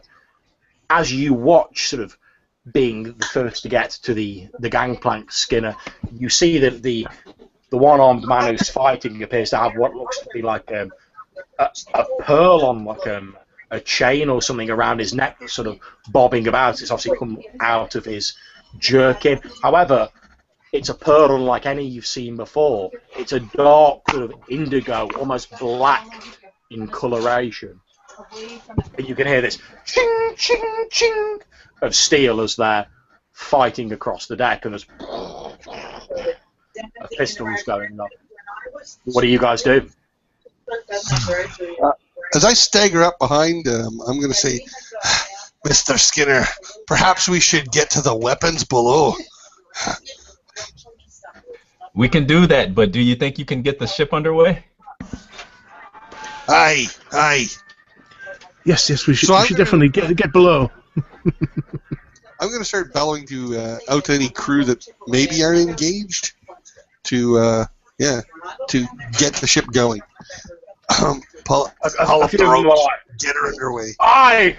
And they start lashing the ropes and letting the sails down, etc. With the wind that appears to be picking up the sails to billow outwards, and the ship slowly starts moving away. You hear the sound of gunfire as a few of these soldiers are firing their rifles, but they're at too low of an elevation to really hit anyone who's on the deck. However, there is still the matter of there's probably about 8 or so of these soldiers and this admiral still on board your ship. Okay. I'm just going to stagger my way downstairs. Okay, not a problem. All right. You I duck guess around them and head downstairs. I guess I would, even though it's not my best ability, I'm better at numbers than I am warfare. But I will see if I can assist the captain against this gentleman he's locked in combat with.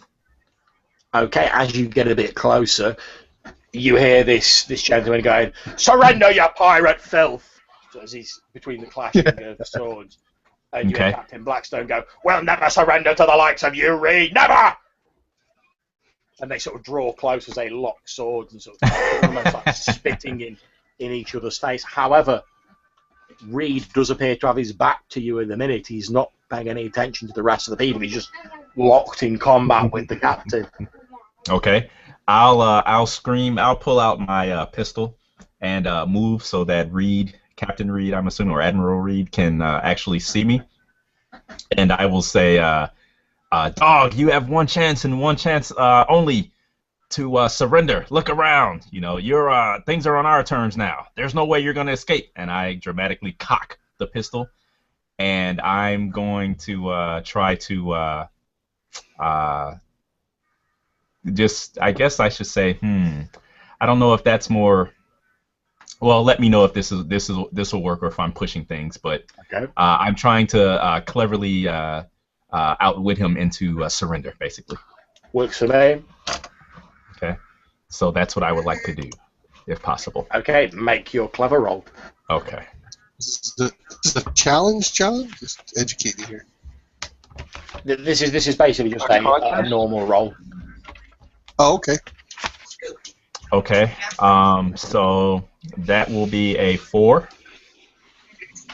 Okay, not a problem. And I'm going to make a roll for him. Now, do you have to pay a fate point to use the stunts in Accelerated, or no? You don't. They just kick in. That's exactly correct, Jeff. Okay, so since I have a mind like I have a silken tongue. Because I have a silken tongue, I gain a +2 when I cleverly use my natural charm to talk people into doing what I need them to do. Okay, so what will your final result be? That'll make it a 6 then. Okay, so I'm going to try and forcefully resist this since I'm focused on the combat and arresting you pirate scum. Very fair, yeah. Unfortunately, Admiral Reed is not as forceful as you are silken-tongued, Mr. Bell. And indeed, he does sort of seem to pause momentarily, and he backs off half a step away from you and Captain Blackstone. Captain Blackstone takes that opportunity to stab him through the chest. Ah, I knew it. with his sword. At which point, Reed looks down at the sword that's like sticking out of his chest, takes a couple of steps backwards. Then he turns and he begins running towards the side of the boat. Oh, I turn to the captain. Captain, the code! And then I'll try to tackle. The captain's like cocking his pistol. as Admiral Reed's turned and he's running for the side of the boat, you can actually see the sword like sticking out of the back of him, where it's full bore like gone through. Envoy run by him as he comes up onto the ship out of the crowd. Indeed, you can. And try to snag that necklace off of his neck. Okay, you can indeed. That will be a. Priorities. That's awesome. That will be a quick roll opposed by my own quick roll. Whoever gets the highest wins. Let's see here. So first the roll. Ugh. Okay.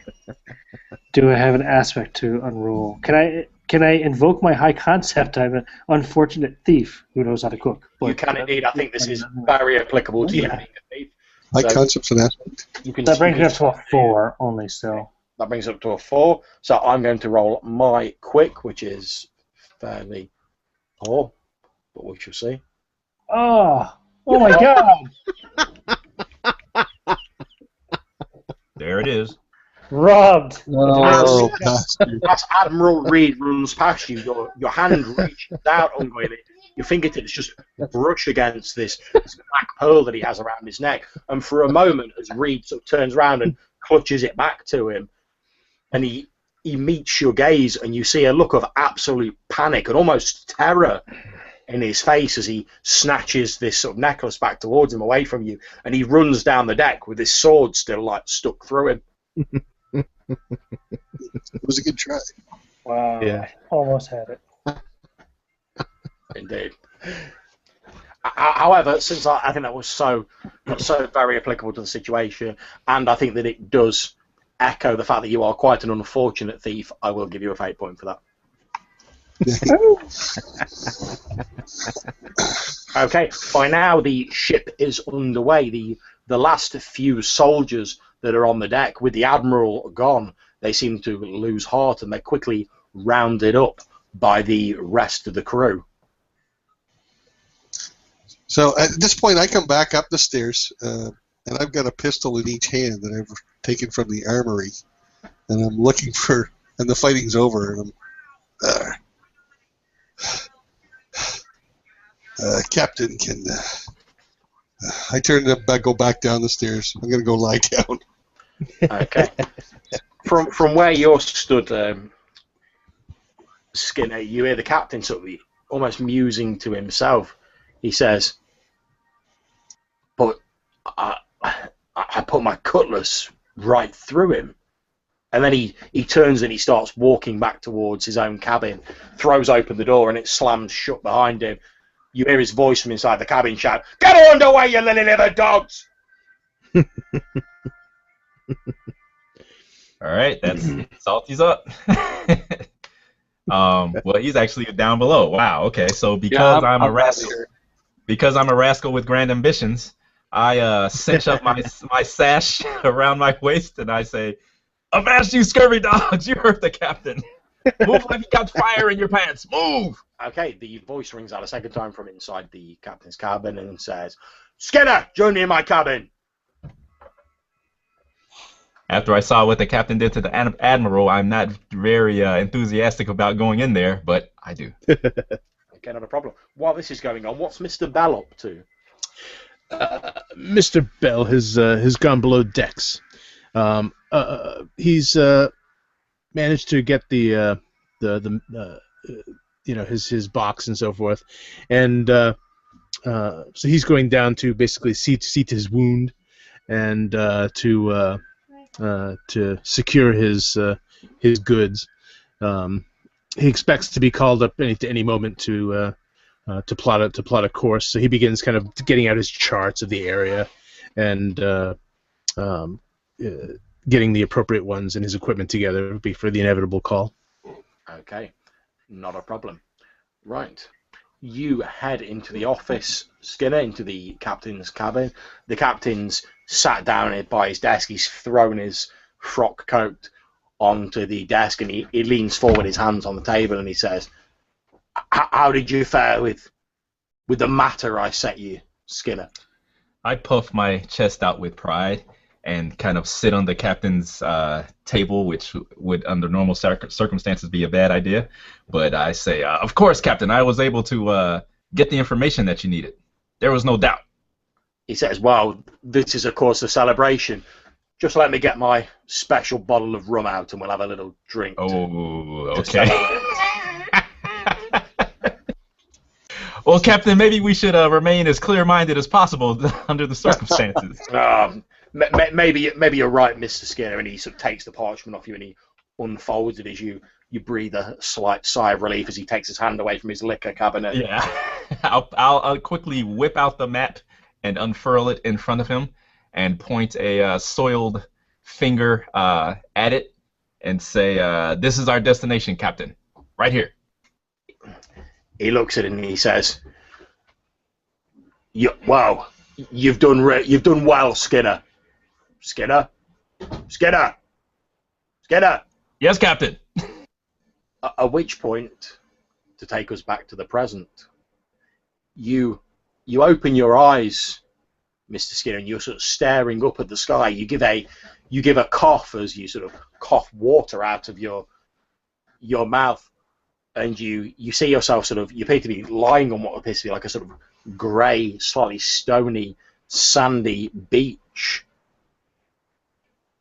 I blink the water out of the salty water out of my eyes and raise myself up on my elbows, suddenly remembering the circumstances that brought me here.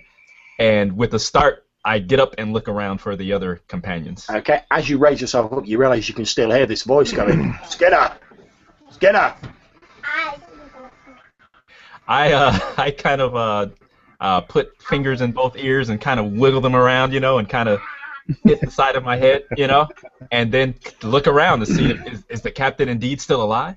Okay, as you look further down the beach, you can see what appears to be the figure of the captain. He's lying on the beach with a large piece of what would appear to be splintered wood, no doubt from the ship, perhaps when it was hit by the fuselage from the Invincible, that appears to be literally sticking out of his chest.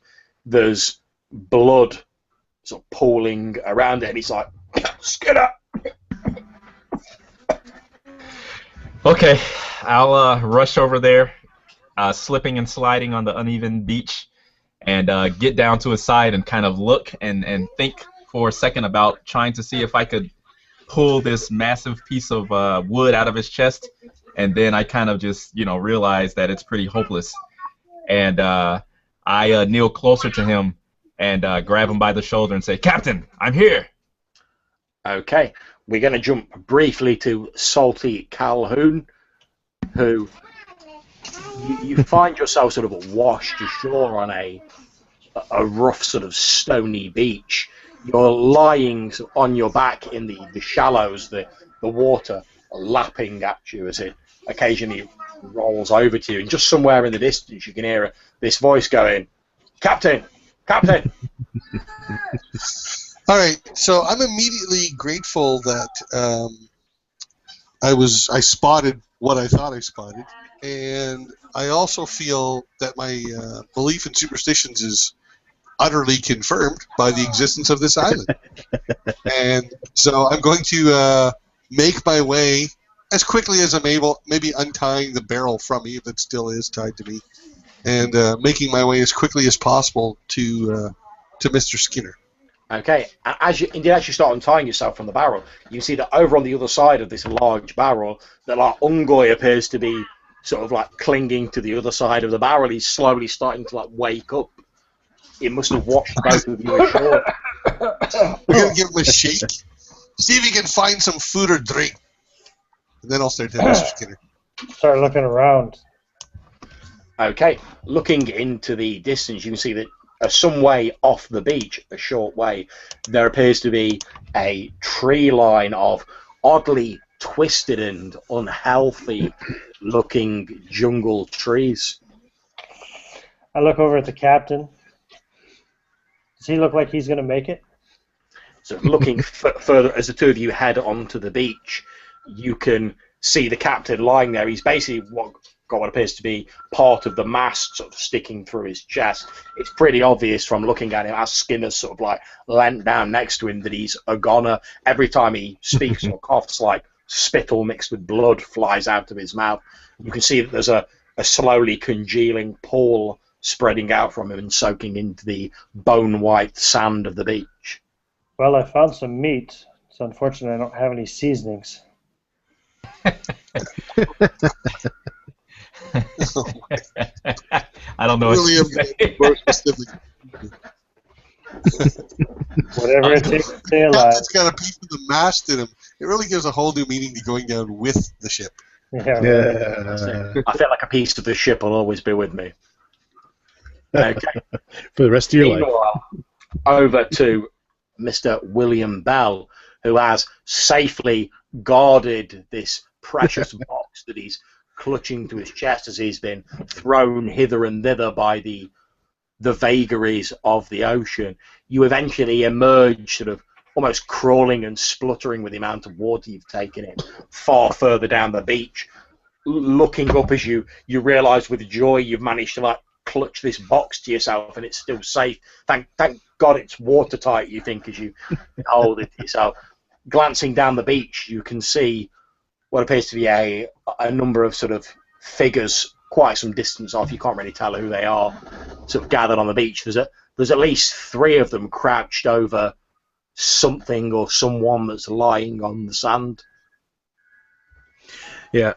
So I kind of get to my feet and shakily, partly from the stress of what just happened, but also knowing that I need to smoke soon. So I kind of hold it, clutched to my chest, I have my arms folded over it, and I begin kind of staggering down the shoreline toward what I presume are my shipmates. Again, as you make it further down the beach, you do indeed see your shipmates as I've described them.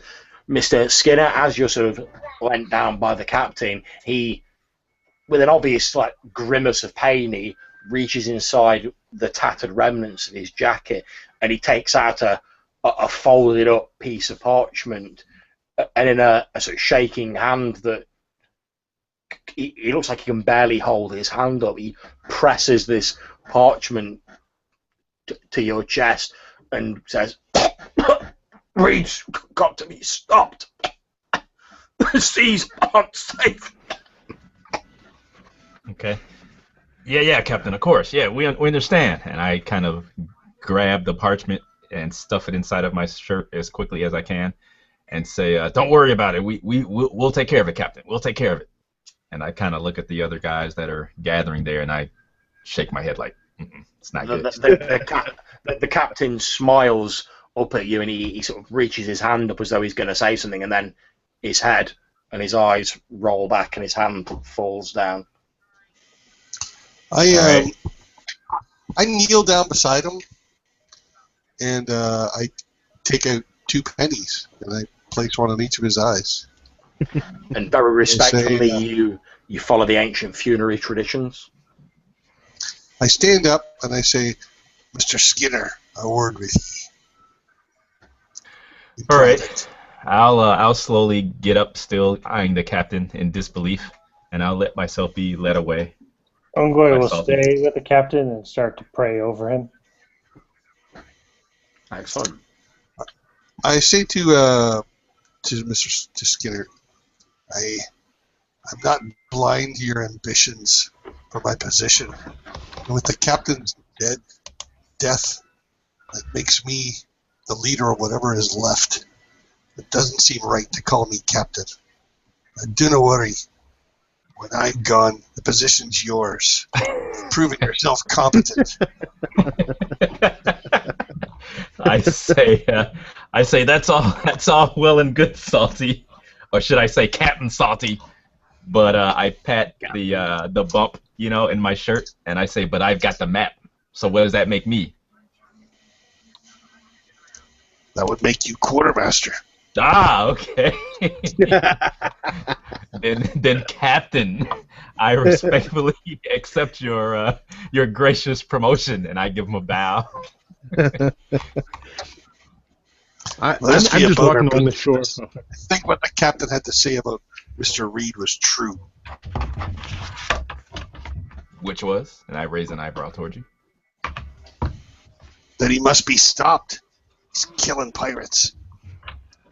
What ultimately, what do we care about that? We can find this treasure here and get a new ship and be on our way.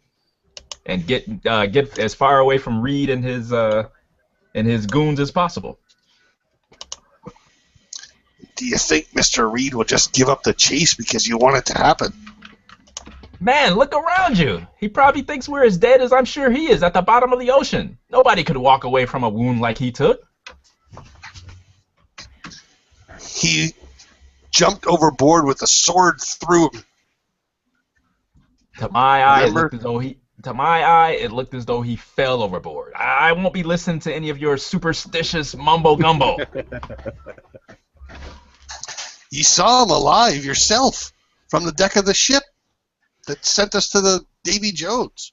Okay, since this discussion has got a little bit heated, I'm going to say that Mr. Bala and Ongoy, you can hear the sort of tail end of that discussion that's going on, since they've obviously only moved off a little bit. I would like to recommend a self-compel that I don't actually hear the argument going on. I think that's a very good point. Have a fate point. And I will continue with my grisly task. Indeed. I'm just walking along the shore looking for any other of my goods. For although I did get the most important, I'm still somewhat somewhat upset about the loss of my telescope. So I'm sort of walking along the shore looking at all this wreckage sort of washing up on shore and looking for the telltale long wooden box that contained it. Hoping against hope that it somehow managed to survive. Well, make me a clever roll. Oh. I can do one of those. See how clever I am. 3. Okay. As you're poking around in this layer of detritus and shattered wood and body parts from some of the rest of the crew that is bobbing up and down in a most unsettling manner, you suddenly spot a telltale glint of metal amongst some of the wooden fragments. And as you pull them back, you do indeed see that slightly tarnished, and there are a couple of scratches in the glass, but your telescope does appear to have miraculously escaped the worst of the wreckage. I get down on my knees in the surf, in the sort of pink foam that's still pink with some of the blood from some of the parts floating around in the water, and I pick up the telescope, not letting go of my other box, of course, but kind of hugging that to my chest as well. And as you pick the telescope out of the water, you notice that there's a hand holding on to it. And this sort of arm comes up out of the water as you lift it up. However, as you continue sort of lifting it and pull back, it's literally just that part of an arm holding onto it. I let out an involuntary shout and gag, and I kind of stagger backwards. You guys will all hear him go, "Oh!" from further down the beach as he sort of shakes this severed arm off his telescope. Splash into the water, and I kind of push myself up away from the shore with my feet just sliding on my butt, just trying to get back away from. Okay, not a problem. Now the sort of frenetic conversation and the excitement of the telescope is dying down a bit. You do notice that it's for a tropical sort of island, which this clearly is, and a large part of it, certainly that you can see at the minute, appears to be covered with this rainforest or jungle, as it's more commonly called at the time. Although it does appear to be slightly unhealthy and twisted looking, the place appears to be strangely quiet, aside from the gentle lapping of the surf and the occasional sound of some of these bits of wood or bits of wreckage bumping into each other slowly. And yourselves, there's not really a sound to be heard. In any event, Mr. Skinner, you are the quartermaster and I am the captain of nothing. That map is all we have left at the moment. Agreed. Well, as strange and out of place as our situation and circumstances are at this moment, Captain, I'll gather the rest of the boys and we'll follow your orders. My senses of finding our way aren't as good on land. See if the navigator has it in him to follow that map. Okay, and with I'm kneeling over on the shout. sand. Oh, go ahead. Yeah, I'm kneeling. Right now I'm kneeling on the sand, sort of cleaning up the telescope, polishing it and checking it for other damage. Okay, I'll go about gathering Mr. Bell and Ungoy then, and bringing them back over towards the new Capitan. Okay, as you're gathering them, you come across what appears to be a mostly intact. It looks like one of the old rum barrels, although, as I've said, the supplies in the ship had long since run dry. There wasn't much rum to go around on the ship. However, as you're sort of poking around, and you see this barrel sort of half embedded in the sand where it must have been washed up by the surf, you can swear you can hear a soft sound of snoring from inside this barrel.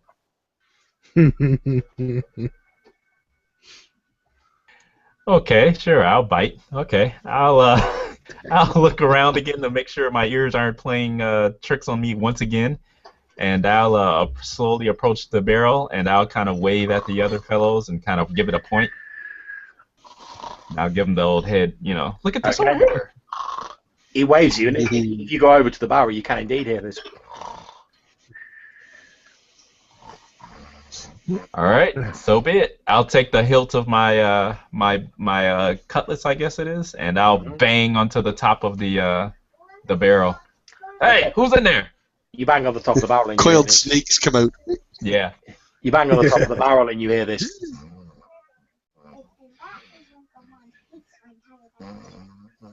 Still snoring? Okay. Can I tip the barrel over, perhaps? Yeah, not a problem. Okay. I'll grab it by both hands and with a grunt, tip it over. Okay, it's quite heavy, but you do manage to tip it over, and out of it, as you upend it, falls this wooden-legged, glass-eyed old man who lands on the sands, still asleep. His arms appear to be curled around what appears to be the large glass shape of the captain's favourite bottle of rum that now appears to be completely empty. As he lands on the sand, it falls out of his hand and rolls a small way down the beach, and he continues to lie on his back like.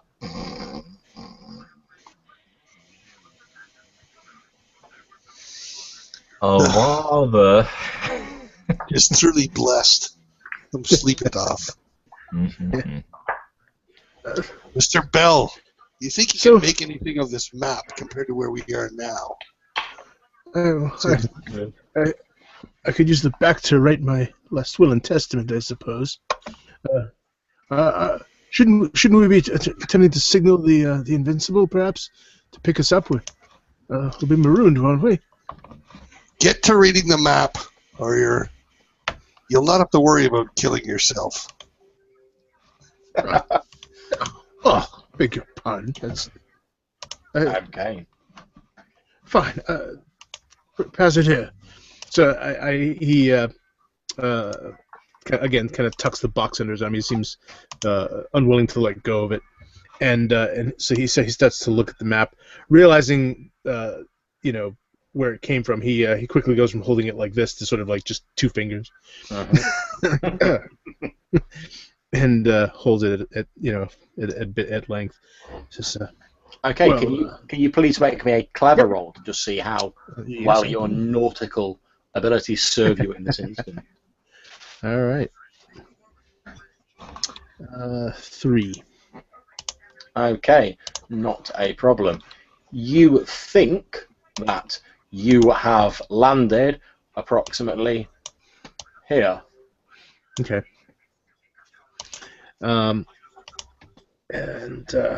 Okay. And looking at the map and then looking around the island, can I get an idea of scale? It's Yeah. very difficult to tell, to be honest, since the map's so scrappily drawn and it's also not been kept in the appropriate conditions.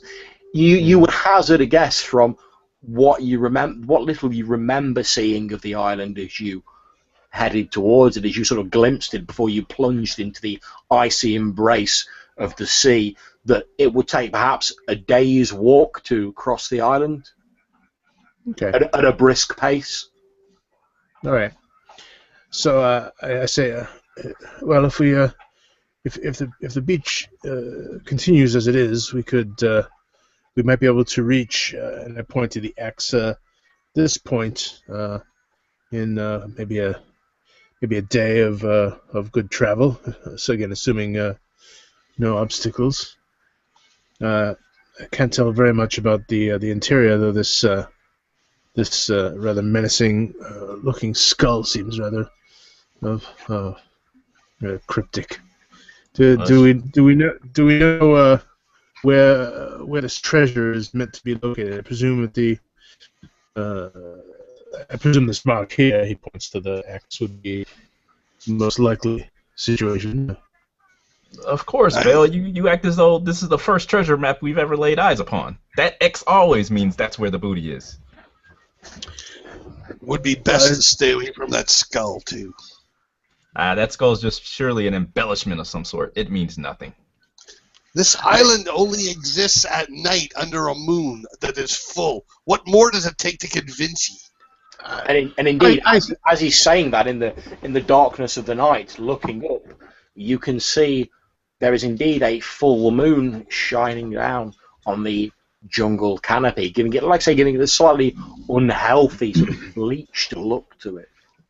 Ungoy, showing a bit of his own superstitious side, says to Salty, "Well, if what you say is true, Captain, then what happens to us when the full moon passes?"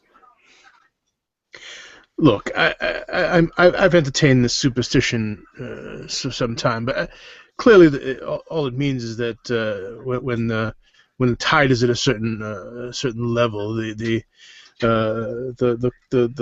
climate around the island changes, causing a dense fog. It's really quite simple. Indeed, as you're saying that, obviously you sort of glance out to sea, and probably about 50 meters offshore, there does appear to be a heavy, sort of grey, dense fog hanging over the sea, and you literally can't see more than about 50 meters offshore.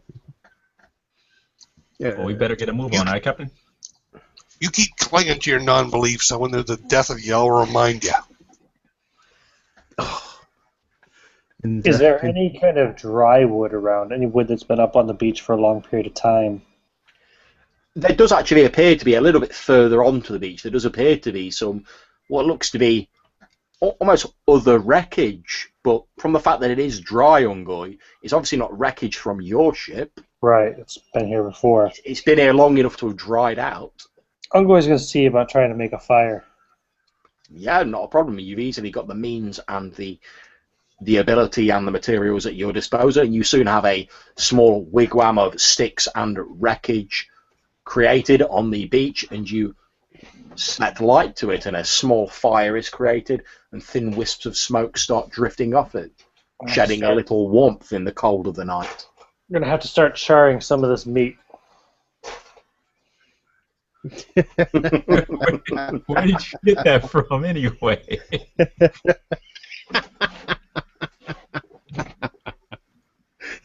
Ungoy, where'd you get that? Pretends to not hear, and he just keeps cooking. He doesn't really say anything. He just sort of reaches into his spice bag and starts sprinkling some herbs and spices onto it. Obviously, the lad's in shock. He can't believe the captain's died, and so he's preparing the last meal or something. I don't know. I kind of lift my. I've been focused on the map, so I finally take my head up and begins to like, we salvaged some pork from the ship before it went down, did we? Excellent. That's pretty much what it smells like, yeah. Tastes like chicken. Hold on, then. Or dog. Or dog, right. To be fair, you never did establish what the fate of that cat was from the ship. Oh, Either way. It kind of disappeared, I suppose. I dropped that pot when I grabbed the barrel to jump out of the ship, so... Mm-hmm. But that's okay. I'll cook all of this meat because there's no point in keeping it around to rot. So cook it all off. So if I'm correct, you're effectively talking about butchering the remains of the captain and cooking him up. Oh well, yeah. I was butchering him while they were back there talking. Oh my god! Oh, that's even better. In fact, as the three of you guys have like finished your discussion and you turn round, there's just like a small sort of pile of bones and viscera and I suppose internal organs where the captain was. Actually, some of those can be eaten as well. So excellent. Waste not, want not, huh? This small pile of bones and sort of odd bits of flesh and stringy gristle where the captain was situated, and Ungoy sat there sort of quite merrily with these unidentifiable strips of meat that he's starting to prepare over this fire, as the smell of sort of sizzling pork and the various spices that he's using on it wafts into the cool night air. The good news is there's plenty for all of us. It should last us for a few days. I come over to him prepared to give him shit for doing that, and then I just shake my head, realizing that he's just too dumb to get it. So I'm going to say to him instead, if you try and serve me one bit of that meat, I'll cut your throat. I walk away. Okay. Looking kind of apprehensively at that thick fog that's quickly rolling in, I turn to Captain Salty. Captain, are we gonna just stay here on this beach all night, or are we gonna try to beat that fog bank that's rolling in here? We're moving now. Okay, Captain Salty, where are you planning on leading your misbegotten group of ne'er-do-wells to? I want to follow the shoreline. Yeah. Okay, are you following no. it towards the black X on the map, are you? Mm-hmm. Exactly. Okay, no problem at all.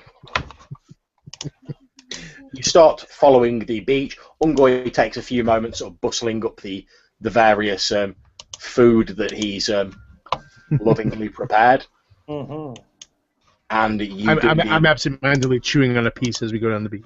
Okay, no problem at all. And you start making your way around the beach, following the tree line. When you get to about this point here,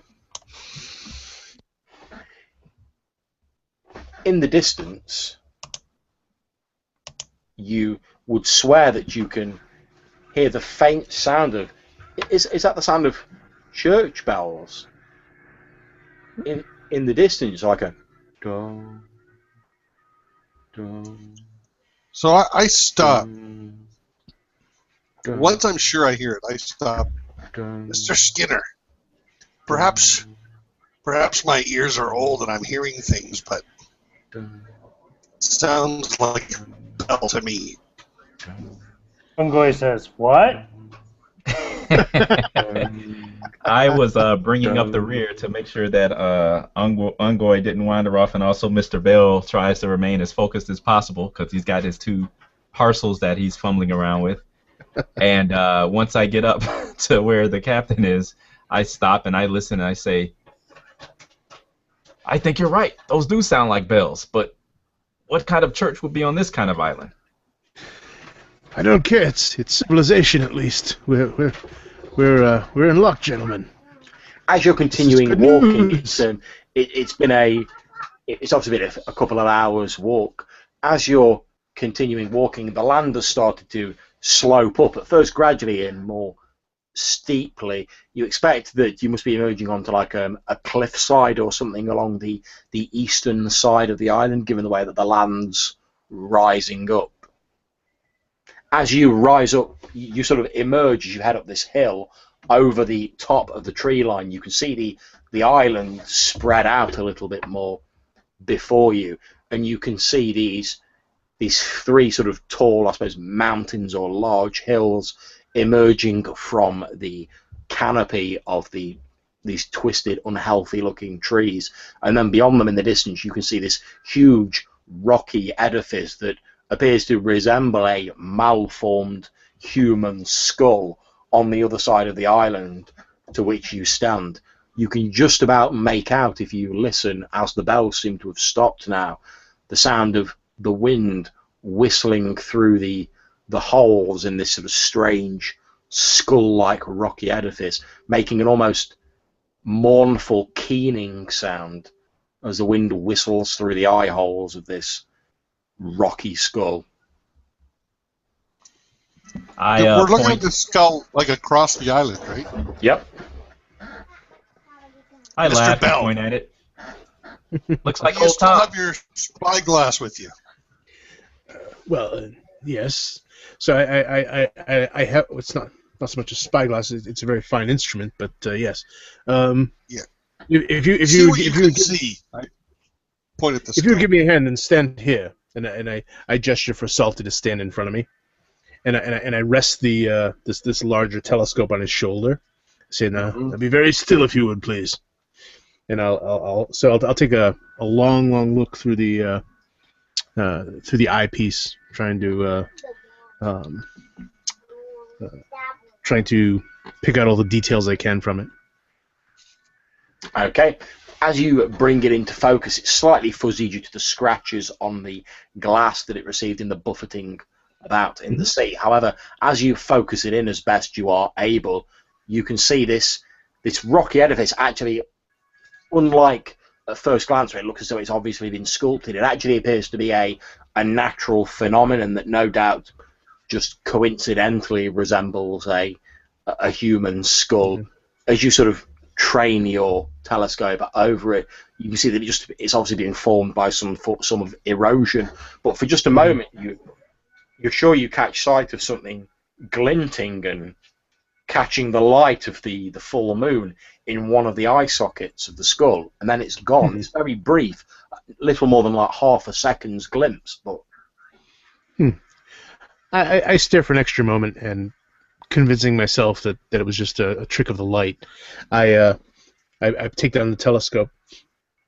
I say, it's indeed an interesting rock formation. I can see why the whoever drew the map might have represented as a skull. It has vaguely skull-like features, but clearly a natural phenomena. Where we are now, are we at the X, the black X? no, you're at the end Not of quite. the red arrow. Oh, okay. Yeah, we made that right. Okay. We continue on to where it is marked on the map. Okay, not a problem. You continue on. Hungry, Skinner? Offer him some Captain Jerky. I kind of look at Uncle, and I still haven't put two and two together as far as where he got this mystery meat from. And I kind of wave him off with my cutlass and go, "Not now, not now." Gotta keep your strength up, and Ungwe tears off a piece. Okay, not a problem. You carry on walking for probably about another half an hour until you get to the point that I've wrote the number 2 next to on the map. And as you enter that point, the ground is obviously sort of sloping upwards at quite a steep angle now. You've had to climb at several points to continue up, and you can hear the crashing of the surf nearby that no doubt means you're heading towards a cliffside area. However, as you continue walking in the jungle far away in the distance, although you've sort of lost sight of the skull-shaped edifice because it's moved behind the mountains now, you can hear this faint dun dun dun dun dun dun dun. Dun, dun, dun, dun, dun, dun, dun. That's It almost sounds like the faint pounding of drums in the distance. Those aren't no church bells. And it's accompanied by an eerie piping sound that almost sounds like someone playing a flute.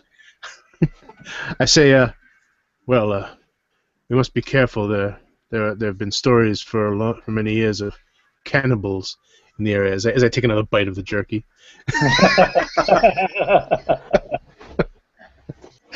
Ungwe starts to say a prayer. If we had a way off the island, Mr. Bell, we'd be using it. As for now, we'll continue on following the map. Of course. Follow the map. You do. Yep.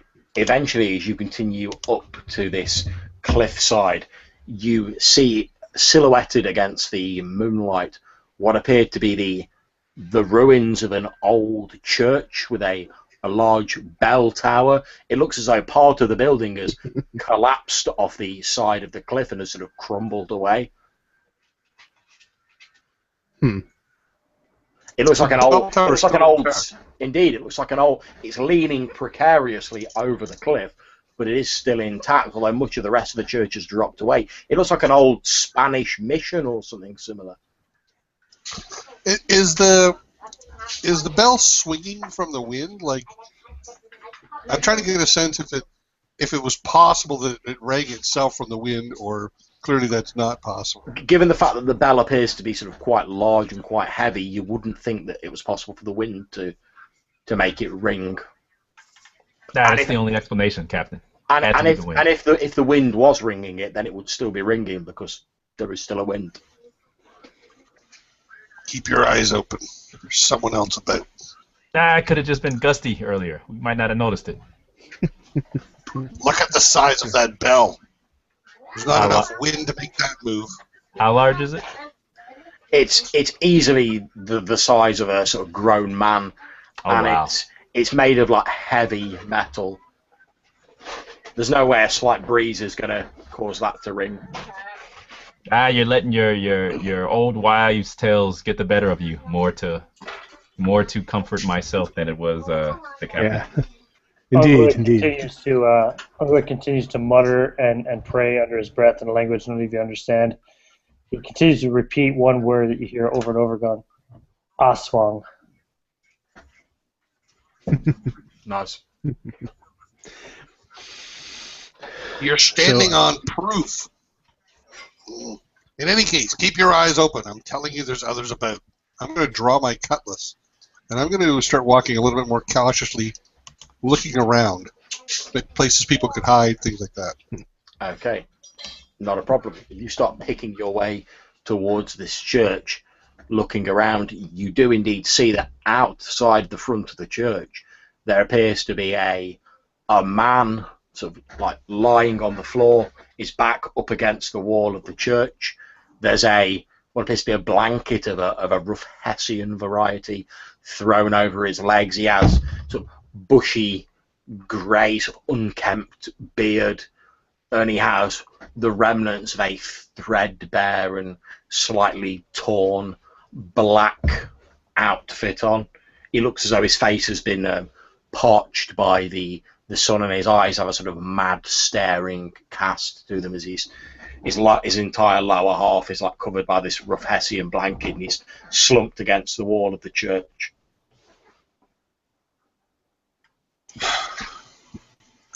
Mr. Skinner, we'll keep a lookout, and perhaps you should do the same. Mr. Bell, why don't you see what that fellow's about? He didn't ring that bell himself, not in that condition. And I'm going to continue to look around. I kind of clutch my gear closer, say, me? Surely someone more well armed should be. He could be from the other ship. We don't know. Quite right. Use your eyes, then. You seem to be good at that. Mr. Skinner, if you would talk to him. Okay. I mumble off like, why do I always get the strange oath? I don't think I like being quartermaster anymore. And but I will look around. I'll skulk towards the figure. I'll stay near him to help him should it need arise, but I'm more looking around. Okay. I know there's a threat somewhere. As you head towards the man, Mr. Skinner, as you get closer, you can see that the torn black outfit that he's wearing is actually the tattered remnants of what would appear to be a priest's vestments. Okay. Can I see is he still indeed for sure among the living? He doesn't appear to be alive. In fact, as you move closer towards him, he looks over in your direction and he says, "Get away from here! Get away from here!" I wave my hand at him and his say, arms bat at you. "Oh, okay." I look around, then I wave my hand at him and say, "You fool! Lower your voice before you wake up the dead." And then I'll move in. Ungwe runs up to him. Father, what has happened to you? What has happened here? For a moment, he looks. When you say, "Oh, you wake the dead," Skinner, he suddenly looks absolutely terrified, and all the colour just drains out of his face. But then, like Ungwe, barrels into him, and he obviously forgets about that, and he peers at you for a moment, and he says, "Oh," he sort of pats you on the shoulder, and he says, "My child, you need to get away from this place. This place is cursed." I'll peel Ungwe away from him, and I'll say, "Let the old man breathe. You're smothering him."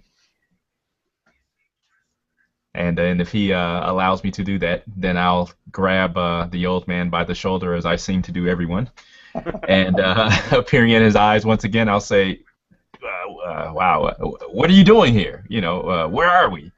He looks at you, and his eyes have an odd sort of milky sort of look to them, although he does appear to be able to see you. And he says,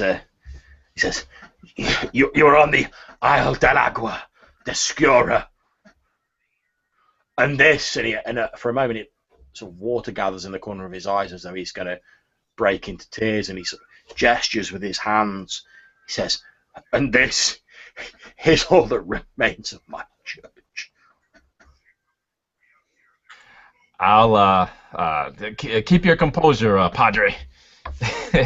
I'll tap Ungoy on the shoulder and reach out my hand, you know, beckoning. Gimme. Ungoy doesn't understand, so he hands him a bit of the Captain Jerky. That's what I wanted. Okay. I thrust it at the priest and say, "Here, eat this. It'll give you some strength."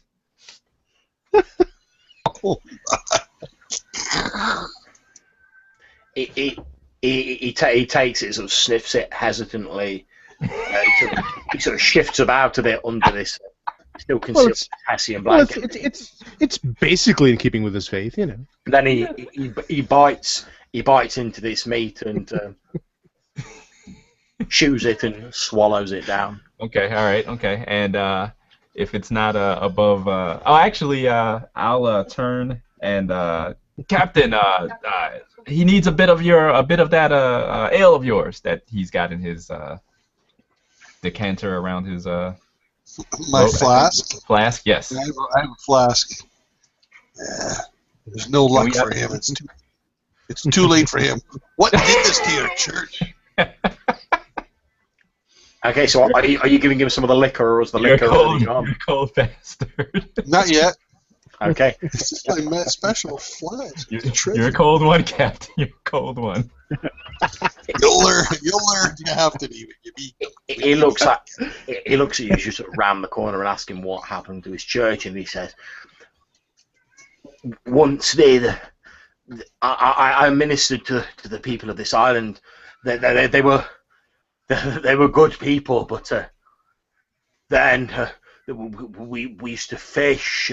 We lived good lives, God-fearing lives, and then one year the fish did not come, and people began to starve.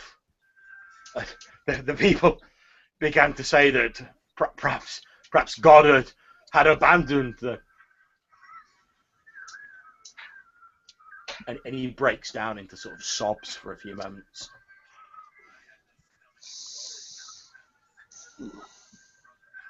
I look around at the rest of the crew, and I'll kind of give them the cuckoo sign and shrug. What do you make of that? Check, is there anyone still exploring the church while this conversation is going on? I'm definitely edging my way towards it. I'm convinced there's something about it. Ungoy's just trying to comfort the priest. Okay, no problem. Sizing them up. Okay, the priest carries on, still sort of sobbing. He's like, and then one day, the stranger came to the village. Go on. Go on. What street?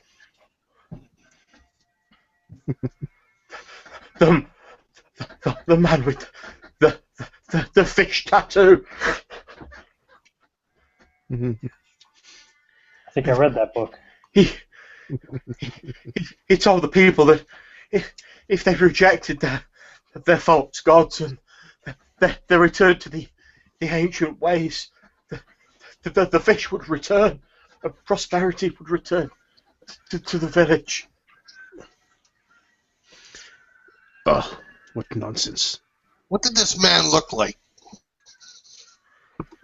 He was a tall man, black, long hair. He had a tattoo there, like I say, a fish tattoo. Does that description match anyone we might know already? Not that you're aware of. Okay. Mr. Skinner, keep a close eye. Going into that church, I'm not sure what I'll find there. As you go to walk away, the priest sort of leans over and almost topples over as he doesn't seem to be like using his legs. He leans over and he sort of grabs you by the arm, Salty, and he's like, don't go in there. They're still in there. Who? The townsfolk.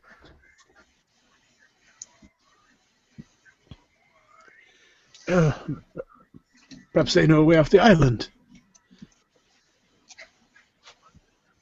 He turns around and looks at you with a look of absolute horror on his face, Mr. Bell, and something seems to shift or undulate beneath the Hessian blankets that are covering most of his body, and you hear like a sound. I look down and kind of furrow my brow and kind of shake it. Are you ill? Do you need any healing, medical attention? Okay. With a sound, suddenly what appears to be a large octopoid tentacle bursts out from underneath the Hessian blanket, so bonelessly snaking its way directly towards Mr. Bell. Can you make me a quick roll, Mr. Bell? No, I probably cannot, but I'll give it a try. It's not exactly my forte, but let's see. 2. Okay. Okay. The tentacle wraps around the throat of Mr. Bell and starts like almost reeling him in towards where the priest's lying against the walls, pulling him back towards this Hessian blanket that it's emerged from. You can feel like your vertebrae sort of grinding together as it's squeezing the life out of you. And as it pulls you close, the priest panics. In fact, he almost looks as scared as you as he like pulls you close to his face. And he's like, they made me go to the idol. They made me go. I kind of start whacking at this pseudo telescope. Ungwe still doesn't understand what's going on. He's going to try to get the priest away from this. Obviously, there's some creature under the blankets. Okay. So he's going to grab the priest by the shoulders and try to pull him away from the blankets. As you pull him away, the blanket falls off the priest, Ungwe, and you can see that whilst he appears perfectly normal from the waist up, below the waist is just a shifting, boneless, slimy mass of tentacles where a normal man would have legs. Wow. Okay, quickly, what is everyone doing? Fall Slash back, stumbling. I just finally hurl my because I don't want him to hurt me. I hurl my telescope at his head. Just Okay, make a forceful roll, Mr. Bell. Yeah. Oh, that's the only one I'm worse in. Okay. So,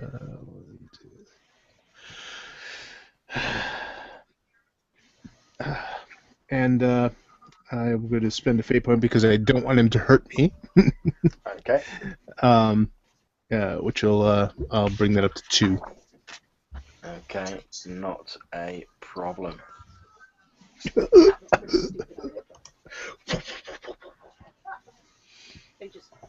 Okay, your telescope smacks straight into the forehead of this priest. His head snaps back, bouncing off the wall of the church that's behind him, and the boneless tentacle releases you, slithering back to join the rest of the mass. I almost fly backwards, having where where I was pulling against it and also trying to move backwards. So I stumble back maybe a half a dozen steps before falling on my back. My opium box falling aside and it opening up and the contents spilling out onto the rocks. And as I look over in panic, and a hand reaches out to try and grab it.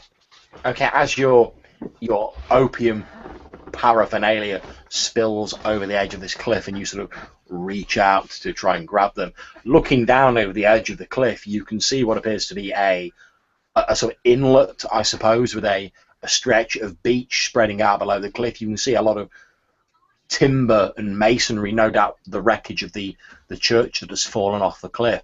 There appears to be a naturally sort of formed rock pool in the center of the inlet, and what appears to be a large, roughly hewn statue emerging from the rock pool. It appears to be a sort of blasphemous amalgamation of a sort of fat, squat, toad-looking humanoid with a strange amalgamation of piscine and fish-like features grafted onto it. Most startling of all is the single small black pearl that seems to form the eye of the statue. Well, at least the eye that you can see.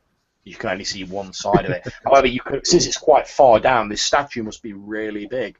You can also see further down there are a number of shapes moving about in the water around this statue, and you can just about make out faint voices chanting something below you in this bay.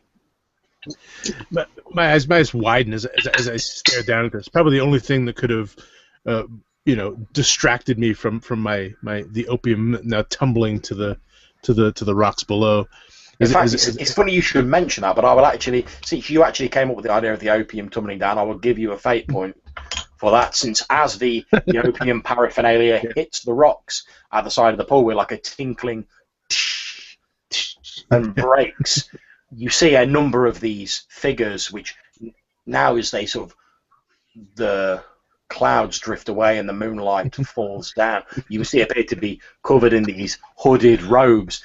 They look up at the cliff where you're still with your hand outstretched, hoping that somehow you can suck these opium fiend paraphernalia back from the jaws of oblivion.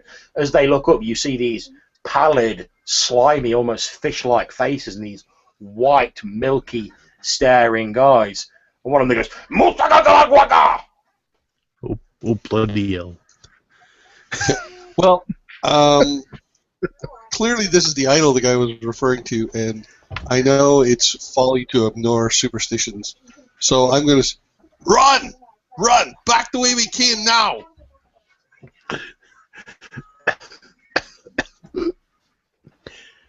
I'm looking. I can't pull my eyes away from what I'm seeing. It's just too alien to me to draw my eyes away from. So I'm sort of pushing back a little bit, but it's really slowly, sort of trying to get to my hands and knees, still gasping for air from where my windpipe was crushed. Can you all please make me quick rolls? Yes. All right. Probably not, but I'm gonna try. Okay. Does anyone wish to spend a fate point before I make my roll?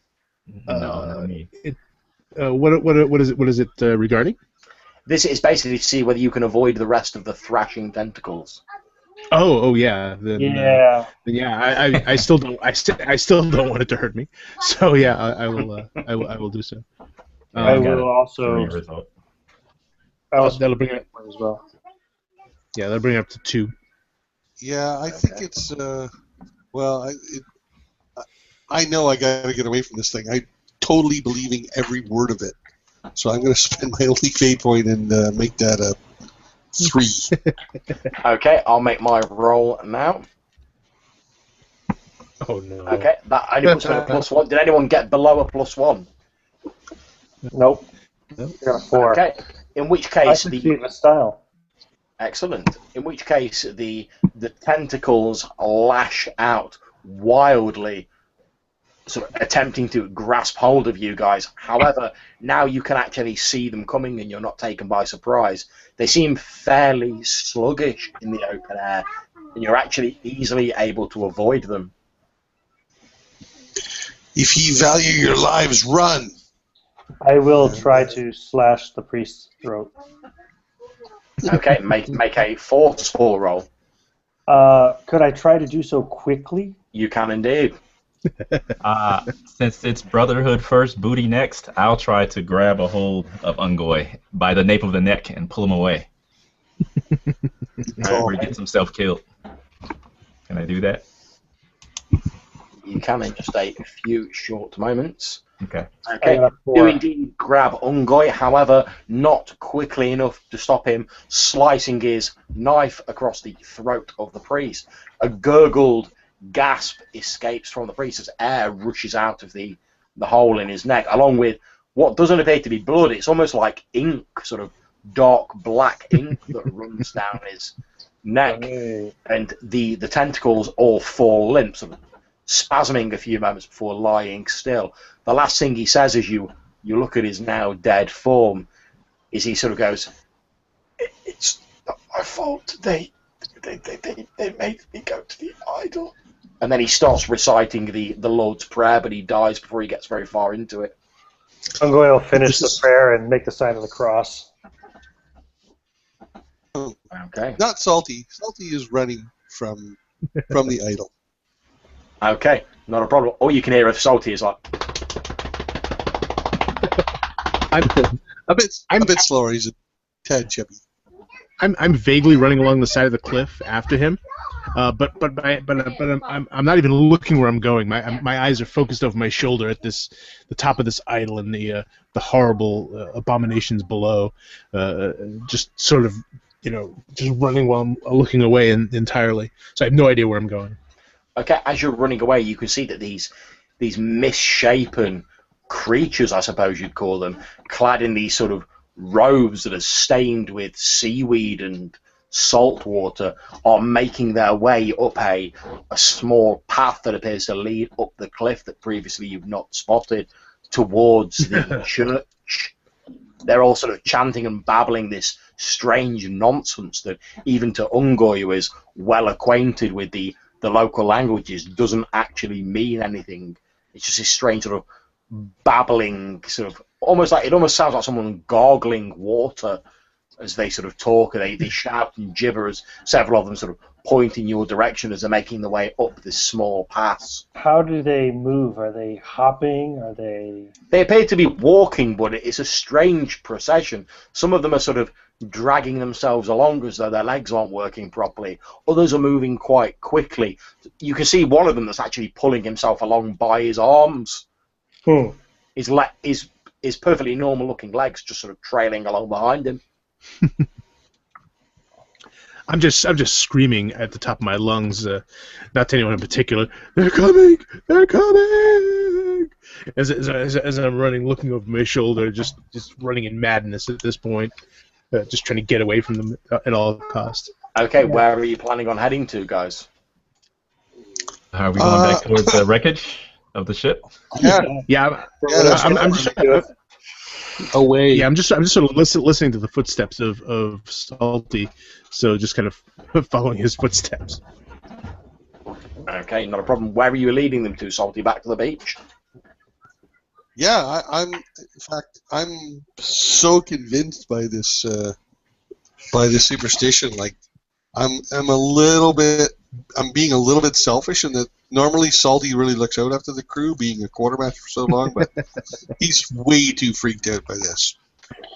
Every man for himself. I'm not even looking back. If they find me, I'll give them I told you so. Okay, not a problem. As you all continue running back towards the beach, suddenly from behind you, you hear a voice go, "Wait!"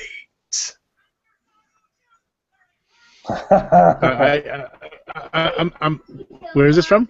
From behind? It's from behind, from where the mass of creatures have now made it to the top of the cliff. I'm still looking over my shoulder, so Okay, as you look over your shoulder, you see they appear to be led by a fairly tall looking individual who, as he steps forward, pulls his hood back, and you can see some strange, almost like fronds, almost like seaweed, like where a beard might be, and sort of cascading down over the shoulders. And in the light of the moon, you catch sight of what appears to be a sort of marking that vaguely looks like a fish on the side of his face. The fastest of them, does it seem like there's any chance of them catching us? Realistically, if you keep running at the speed you're going, not really. They're moving at like walking pace at best. Some of them even slower. Okay. And who's at the very back? Me, is it, or? No, I'll still bring up the rear, trying to make sure that you guys stay. It's Skinner, although Bell has slowed down a bit since he's looking over his shoulder now. Bell, move your arse! Come on, you fool! Like I say, you hear the voice shout, "Wait!" from behind you. Where do we go? Where do we go from here? He's sort of just running, looking around madly for whoever's around. Run, you fool!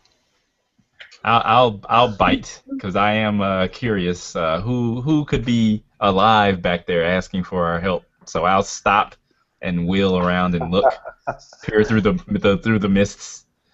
Okay, not a problem. You turn around and you see this tall, clammy, sort of seaweed-covered figure that appears to be leading them, wearing one of these strange robes with this fish tattoo or marking on the side of his face. As he leans forward, his neck appears to sort of bulge out and sort of pulsate, almost like a sort of frog's neck.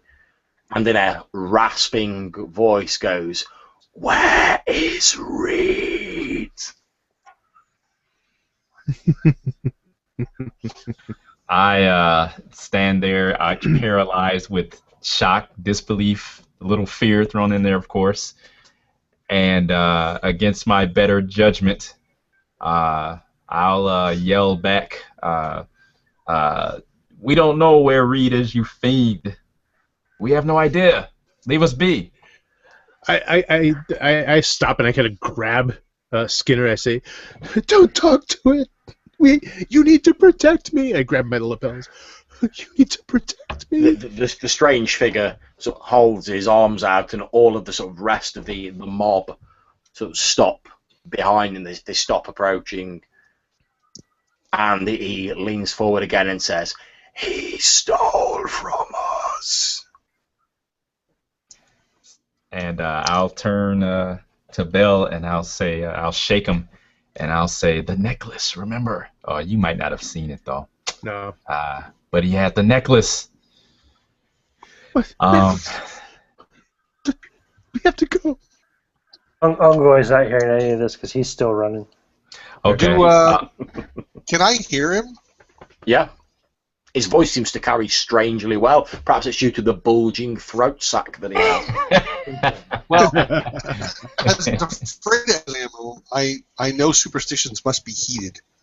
So I'm going to stop and turn at him, and I'm going to just, scared, terrified, point offshore the direction we came from where Reed attacked us. Maybe you can find him there. He was there. I'll nod, agreeing furiously, and point as well. As I start to pull Bell with me, and we try to keep moving again, I guess, and we'll point. We cannot go beyond the mists.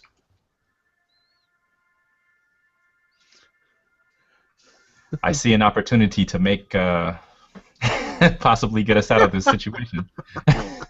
As you're saying that, the strange figure, he holds out hand, and you see like distinct webbing between his fingers, and he almost just sort of goes like that, and you see what appears to be a large gold coin of some sort of strange foreign design. It almost seems to like appear in his hand like a conjurer's trick.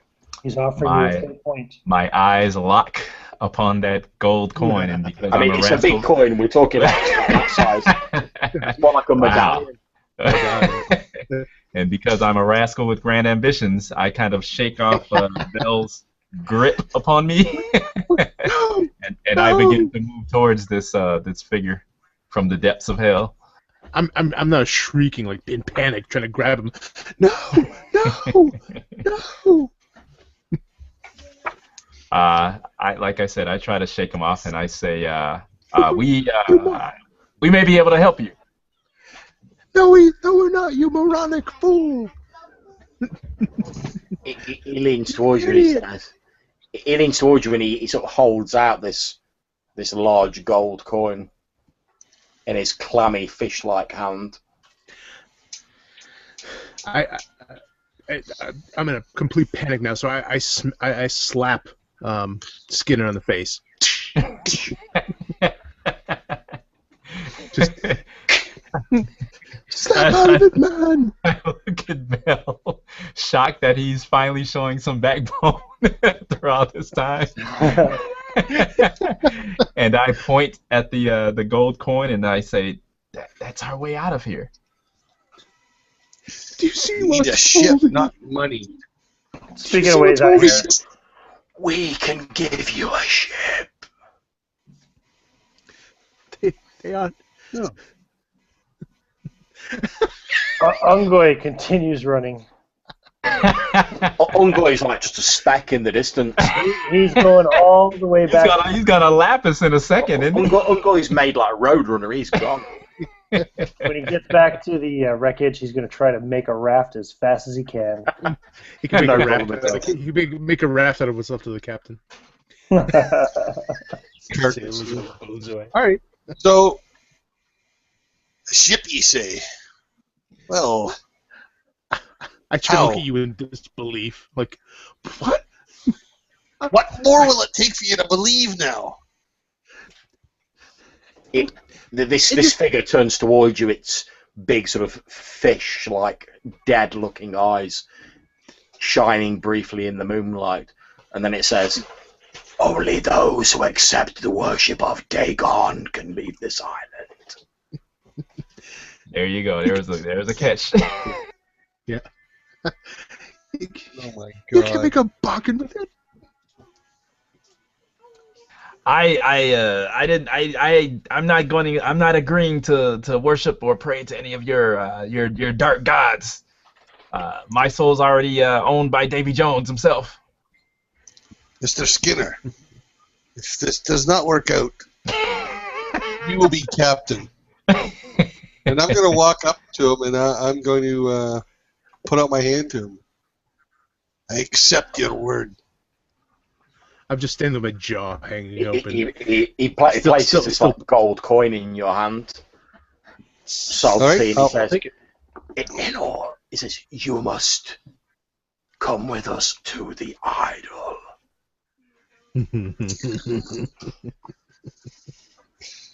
Well, I'm going to He's- self-propel and say, yes, I must, because I Well, totally believe you. point. He looks into your eyes, and for a few moments, Salty, it's very disquieting. It's almost like you feel like he's actually like peering into your soul, into like the very core of your being. And then he says, "Join with us, and you will have your ship, and you will have your revenge on Reed." I'll join with ye, but they are allowed to come on me ship. It is your ship. It does not matter to us. Know this, however. Once you have Mr. accepted... Skinner. Oh, sorry. That's fine, carry on. So I'm going to go up to Mr. Skinner. I'm going to say, if I turn out to be like the priest was, you'll put your knife to me throat. Have no one else make a bargain with this person. I'll reluctantly nod and agree with you, but I hold you close and say, "Salty, you're only doing this to stay one step ahead of me, aren't you?" I know your plan. I see in your dark heart. I smile at him. Aye, lad. I turn and I'm going to follow them to the idol. I'll let them lead me to the idol. Okay, this gaggle of misbegotten creatures start leading old Salty off back down this pass to this concealed inlet, this bay at the base of the cliff. Is anyone else following, or what are you, the rest of you guys doing? Old Salty's going with them. Yeah, I don't know. I don't. He's taking that sweet gold coin and he's going with them. Yeah, I think. Don't get too close. Yeah, my hand is locked onto Skinner, but it's more absent-minded at this point. It's just, you know, it's kind of a death grip on his clothes. Yeah, but he's just staring at both. Okay, Ungoy, sort of looking over your shoulder, you see that the others, oddly enough, don't appear to have followed you. You obviously hadn't realised this because, obviously, being quite deaf, you hadn't heard them behind you. The creatures must have got them. Looking back, you can actually see, because you're on the sort of expanse that's outside the woodland, and it's fairly flat until it rises up into the cliff. You can see that they actually, Old Salty appears to be like walking off with like the creatures. They don't appear to be forcing him or attacking him in any way. He just appears to be like, I'm not going to say happily, but he appears to be like voluntarily walking off with them. Yeah, the priest wouldn't have willingly gone with them either, but they must do something to control their minds. Okay. They're lost. I'm the only survivor. I keep running. I'm gonna build a raft out of splinters and a rubber band. I'm gonna go back to the wreckage and try to build my raft. Okay, not a problem. Well, you know, in a story like this, someone needs to be found adrift in the sea, you know, stuck to a piece of wood with wild tales of. Exactly. Story. Obviously. Legend. Okay. It is. Old Salty, you're led down to where this strange monolith, this huge idol of this strange sort of man crossed with a fish or a toad, it's not quite clear, emerges from this island pool. As you're sort of led closer to it, and the head priest or the leader of these people takes your hand and places it on the stone idol. While this is going on, where's Bell and Skinner? Are you watching from the top of the cliff, or are you heading down? You want to witness still this? holding on to Skinner. Okay, we'll stand there and we'll witness this though. Are you actually in the bay, or are you up at the top of the cliff? Can we get a better view from the top? Well, you'll get an aerial view. It won't be quite such a detailed view because you're obviously high up. But... He's got a telescope.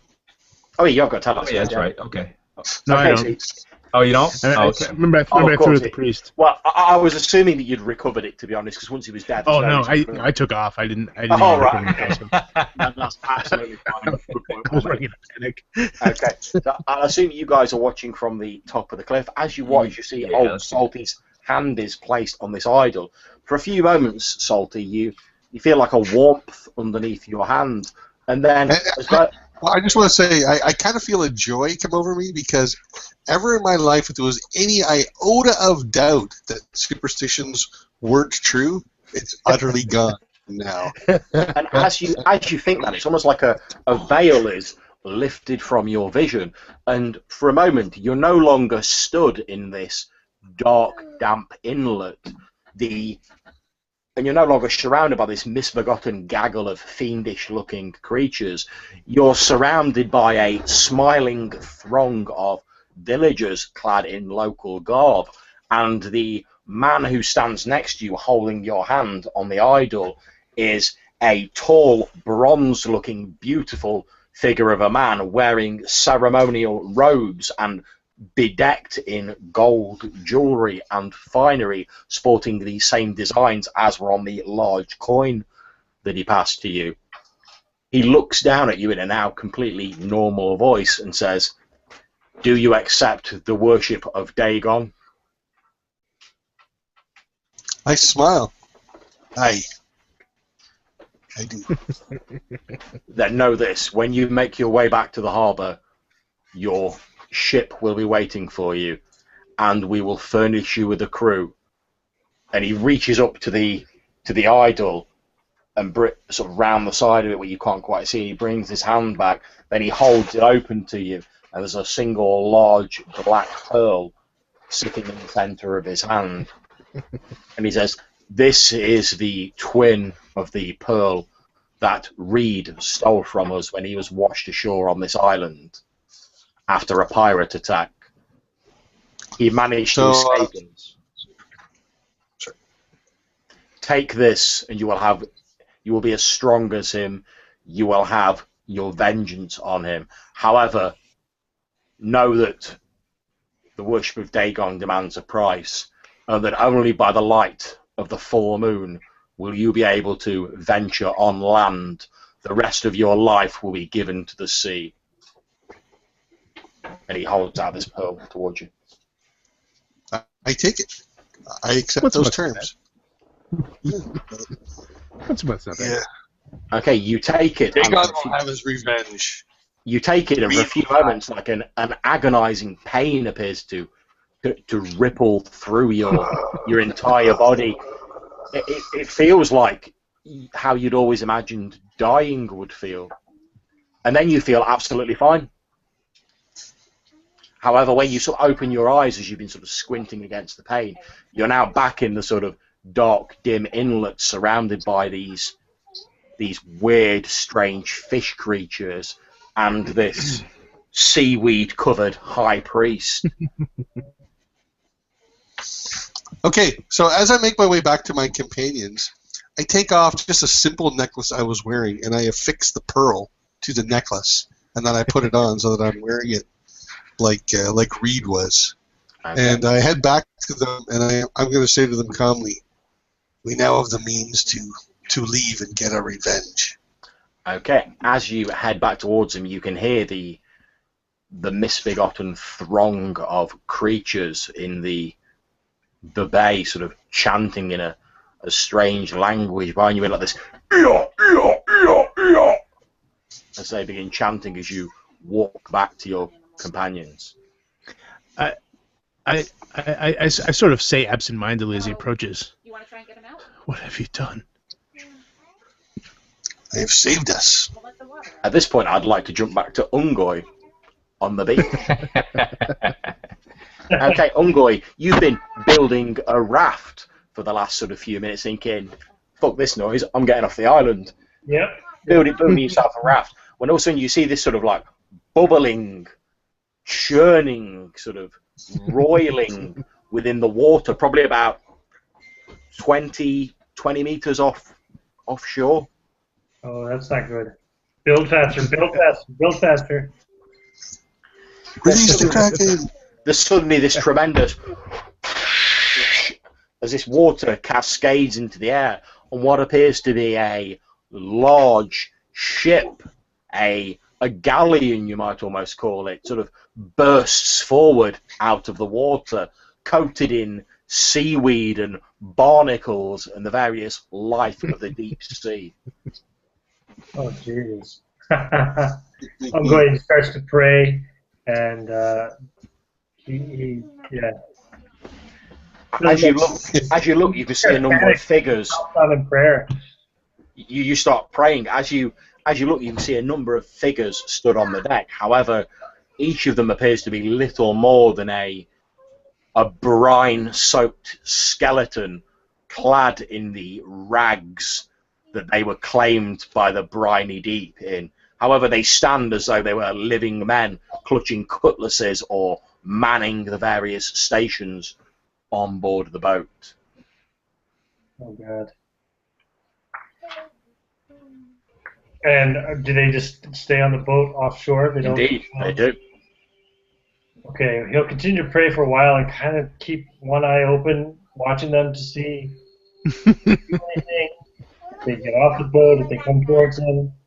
They don't appear to be making any move to leave the boat whatsoever. He's confessing all of his sins, especially, cannibalism. I was starting again, having food in days. Sorry, I was a cannibal. I know that's the kind of thing that gets frowned on, but It's all my fault. That as a former Catholic, that's at least worth 4 Hail Marys. He's convinced he's being punished. okay. Salty, you walk towards your companions who've been watching from the top of the cliff. You've put this black pearl on a thong around your neck. You've heard them say, "What have you done?" And you say, "Well, I've saved us. I've given us a way off the island. What do you do now, guys?" I finally look at my hand that's holding on to to Skinner, and I almost surprised that I was still doing it, and I let go. My hands are still bone white from the grip, and I'm just shaking, and I track my eyes from the statue to Salty, then down the shore, and maybe in the distance I see this dark shape in the water ominously, and I'm breathing heavy and watching my hands shake. I say, I can't be damned with you. I won't be damned with you. And he turns and he runs and he leaps off the cliff. Okay, not a problem. Wow. Bal hurls himself off the cliff, no doubt hoping as he falls that perhaps he can snag some remnants of like his opium vials just before he hits the deck and ease the pain. meets his maker. He plunges through the air, and a few moments later there's like a wet crack on the... as he hits the rocks below. Oh, no. Bye, Bell. Well, Wow. What about I Skinner? say My say mouth to drops. Skinner. I got a As kind I- of an echoey voice. Well, Mr. Yeah. Skinner, you wish your way off the island. Other than that, I look at my hand that had somewhat of a hold on Mr. Bell, which wasn't obviously good enough, and kind of look at it like, okay, there's nothing there now. And then I'll kind of shockingly look towards the captain, and what choice do I have? Leave my lava alone. I just showed you. like Mr. Bell did, or you can follow me. Get off this island.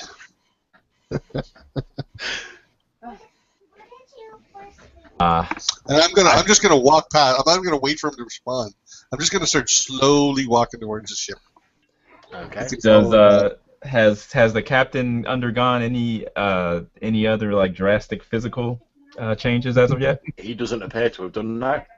Okay. I am wearing a big pearl, like. Oh yeah, I see that. Yeah. Well, yeah, he's I got the see big that. pearl, but physically he doesn't appear to be changed. Yeah. Okay. I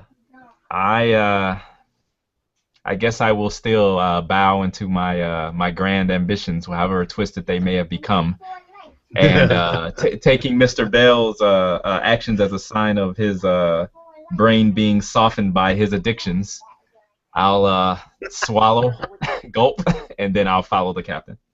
Okay.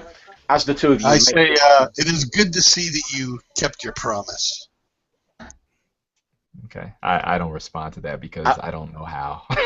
As the two of you make your way back to the beach, you see this mighty brine-soaked galleon encrusted with seaweed and barnacles that has risen out of the water, crewed by a crew of skeletal figures, that all appear to be unmoving, yet they're all sort of obviously at posts on board the ship. There's even someone up in the crow's nest. You can see a sort of petrified-looking Ungoy who's like still on his sort of knees, like praying next to this half-complete raft. I am surprisingly unsurprised by this, and so I just continue without breaking stride, and I just walk right up the gangplank. Mr. Ungoy, there's cleaning to be done aboard this ship as well. I'll walk over to Ungoy and I'll kind of grab him by the shoulders and stand him up, and I kind of whisper to him, "Be strong, lad. We may be able to get out of this one way or the other." Right.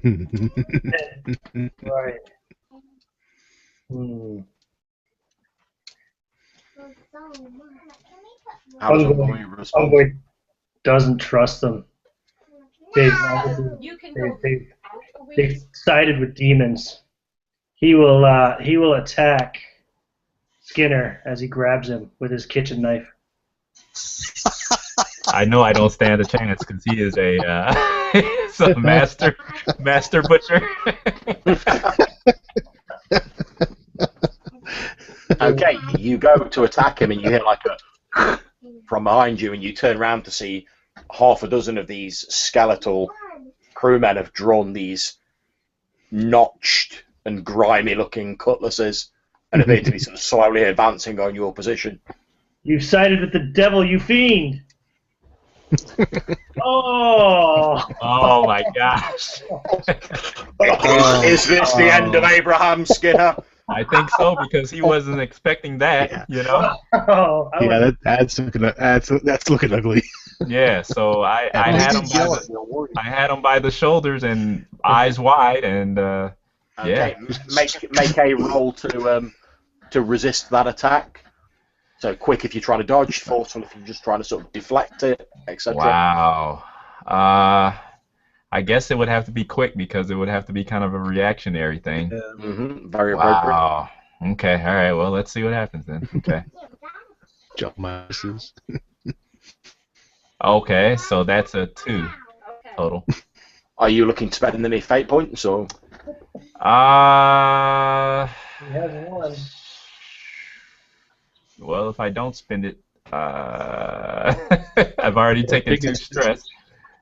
So The stress should have come back though. The stress was from 2 weeks ago, right? Yeah. oh, good okay. point. Yeah. Okay, yeah. Okay. All right, so I'll go ahead and try my luck of the devil. So Okay. that'll give me Very, very four. appropriate at this That'll give juncture. me that'll give me I'd say. so that'll give me a 4. I don't know if that helps or not. Not a problem.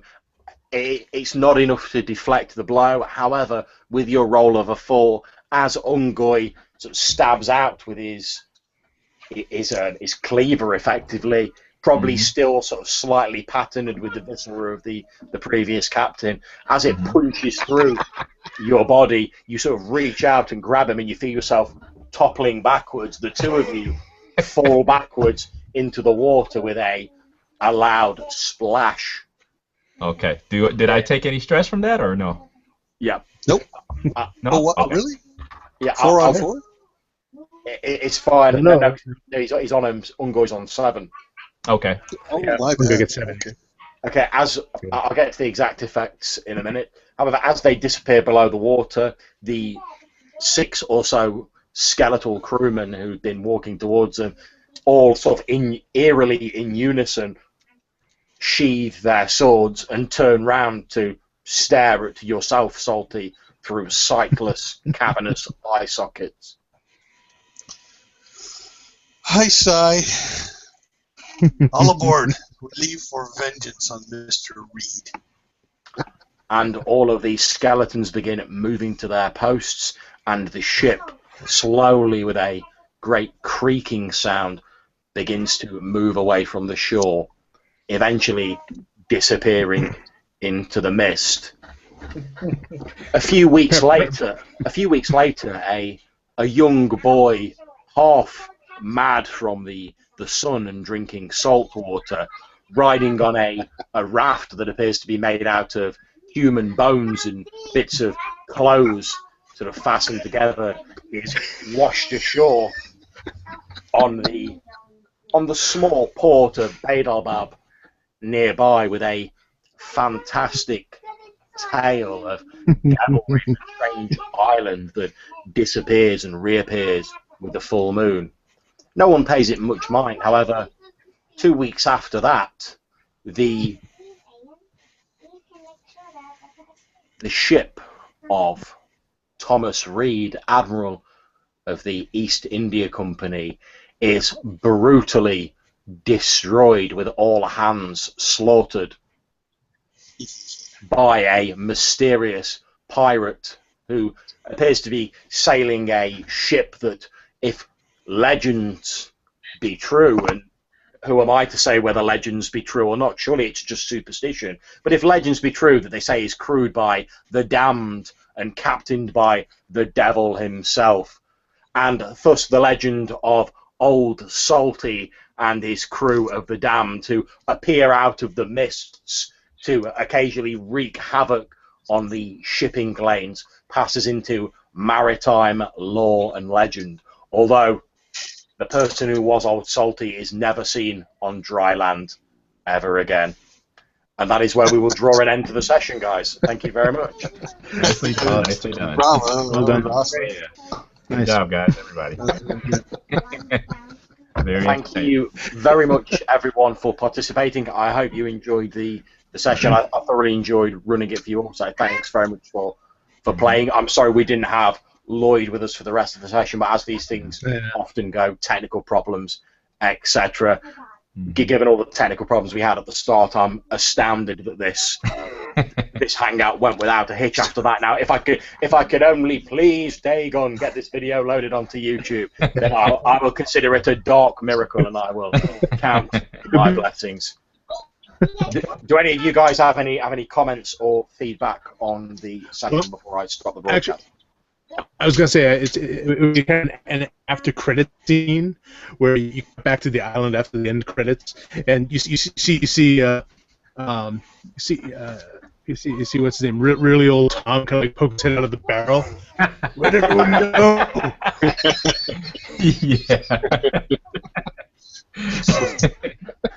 I thought you were going to go for a sort of Jurassic Park 2. Does anyone remember Island B? Yeah, right, yeah. I mean, it's like me. Right. But yeah, if anyone has any comments or feedback for in the broadcast, obviously I'm always looking to was a get lot of fun. I feedback. love the use of the flashback. The flashback. Yeah, I thought it was fantastic. I really liked it.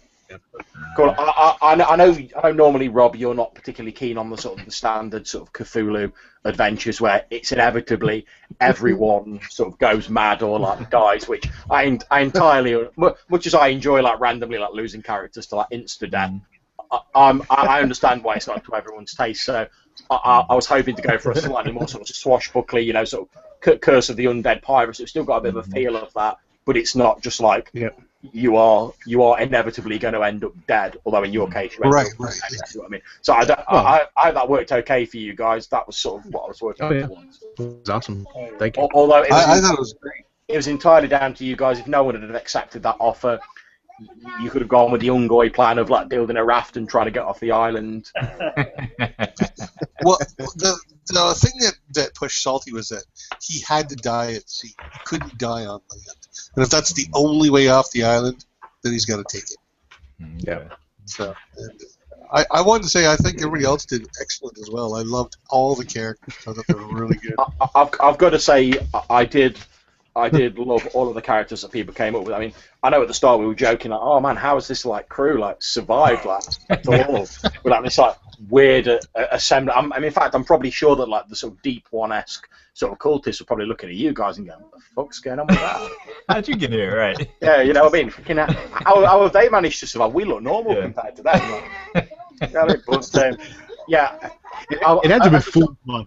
That's it. As a sort of one-shot sort of swashbuckly sort of piratical game, you've really got to sort of embrace that slightly tongue-in-cheek sort of element of it with the slightly stereotyped characters, which I'm really pleased to see like everyone did, and I really enjoyed the characters. even like old Tom or whatever his name was, who like didn't get to participate much apart from like being in a barrel for most of the session. I even love that character. Yeah. Right, so thank you very much, guys. I'm going to have to mess around like downloading this from like my main YouTube account and then re-uploading it to like my Red Dice Diaries account, since Google Plus seems to be having a bit of a fit whenever I'm trying to do a hangout via my actual Red Dice Diaries profile. But thank you again all for playing, and I'm quite happy to chat for a bit afterwards, but I'm going to end the broadcast now. So anyone who is watching this in the future, assuming Great Cthulhu willing that I've managed to upload it to YouTube, thank you very much for watching, and we will see you all soon. Take care. All right.